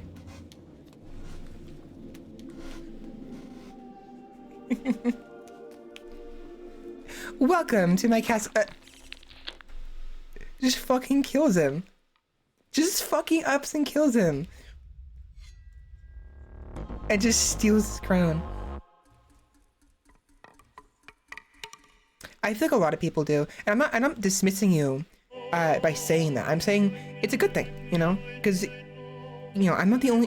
There's 9 billion people plus on the planet. I can't be the only one that thinks this way, you know? It's just we're very few and far between, or we just are in our own bubbles doing our own thing. And it's not a topic that gets brought up very often. So it's, I think it's fair that we have there are people with similar fears and similar anxieties, you know?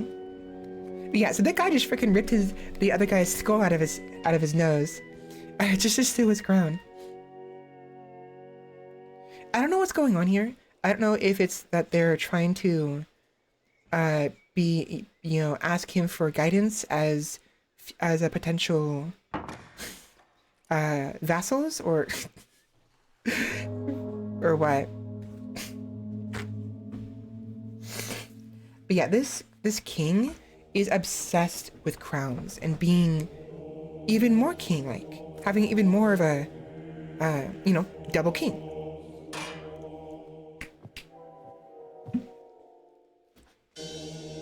Cloud King.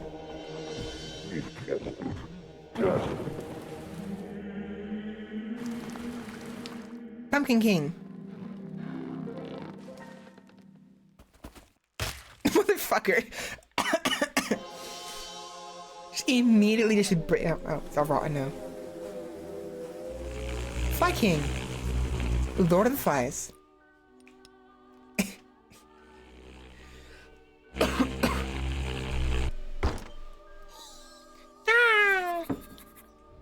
And he's dead. Yeah, the giant hands are so silly. It honestly, I thought the beginning was like a freaking Disney movie. This part right here with the little like crawling things. I thought it was a Disney. I remember seeing it a long time ago, but I must have seen this one in like a trailer or something. Snake King or Queen actually. I believe they're the Queen.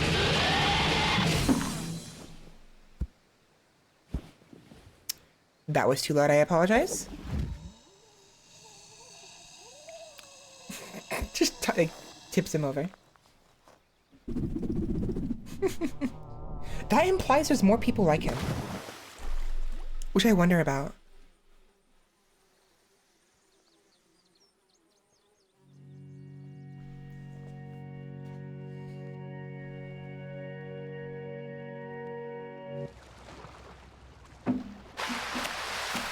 Kingfish. Nope, Crab King.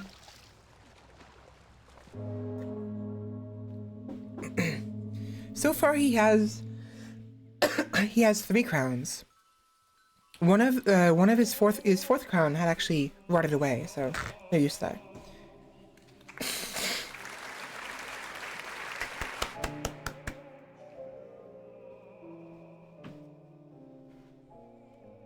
The king is dead. Long live the king.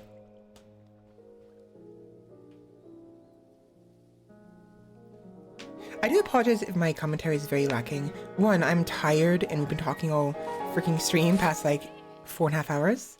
That character looks so silly. Ova Magia. Oh, I wonder what that means.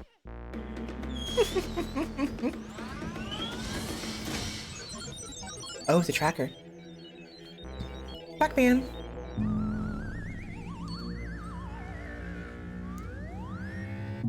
Yeah, he's after the butterfly, and with the idea that maybe someone here has a crown. Their faces, oh my gosh, they're just so like brain empty, you know?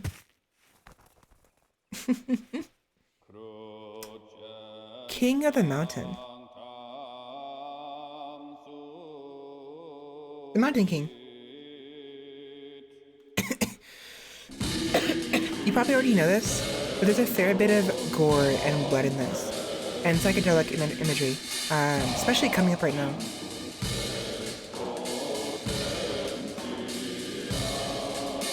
Like the castle is punching him.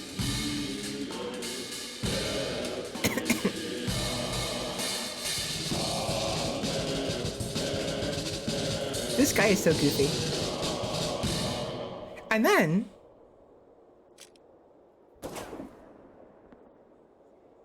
like, go on, get.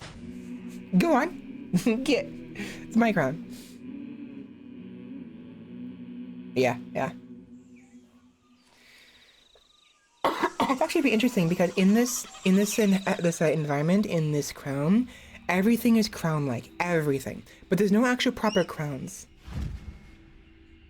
Except for this one. Look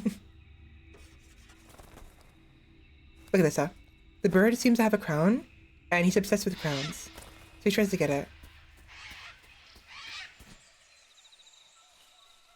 I actually don't know if it's simply because of his obsession, or if it's because of the plants he's in. They might be toxic. Oh, actually, maybe it was the crown, the mushroom crown from before that he touched. Because look at this.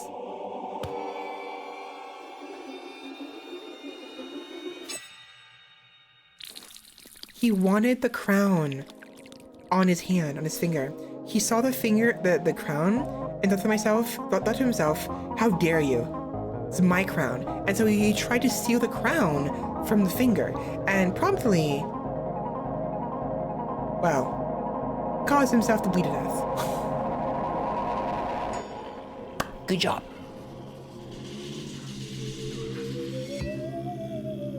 The ending is really funny though.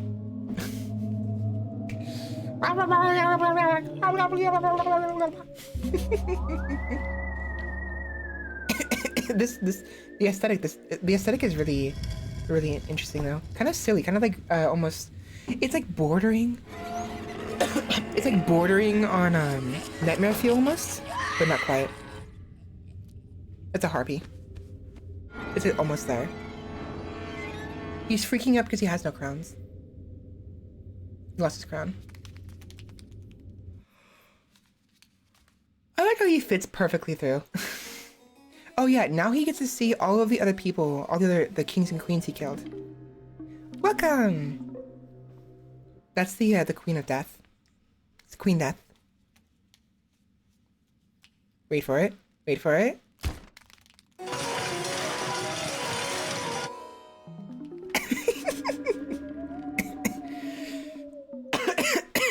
He's obsessed.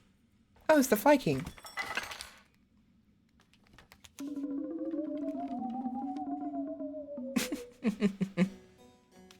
Oh, you're ruining his cake. This is funny, watch. Fucking punches her in the face. It's interesting because I actually find this cute.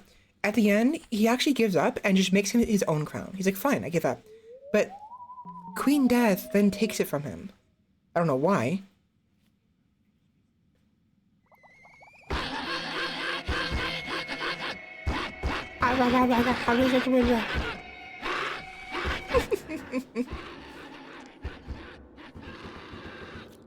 And then the rat's just like, just give it to him. Just do it. Dong dong.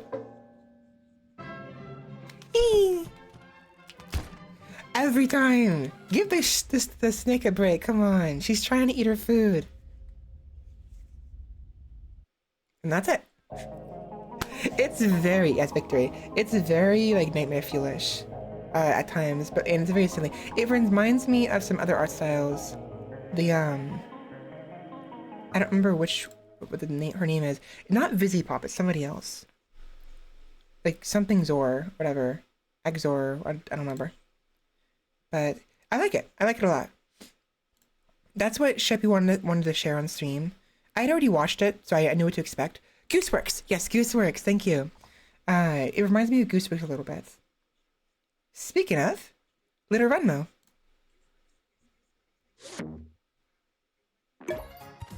Little Renmo. How am I not subscribed to her already? Oh my god. For them. I swear. Rip. What?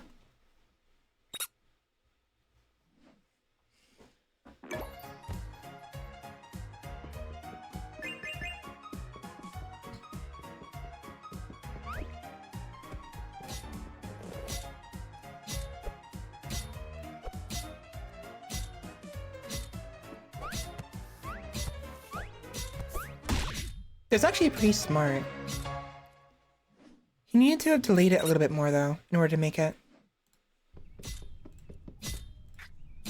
He only has 1 life left, so he just sits down and cries.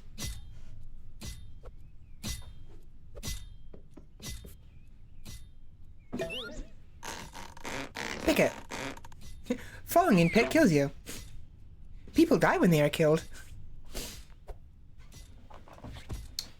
I find it interesting that Renmo, everyone actually has X's on their pupils. Because usually X's denote someone's dead. I sometimes wonder at what point in a pit do you actually die? Good point. Good question. There's actually a number of levels in Mario that actually plays with that idea. Down we go. Whee!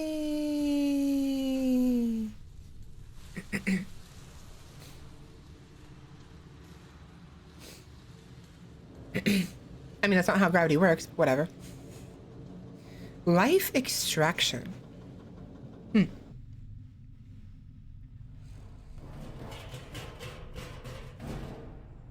Plop. It's getting very late. We have to end this soon.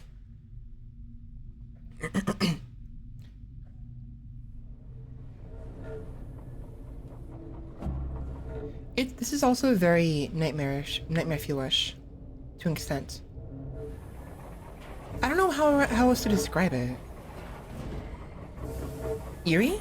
Unnerving, maybe? Not in a bad way. I enjoy this. I actually like it a lot. But like, I don't know how else. Like creepy. It's a creepy in its own way, in a weird way. There's a secret pits that don't kill you in SMB3. Yeah. Surreal. That's what I'm looking for. Surreal is a better way of describing it. It's very surreal. So apparently, all the Runmos are being fed to this Glorkian thingy.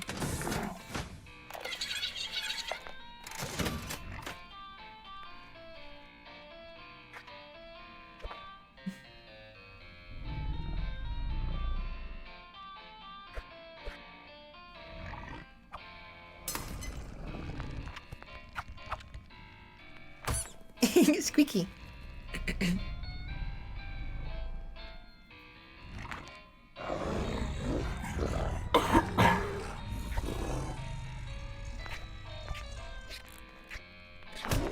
Punches him. What is up with a angry face? What is up with like little people who are being grabbed and like, punching the people who are grabbing them in the face?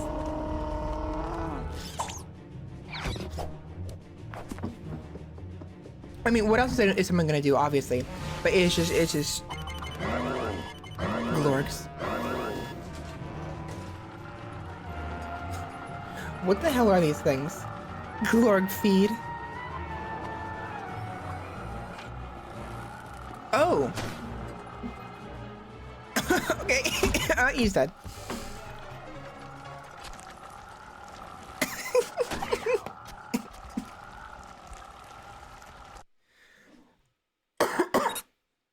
That's true. That is true. What else are you gonna do? Give him a nice right hook, or left hook in this case. It turns out he had 1 more life, so you don't die immediately when you lose the last life. That is your chance, and so after that, that's your last chance.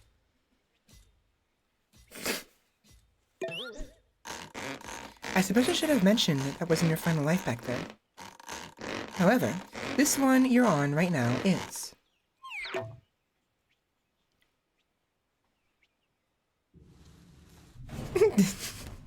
Back down we go. Storage.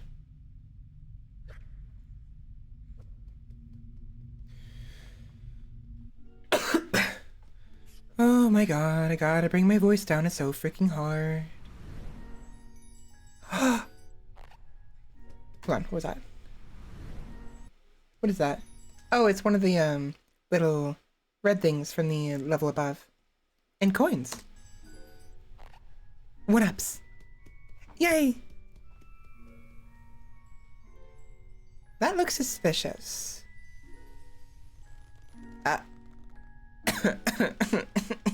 Well, howdy there.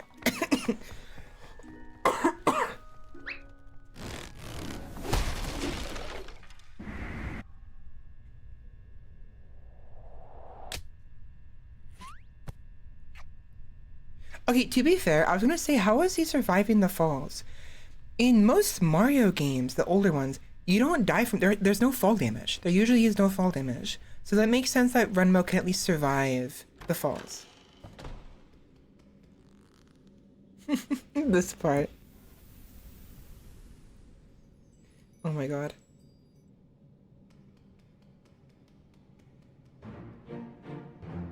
I feel like Runmo should have kept going. Even if he ends up dying, he would have had at least 2 lives to spare after grabbing all 3 of them. Meatball Man, oh my god. Something about this is just unnerving.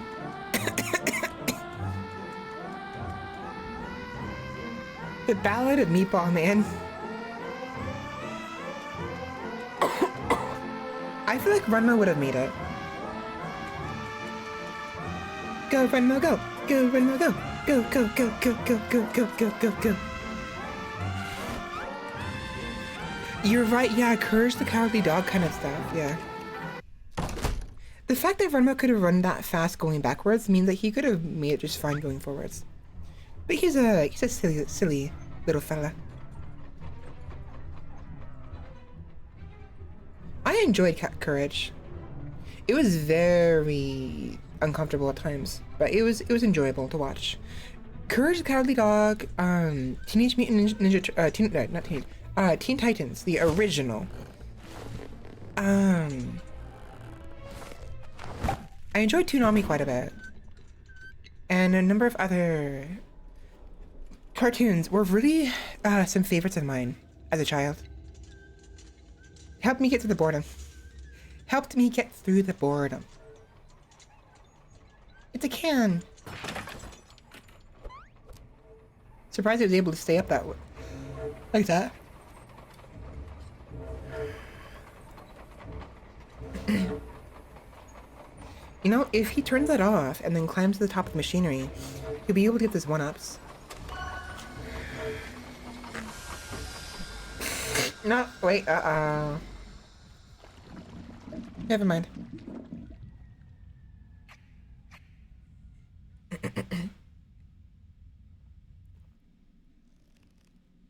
Oh, he's back in here. Remember how those were feeding the thingamajig? It just died. Bones. Just died instantly. It kind of looks like a shark, honestly, with the way its nose is shaped.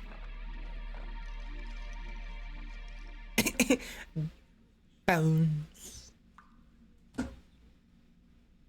So Runmo associates that green goo with life, with a level ups. That's why he's rushing towards it. Temp King.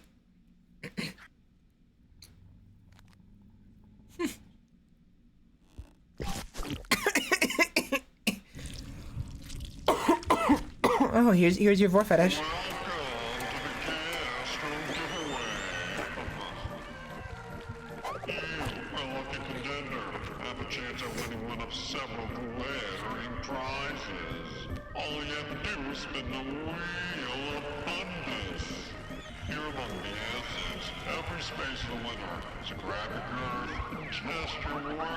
It's time to spin the wheel.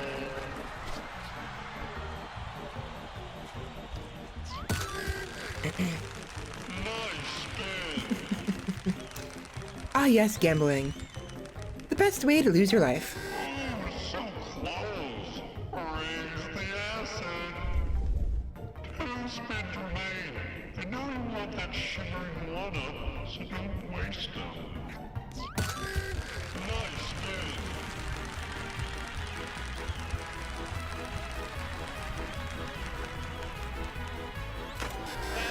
spin. Rigged. So fucking rigged. That's so unfair. Characters getting bored in game shows always.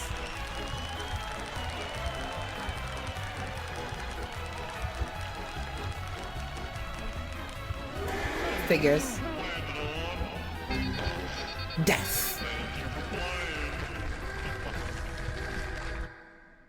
So that, I think, implies the death of the temp.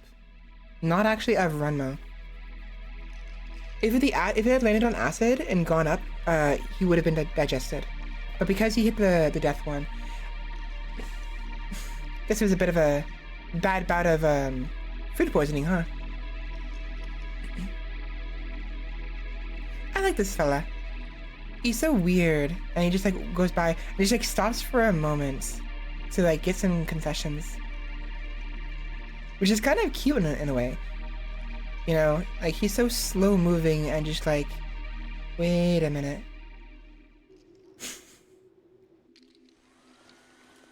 Chips. Gotta have your chips. Nummy nummy chips. Nummy nummy nummy. Speaking of chips, I kind of want to go get some chips. I think we have Doritos in the kitchen. I kind of want Fritos. I enjoy Fritos. Oh, there's the bones from before. And there's another little fellow over there.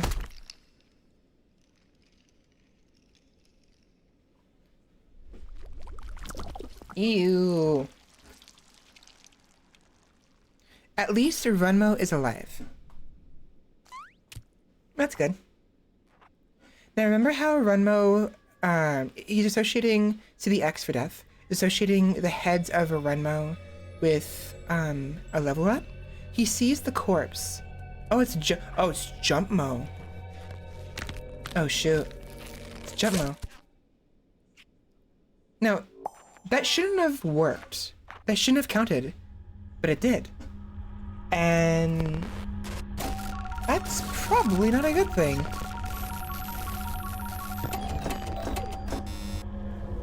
Meh.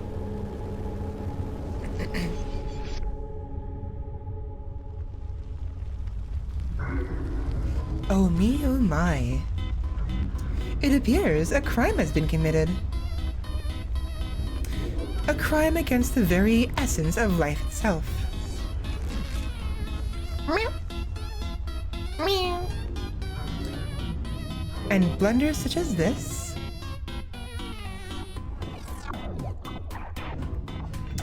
have consequences. Off we go. He's in a marble.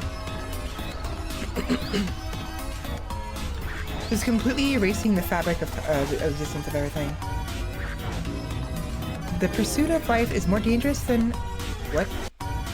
The pursuit of life is more dangerous than a life in pursuit.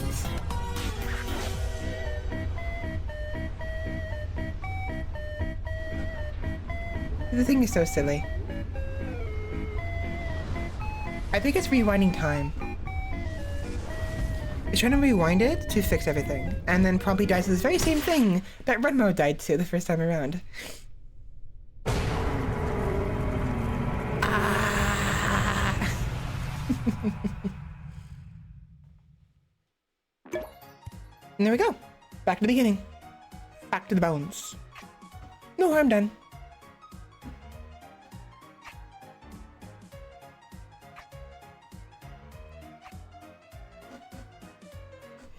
Or maybe with Runmo's experience, he'll be able to get past the spikes better this time. He has 3 more tries. Oh wait, look at that. Picket's gone. Picket's not normal anymore. Uh-oh. Picket's gone. Go, Runmo, go. Go, Runmo, go. Go, Runmo, go. You can do it. There we go. Good timing. Good job. Good job. I know it. Oh, there's a life, by the way. There's a life right there. It's behind my head. You can't see it. Yay! Onwards. Whee! It just pops. So because of what happened earlier, it didn't actually so that the cat's marble creature was trying to erase everything to restart time and stopped right there. They weren't able to finish rewinding time because they died. King in Amazing Digital Circus references this by asking Zubul, you didn't happen to see a game show in there? That's what they were referencing. Oh my gosh, I never actually put two together. I was so confused. That makes so much sense. I love Kinger even more now, breaking the fourth wall like that. I wouldn't say breaking the fourth wall, but like, you know, referencing other universes. Oh, you're at their names. Renmo, the Little Dangers. Pickets. The Drink King. Drinking, get it? The Drinking. The Funny Phone. The Glorks. The Wrecking Ball. Very apt name. The Meatball Man. Another apt name. Security Boost. Caboose. Bimby. Bimby's cute. The Temp King. How tempting. The Bone Keeper. Get it? I'm assuming that's what it is. Bone Keeper. Blomby. The minimum wage worker. I feel you. And the late Jumpmo. And Grobble. Hold on. Grobble Tombus Marble Eyes. The god of the concept of life. Is Elaine series the one where she's like a police officer or a bounty hunter? Yeah, actually, I remember that one. I remember that. The bounty hunter.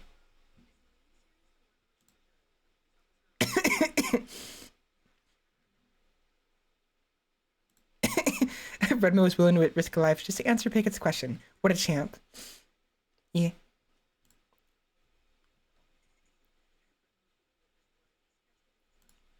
Yeah, they have very similar aesthetics. They're different, they're distinct, but they're very similar feels, which isn't a bad thing. It's actually a really good thing.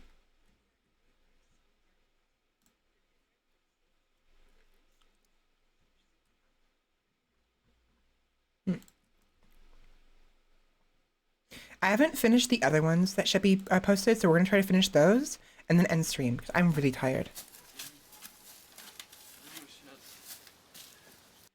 The Elephant Garden. What the fuck is that? That's a face.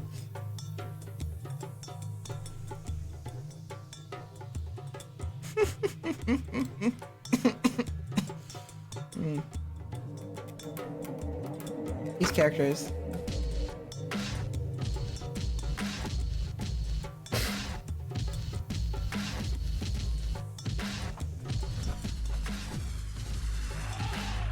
Wow. Meow. The Elephant's Garden. I'm assuming this is the actual garden in the thing. There. Pulling. Llama.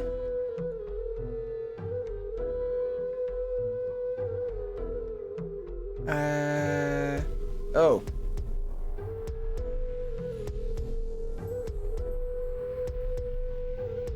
Okay. That's really pretty, actually, right there. That's really interesting. The way those movements are. That's really pretty.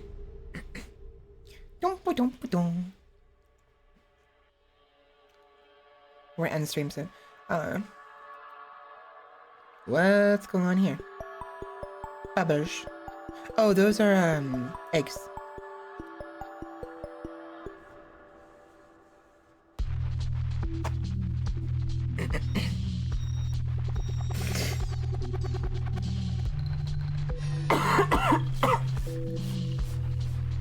Oh, it's climbing.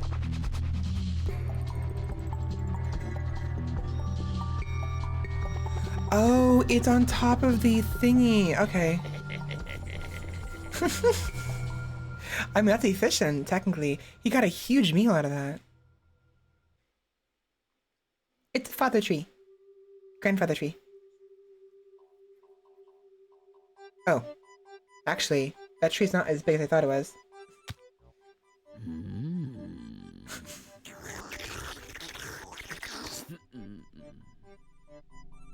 Alright then. Note to self, avoid clouds and giant valley worm people. Whoa.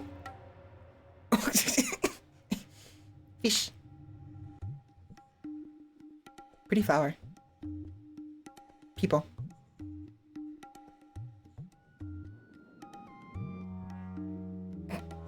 What's going on here?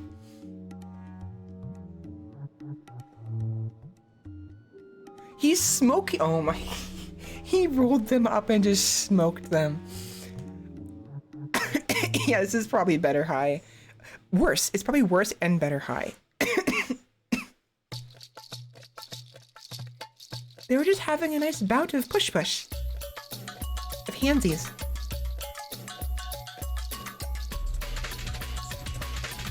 These things are actually kind of cute. In a weird way.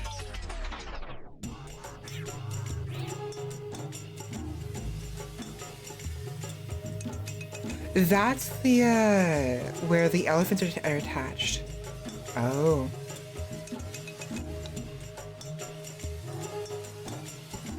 Oh, are those parasites? Yeah, they're like mosquitoes. Tiny little elephant, blood vessels. That guy's just like, you know what? Fuck this.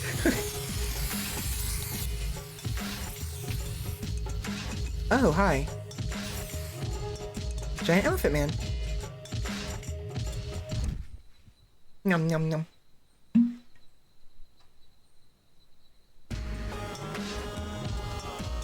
Like, yeah, there's a lot of like fever dream potential here. Those who watch this while high, you have my sympathies.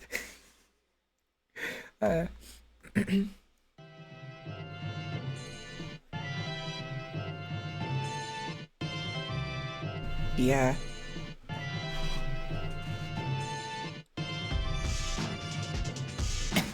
What drugs were they on? It's a very apt. It's very apt. Methinks.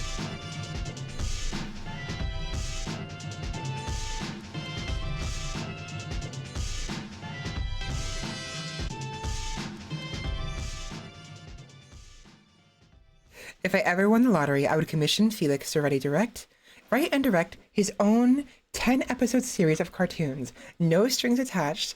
I just wanted to delve deeper into this beautiful madman's mind. Felix and Goosebrooks, honestly, it'd be interesting to see what kind of like shit they can get up to if they ever collabed. I don't think Goosebrooks likes collabing. I think they prefer doing things on their own for the most part. But I'd be kind of curious to know what they can get up to if they ever decide to. Terminal. I'm not gonna watch any more past this. I want to, but I'm not going to. I was gonna watch A Piece of Toast, but we can watch that next time. Not a big deal. I'm very tired. We have to end, and it's getting really late. I'm being too loud. That is true.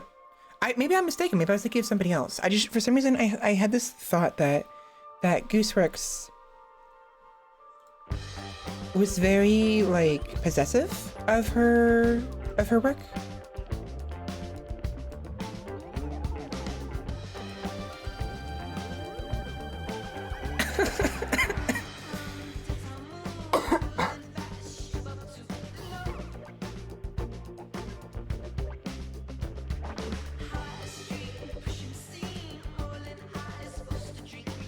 Okay, I must be thinking of somebody else then. What are these things?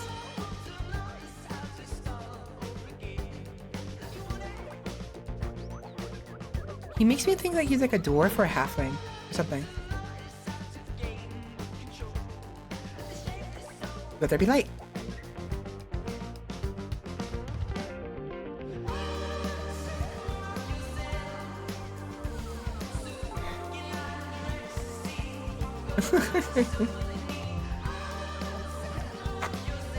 He turned the world on.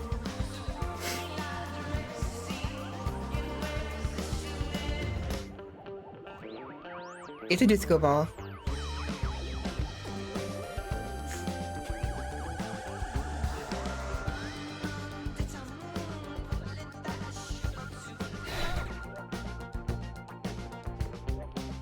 Those two little shits. It's so silly. Ba-da-bum, ba-da-bum.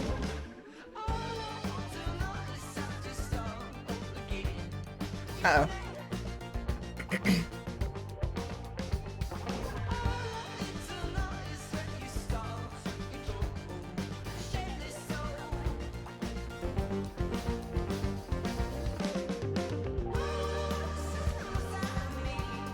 I like the song. I like the tune of it. This way it sounds.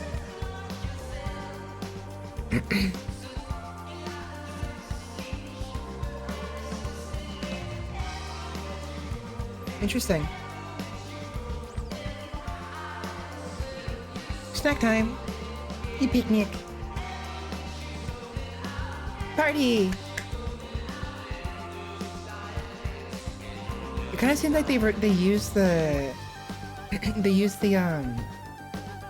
the disco planet to revive the civilizations. Revive the civilization. These two little twerps are so silly. I like them. And there's more of them. Now this is getting out of hand. Now there's 20 of them.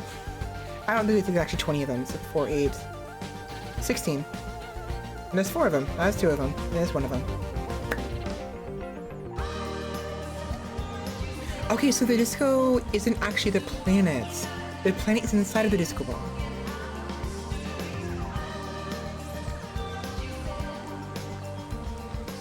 I like this music. It reminds me of that other song as well. What kind of music would you call this?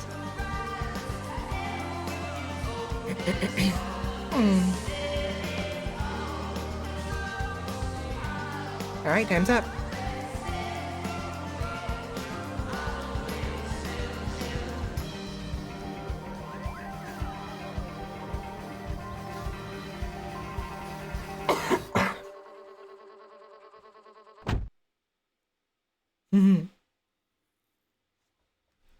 Yeah, that was nice. I like that. Trying to think of the other song.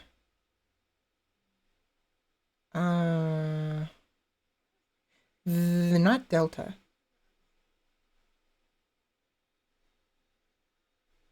The one where someone used a wrestling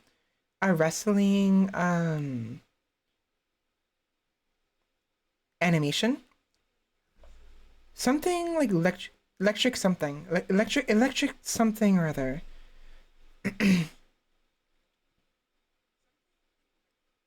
I don't remember. I really don't. You know what I'm talking about, right? They use that wrestling animation.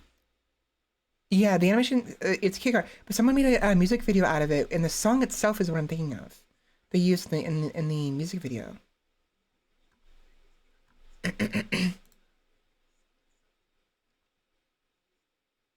Mr. Fear is nice too. I actually want to finish it on Mr. Fear.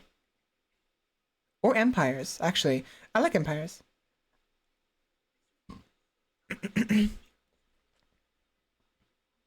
Electrify My Heart. I think that's what it is. Yeah, you're right. Me find that real quick. Me.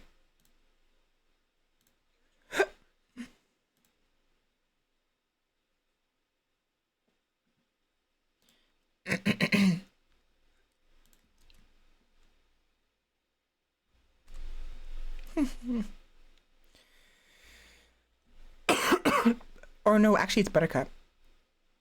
I thought it was. It's Buttercup. I think we have the right idea. I think that's simply the lyric.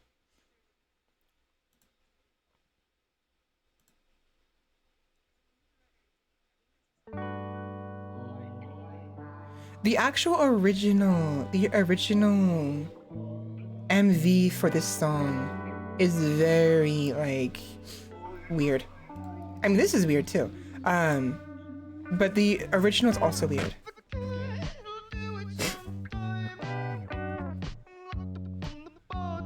Hold on, let me make sure it's the same one. Yeah, I think it is.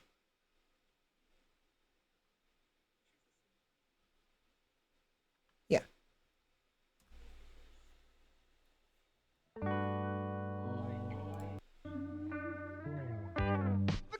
It's also a very meme-ish song. This part right here is used in a lot of memes, a lot of TikTok videos.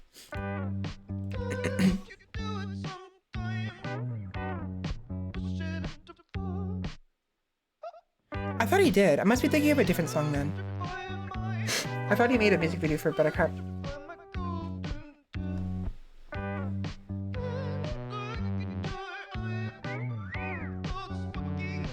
I like the song.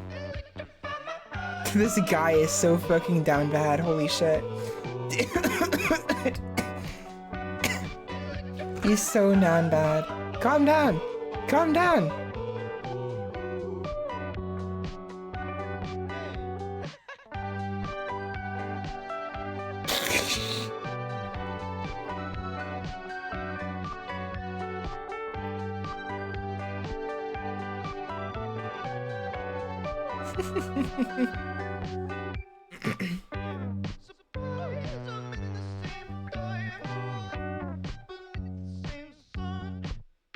This animation's really weird, honestly.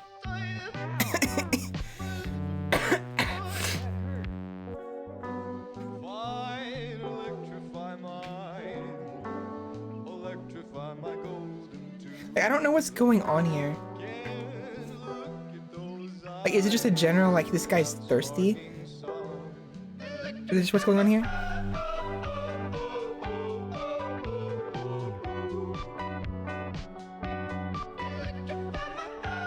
So down bad for this girl that he enjoys being choked out by her or something.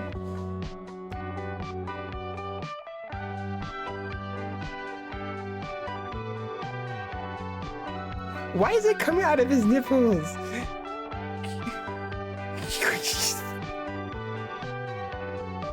I don't get it.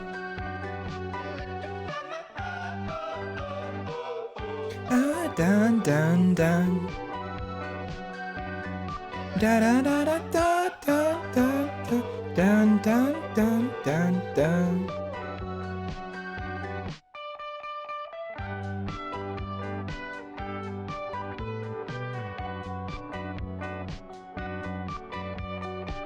Like, is she just like what she's trying to accomplish here? Like,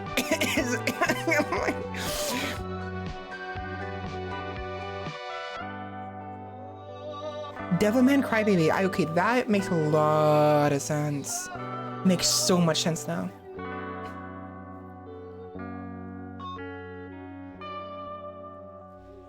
Yikes. He moved out of the way just in time. And she's dead. Broke her neck in like 20 different places. The song is very nice. I like the song.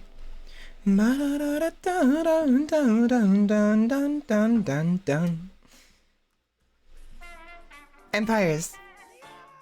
Can you hear the call?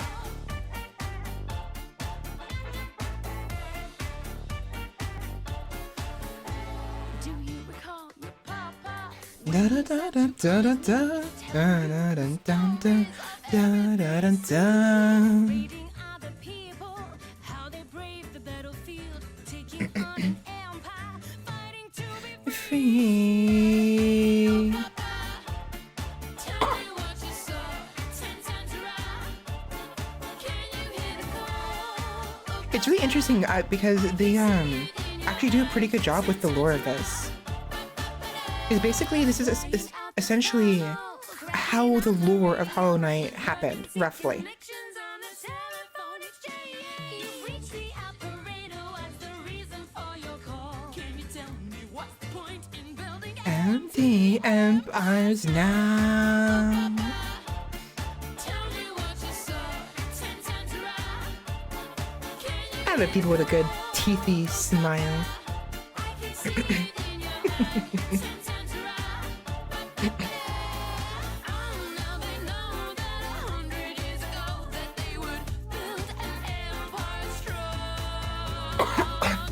Basically, what's going on here is, and we've discussed it on when I played it, but the gist of it is there was this moth god, and the king, the worm, after he became more smaller, used his power to restrict it in an attempt to gain dominion, I guess. Or maybe that was a dream, I don't know. But like, I know there's some beef between the worm and the firefly god. The presence, you know? Presence or essence? Whatever. But there's some like coherency here. He runs to his wife, and they plan on using her roots and what have you, and the abyss to make children. That's probably where he agreed to have Hornet with her. That's why he was hesitant. Or maybe not. Maybe he just had beef with the deep mess people, the bugs. I don't remember. Supposedly, the reason why the Hollow Knight failed is because even though at some point there was a sort of like emotion seeped into him because of his father, the relationship, the connection that the king made with his child is what ended up ruining the plans, right? Because he was supposed to be unfeeling and keep himself disconnected from the Hollow Knight, but because they made a slight attachment, it was for that reason why the Hollow Knight faltered, and then this happened. So we, the player, we never made that connection with anybody, right? And that's why we can take Hollow Knight's place. That's my understanding of the lore anyways, is why everything broke down, is because the king, he messed up. He planned on sacrificing one of his children, the strongest among them, to become the seal, and made the mistake of getting attached, you know, and providing emotion to the Hollow Knight, because that Hollow Knight would have had to be there forever, trapped in darkness and solitude for the rest of their existence, probably forever, infinitely. And having a glimpse of the light, of the joy of being free, made it harder for them to persist in the loneliness and the isolation and confinements. Hence why ultimately the plan failed.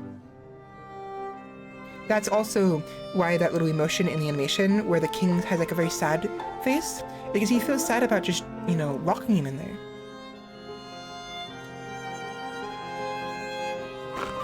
Anyways, it's a very nice song. And I love the animation.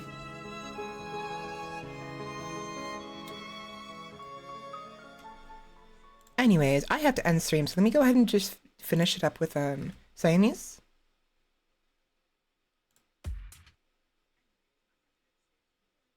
What's this? Oh, it's this. Right.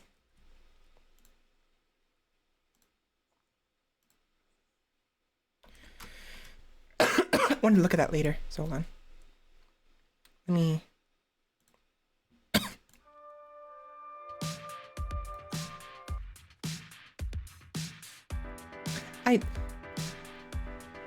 Siamese is... I'm not sure if I was saying their names. Siamese.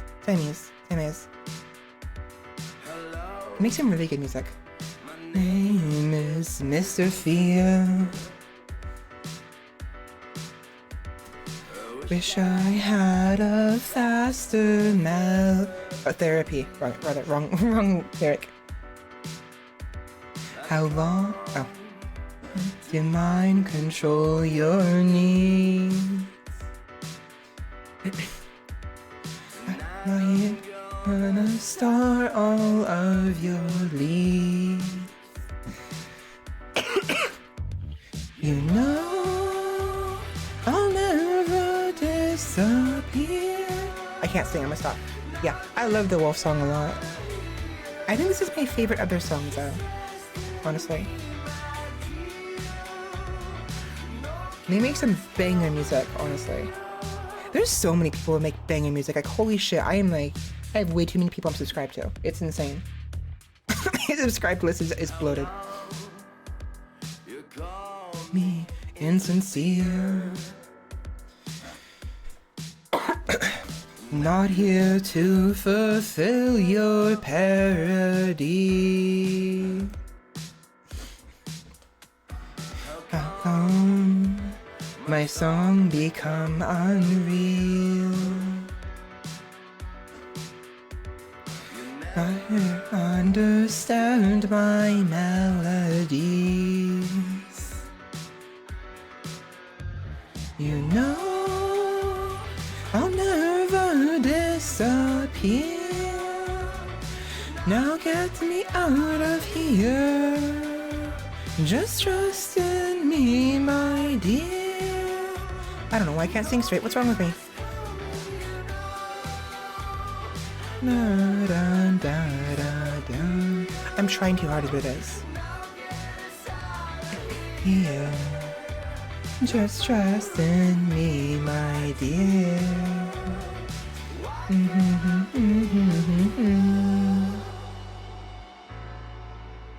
There's a lot of story to this, you know. You know, like trying to find your place, longing, and you know, fear of, hence the name, of what's different, you know.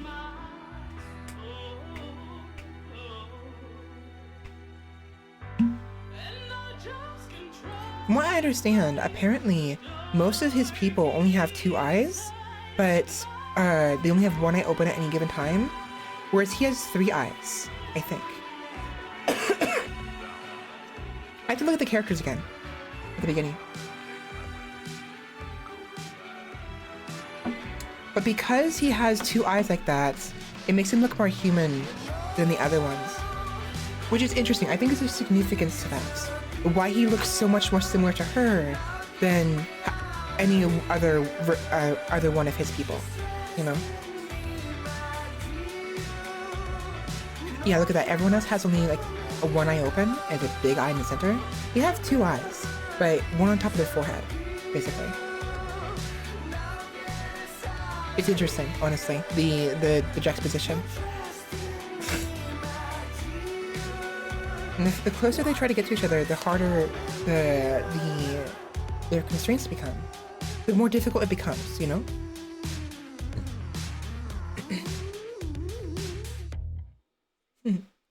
I'm gonna go back real quick. I'm gonna see the people.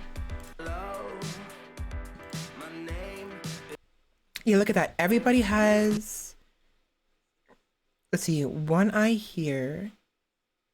1 eye here. 1 eye here. I get the feeling this person has 1 eye here and here. Pretty sure. So he's the only one of his kind that has 2 eyes like that.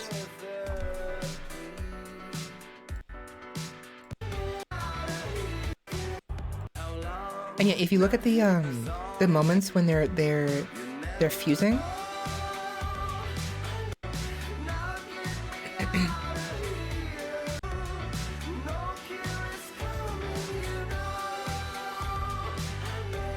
At some point, the eye on top of his head opens up. I don't remember when. It must have been the other one.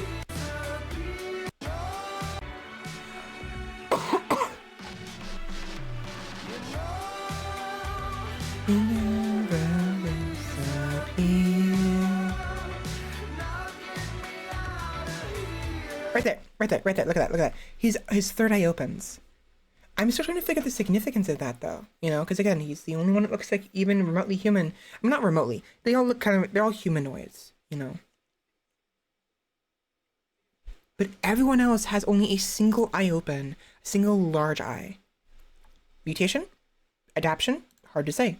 Maybe he's a hybrid. Maybe he's a half-breed. Because it's interesting because throughout the entirety of this, when it starts, right, he goes to this dome here, right? And that's where she lives. She's in this dome, but she never leaves. But why not? Does she not know that there's an exit or what have you? And what's even more interesting is if you pay attention to the backgrounds of the area outside of this dome, look at the background, look at the horizon, right? Look at that.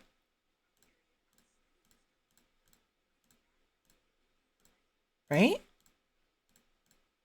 See the horizon? It's very similar to the inside of her dome. It's very similar. So I think this implies that they are also in their own dome, a dome within a dome. So there's probably some kind of like deeper meaning that could be potentially gleaned from that. Then maybe they're habitats. Maybe there's a habitat within a habitat. Who knows? It's hard to say. But it's a lot you can kind of like just garner from this and like guess and like make things up if it's not canon. Who knows? But I've discussed this before. We've gone over this multiple times already. Although I do wonder why the body of the giant doesn't come out of the ground. Like, why is it in the ground?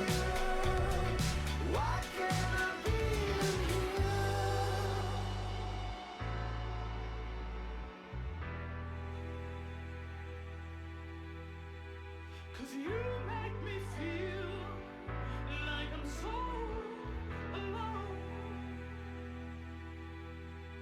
I know it's not real.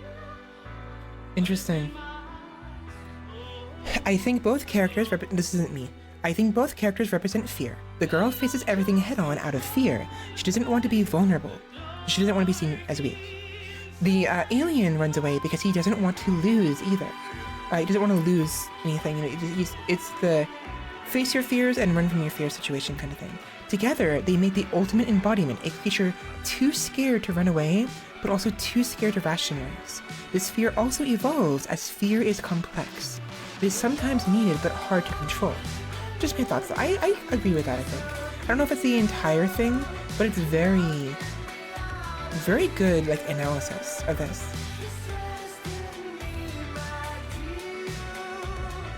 A love story about a forbidden love, but at the same time, the fear that it creates for both of them creates conflicting reactions that result in destruction. The lyrics are literally Mr. Fear talking about how much he doesn't want to trust in it, to do not fear the love, and destruction it creates around the city signifies just how badly they are trying despite the maybe eventual outcome. Huh. That's also an idea.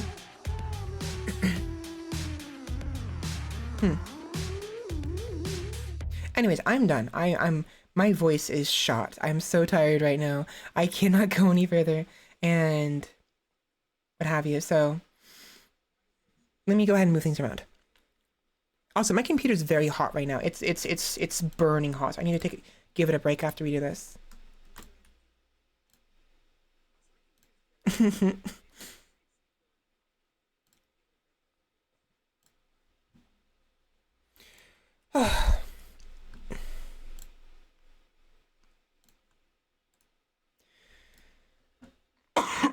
Okay. Real quick, let me see if I can find somebody to raid. Because Sheppy did mention I should be trying to raid people, so let me take a quick look to see if there's somebody I might be interested in watching. Let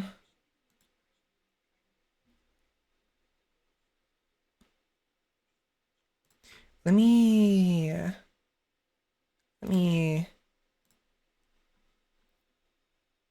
Yeah, you're welcome. Hopefully you enjoyed it despite my ramblings and my nonsense. I don't know why I have such a hard time functioning whenever I'm streaming.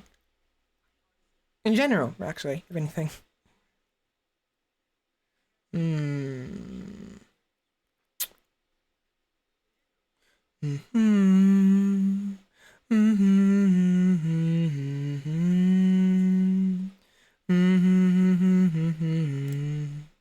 I'm looking at Twitch right now. Just give me a minute. I need to figure out who to raid.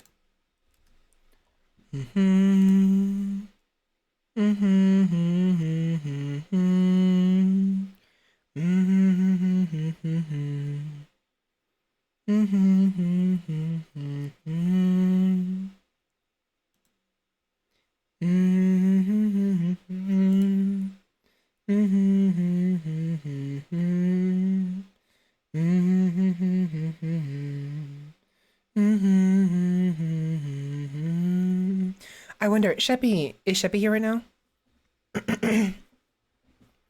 Sheppy, Sheppy, Sheppy, Sheppy, Sheppy, Sheppy.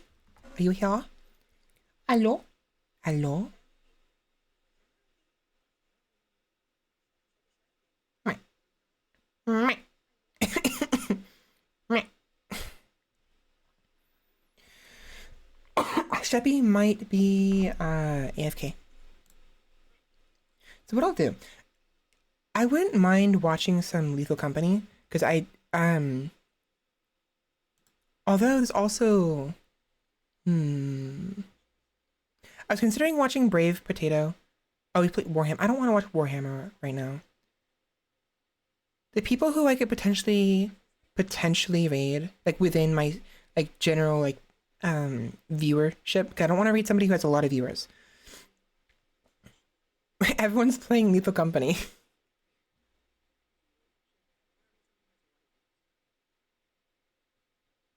Sure. Let's go ahead and raid Senniursa. Because why not?